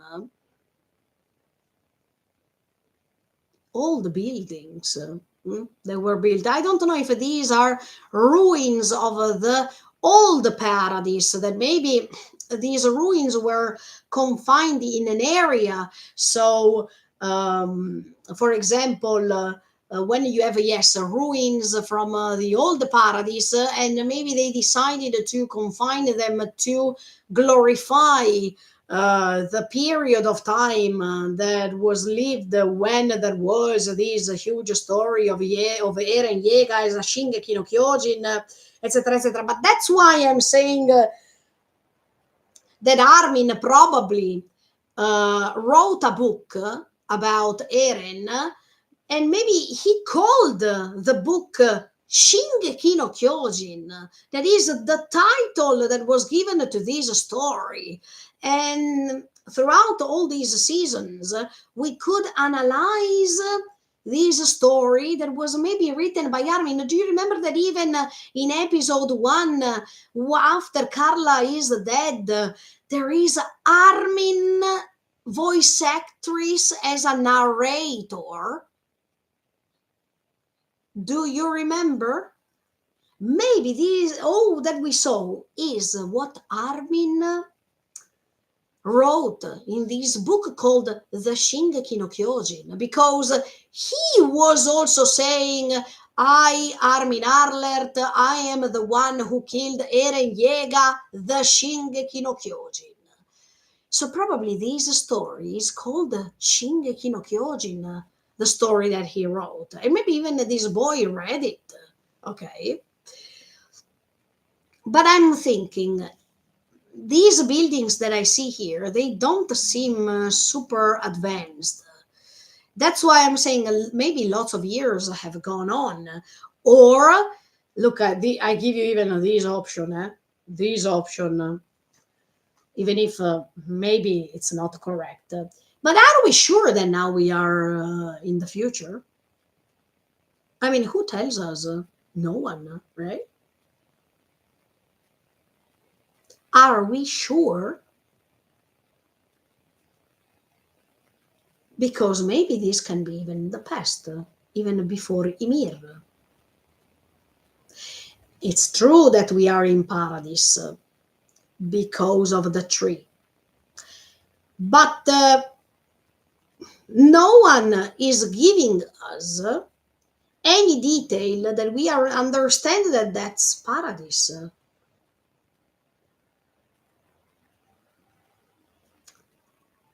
That's why I'm saying, are we sure that maybe this is happening after, or it's happening even before Ymir? This is something stupid that I'm saying, but just to say certain things, okay? Certain different visions of things. But I think yes, this is after, because you see paradise. I mean, you see water, and when you see water, it means you see life, and the meaning is life that tries its best to survive. It tries its best to keep moving forward and live, live on.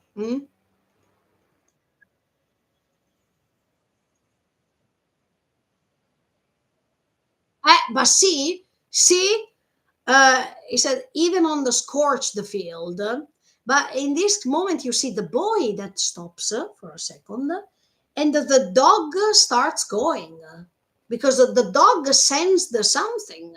Okay, so the boy is following the dog. It's not the contrary, that the boy is too courageous that goes and see, and the dog tries to stop him. No, it's the contrary. Okay.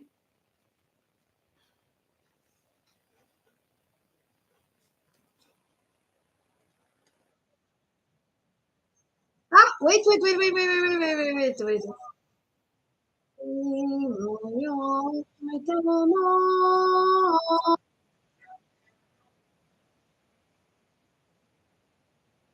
Ah, the boy, if you notice, while he is trying to follow the dog, sorry, I made a little mistake. When the dog goes, because the dog is sensing something, is attracted by something, and the boy tries to catch him, he's almost sleeping, okay? but he's not falling on the ground. He is almost sleeping, but then he regains his balance and he goes on running. Also, in this small detail, maybe the author wants to tell us that it's not the same. While Ymir slipped and fall, the boy was almost sleeping, but he didn't fall.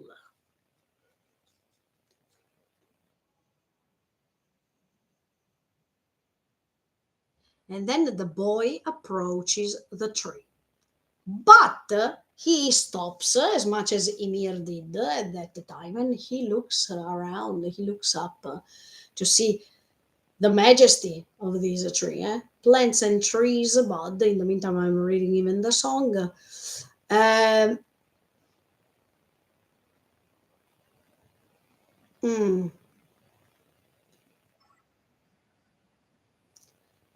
And then you see clearly this boy with all these details that now I wanted to tell you one thing. Look, um,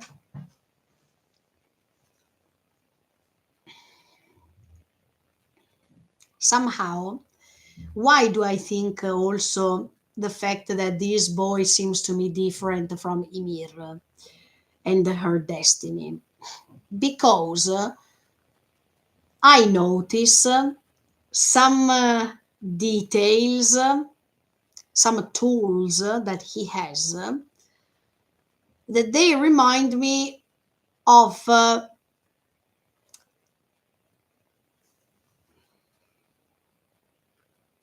can I explain this?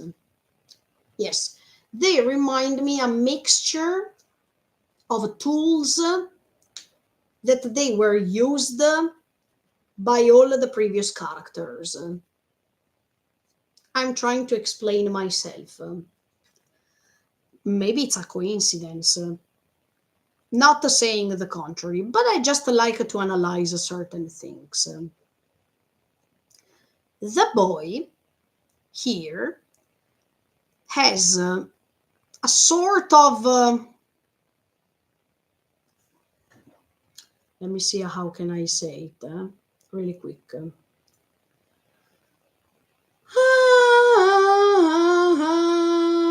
A stick. Yes, no, he has a stick, right? He is helping himself with this stick to walk even.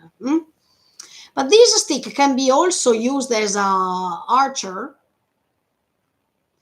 because if that's true, this reminds me of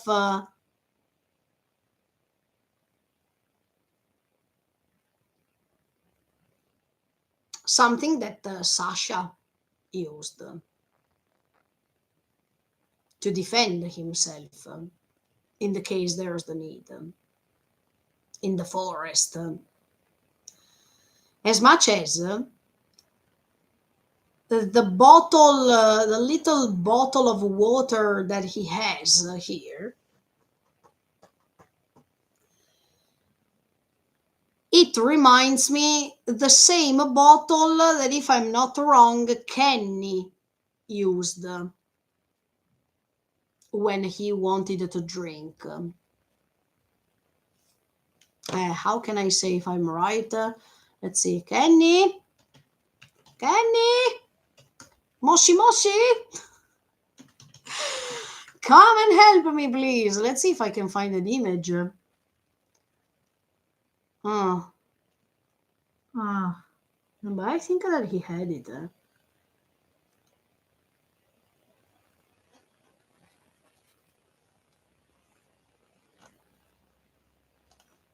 Mm.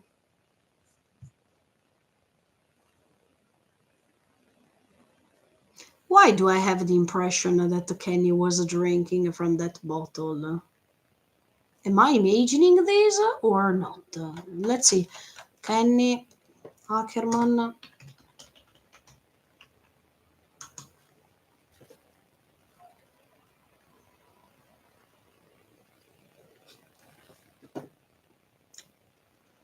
Uh, ah, no.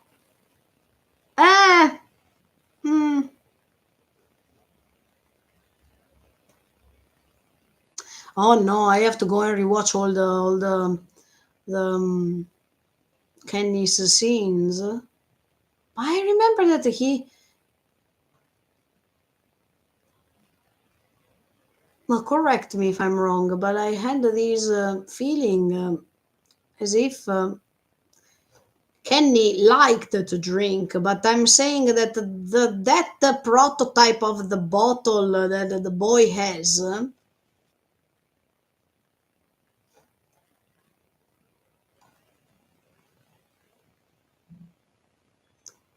Yes, I know he liked the drinking, but I thought that I saw Kenny with it, having it. Let me see. Kenny.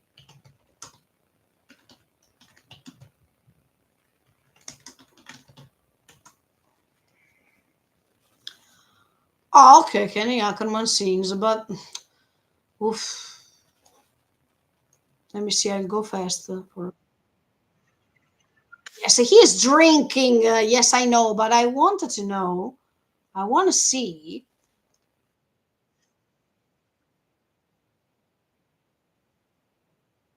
No,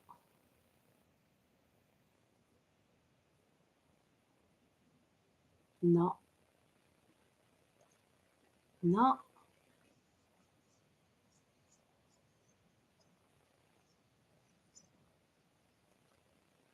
no, no.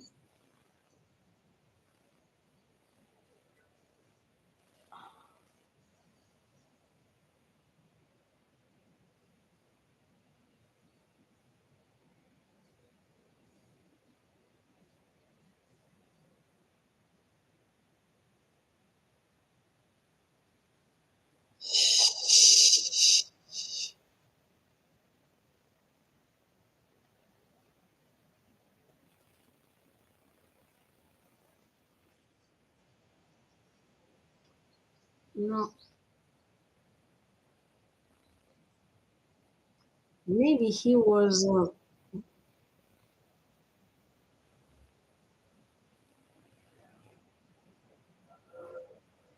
Maybe he was drinking it in season 4 when we see the moment when Grisha is when Zeke is showing Eren. Oh, I remember. I remember.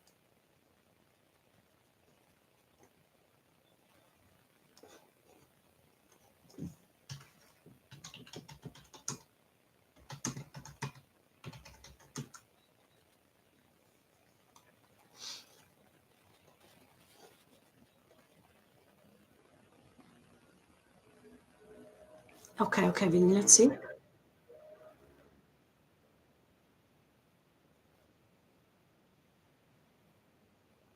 No, I was convinced. Okay, nothing.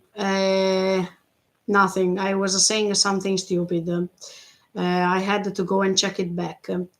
But okay, this boy, anyway, seems to have some characteristics, some tools that come from all the previous characters that we have seen. I don't know how to explain it, but it's like as if this boy is embodying all that we experienced in these 4 seasons, and he's ready to face something dangerous happening. He doesn't seem as if he doesn't know what to do. He has lots of. I mean, he has a backpack.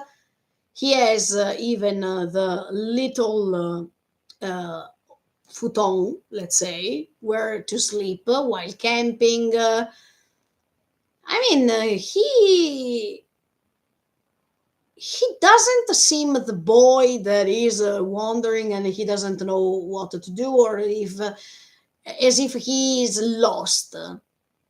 He seems, and in fact, he's even doing because he seems that he keeps exploring. from days, because we see that even his clothes are dirty, and he has this coat that is pretty, yes, dirty. But he has, I'm pretty sure that he has even the tools to cook. It's like the perfect representation of a boy who knows how to handle this experience in the forest. By finding that hole, on the contrary, maybe it's something unexpected, something that he didn't imagine to find. That means when you are too prepared, when you seem to be too prepared, um, too ready for everything, then a surprise comes in front of you that can let you tremble from your convictions or from your preparation. Hmm. But sincerely, to me, it seems as if this boy had to find this tree. That's why I was thinking, what if Armin wrote this book called Shingeki no Kyojin, and through the seasons he's narrating the story, and this boy is reading that book, where Armin even wrote where Eren Yeager is buried. So this boy, as much as Armin wanted to find the ocean, and he had that dream, one day this boy decided that his dream was to try to find this tree of Eren Yeager. And in fact, the dog, when he's sensing something, he's starting running.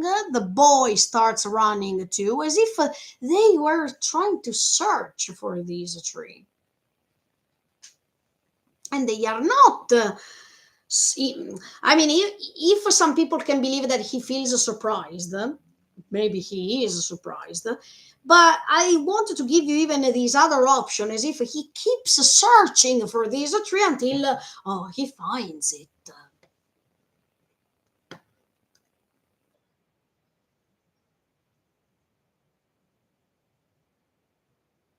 And did you see? Did you see? There are even the birds flying all around this tree. Wow! Wow! As if it's a sign from the birds. Look, you found it. Look, it's here. The tree you wanted to find, it's here. But these birds that are flying around the trunk of the tree, the cycle of events repeating, unbelievable.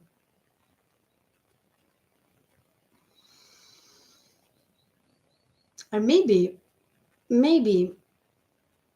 I don't know, wait. But this could be even a good sign, because usually birds fly away when there is a problem, when there is a dangerous situation. The birds fly away, they don't fly around. If they fly around, it means that it's fine.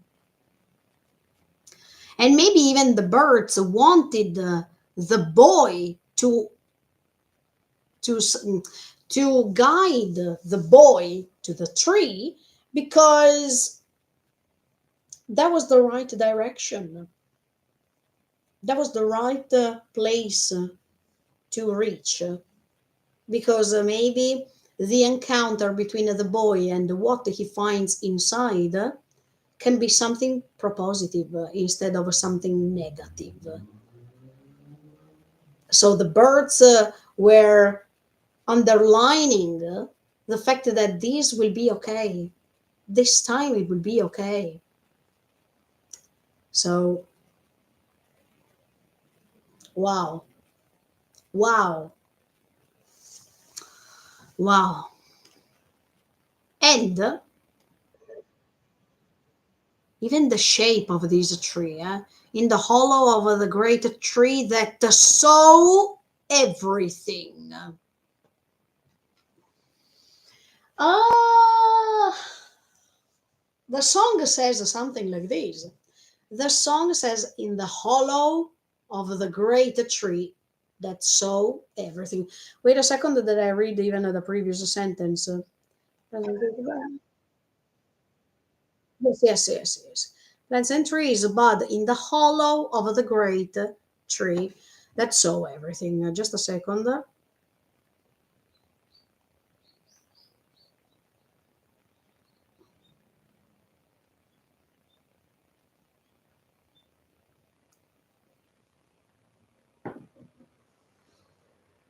Hmm.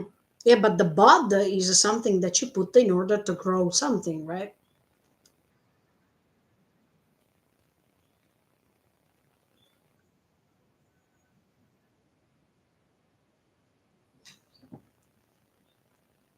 I needed to check another thing.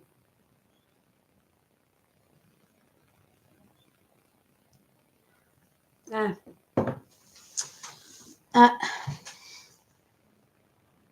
wait a second.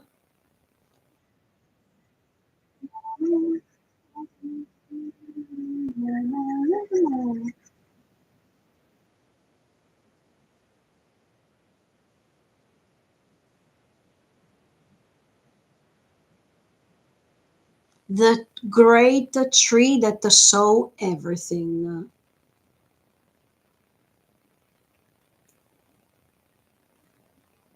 The tree that saw everything because Eren's head was buried over there, and Eren's memories were also memories of the future. That, but also this tree that has seen, has felt all the damages, all of the conflicts that were happening even after Eren's death. So this tree saw everything, was um, saw everything because the tree sensed it. I mean, the tree englobed this negativity as much as I was saying, but it can also refer to the fact that if the boy starts having that power once again, that's the Eren of the future because it's based on a power that was created by Eren, who had this ability to saw everything, to saw some things from the future. So, of course, this tree represents something that could see everything. But even the shape of this tree is interesting. Yeah, I mean, it's not flat, it's not vertical, perfectly vertical. It's a tree that has a shape that can represent even the difficulty of growing.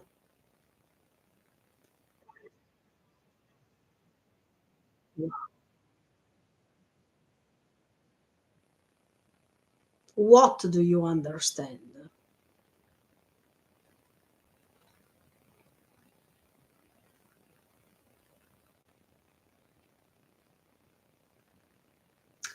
What do you understand?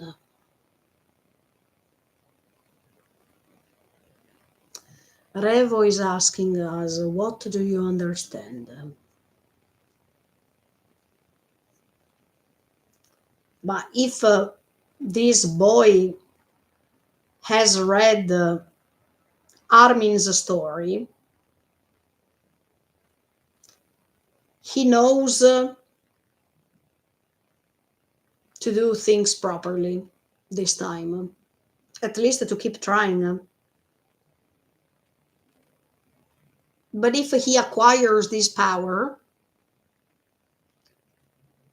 if he wants to do good things with this power, he needs to perpetrate the power. He needs to give this power to someone else. In the case, this creature creates a sort of curse of years and years. Yeah, we needed to understand if even the creature that he finds, if he finds, or if he wants to get in touch with it, has as a consequence, creates as a consequence a curse or not, based on the years you have the power. Hmm. Or not. I mean, if there is no curse, because even Ymir, if she was not, if this power was not divided into nine, probably this curse of Titans over 13 years would have never happened, sincerely. So, or maybe what do you understand is that maybe this time this boy will not encounter that creature,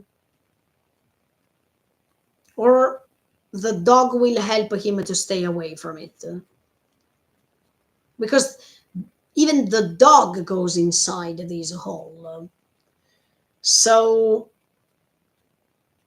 this time the story can't repeat as much as last time, because both Ymir but even Eren didn't want to be helped by anybody else. They wanted to do everything by themselves. So this is something incredible. But this time the boy is helped by the dog. He's not alone. So he is also understanding that he can't do everything by himself, but he needs the cooperation with others.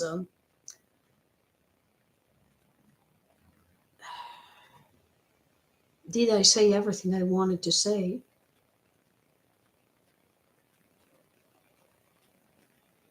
Hmm.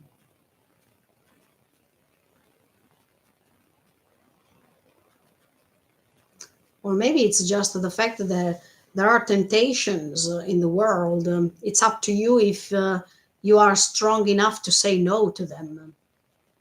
Maybe the boy is too young, so he doesn't have that sort of strength to refuse to feed his curiosity. And that's why he goes inside. And if you notice, they are always kids. I mean, every time, I mean, you don't see an adult going inside, right? You always see these innocent boys or girls going inside of this hole of a tree because they are curious. Because in the case of Ymir, she wanted protection, as if these kids are too young enough for the power itself to be fed by these youth, because of course the more they exist, the better it is. I mean, I'm talking about the power, because this power, this creature, Zeke also was saying that it struggled to live, to go on living on and on and on. So, um, mm, so always young people, as if young people can determine a great change in the world. I mean, the power that these new generations have, and the power that they are gifted by, because the fact that thanks to their decisions, they can change the world, and try to not repeat these mistakes again.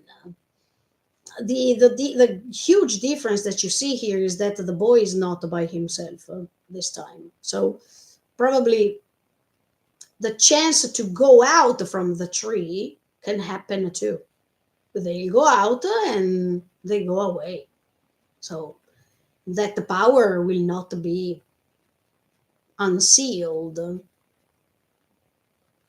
Mm, mm.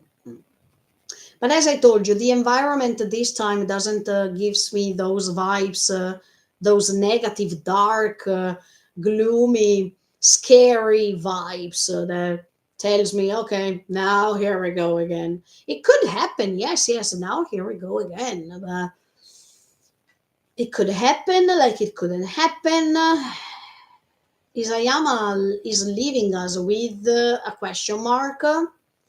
Also, because maybe he wants the new generation of now to understand. What do you understand? Do you, it means, do you new generations understand that if you keep repeating the same things, you will cause lots of pain. You will cause not the pain to yourself only, but even to the people around you.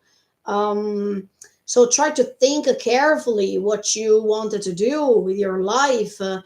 Um, Try to understand the decisions you make because of your actions. No, the decisions you make that can determine your actions, but these actions can even determine consequences.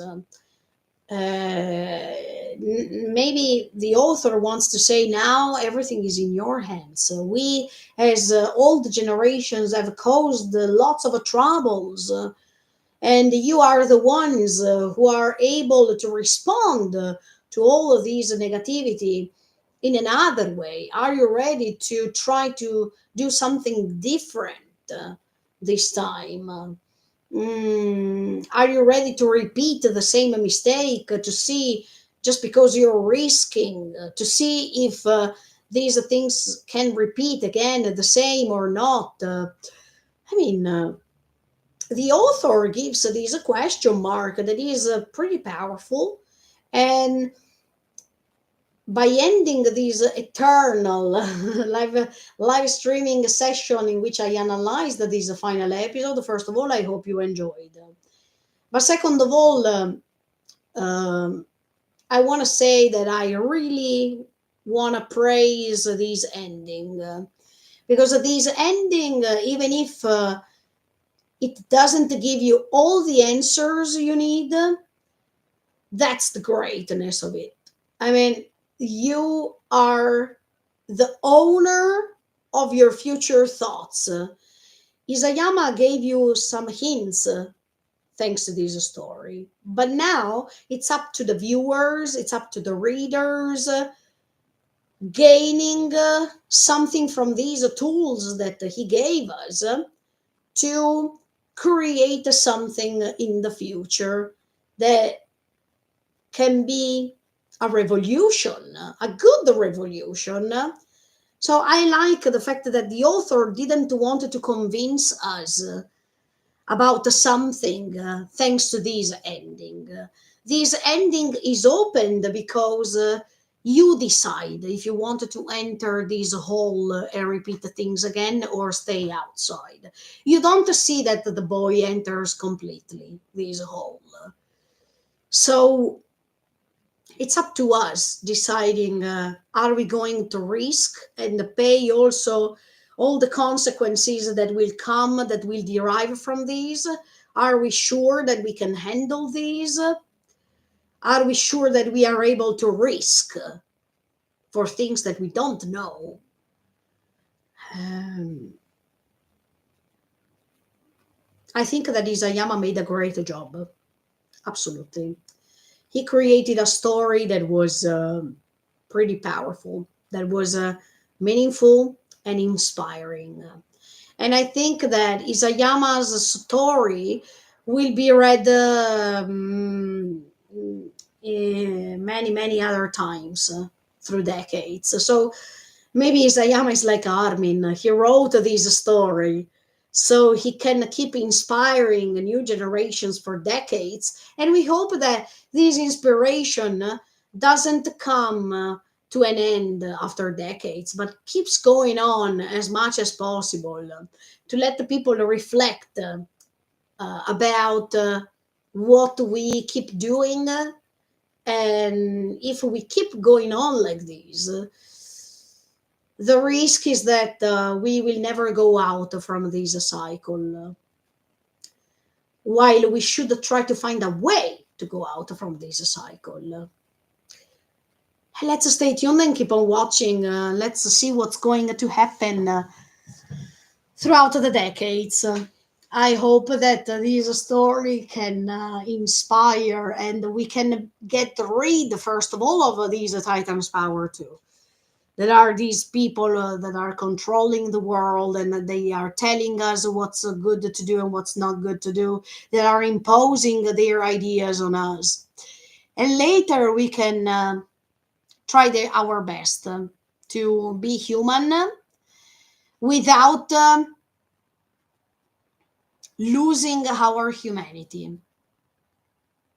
Being human by condemning ourselves as human beings, but also don't lose humanity for victory. Because if we lose humanity for victory, it means that we lose our humanity, that we completely lose what we are supposed to do. That means living things that have not only instinct on our side, but have even reason, that have even thoughts on our side and the ability to think. And this is the hugest power that other living things don't have, but we have. So we should use this huge power for something incredibly awesome, and use it not because we have to prioritize what we are and what we think, or not because we have to elevate ourselves rather than others, but because thanks to this power, we are able to create something that was never created before.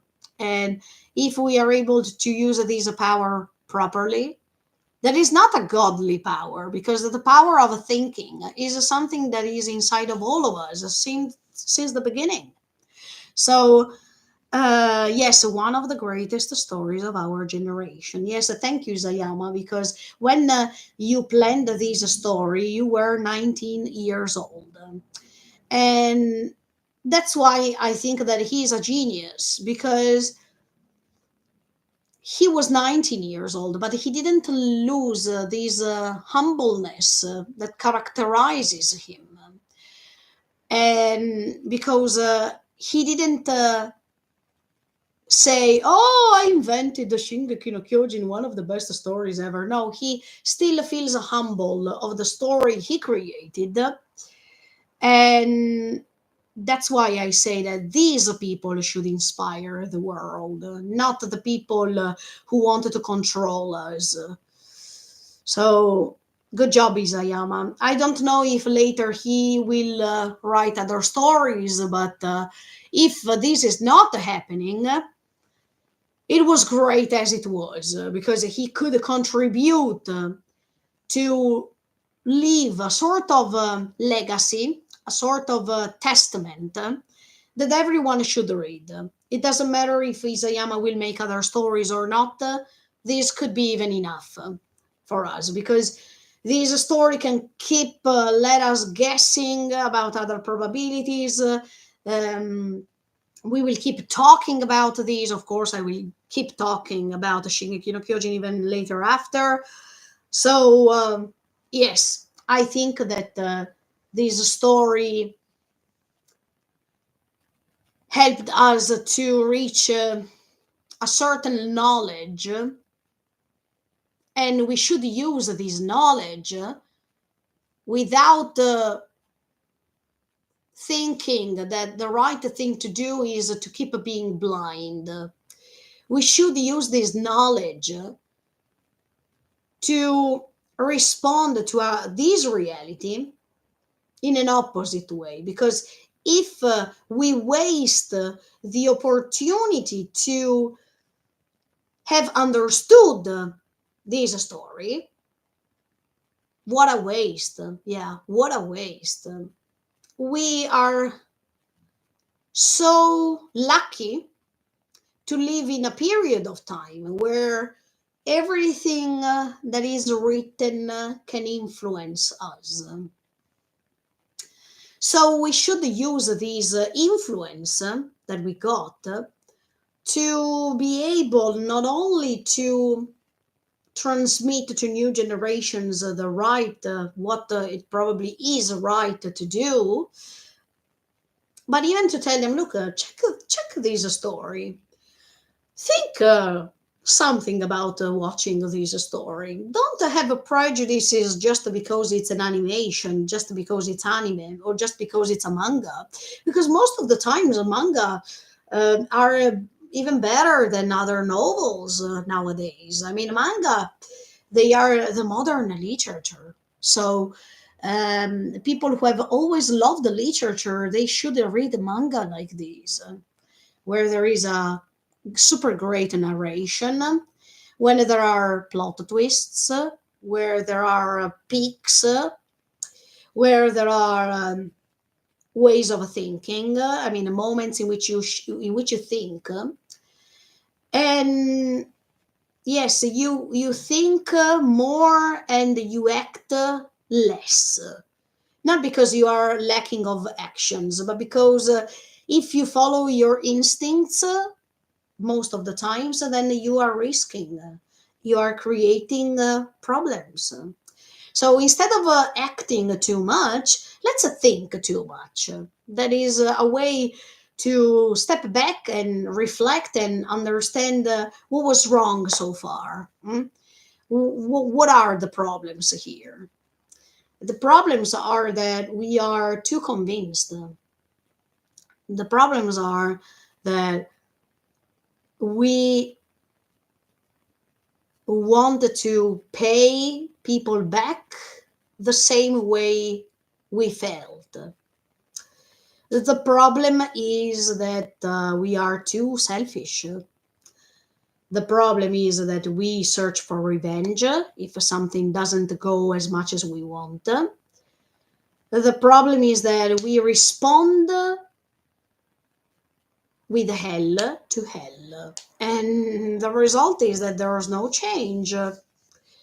This story is super amazing. And guys, I wanted to thank you so much for the support and thank you for being here. Thank you, General Grievous, because you stayed with me all this time, all these hours. You are super brave. But thank you so much. To have enjoyed, wow, 5 hours and 30 minutes. Yes, I imagined that this would have happened, but it was the perfect way to end this cycle of live streaming dedicated to this final episode. Look, it took me 3 weeks to analyze all these, but I'm really happy that I have done this because I really enjoyed. And as you notice, I don't do this because I need lots of views. I do this because it's passion, because I like to talk about these things. So stay tuned because now, yes, I wanted to tell you another thing, but I will tell you in the next live streaming, maybe on Monday. I will tell you some things, some great things.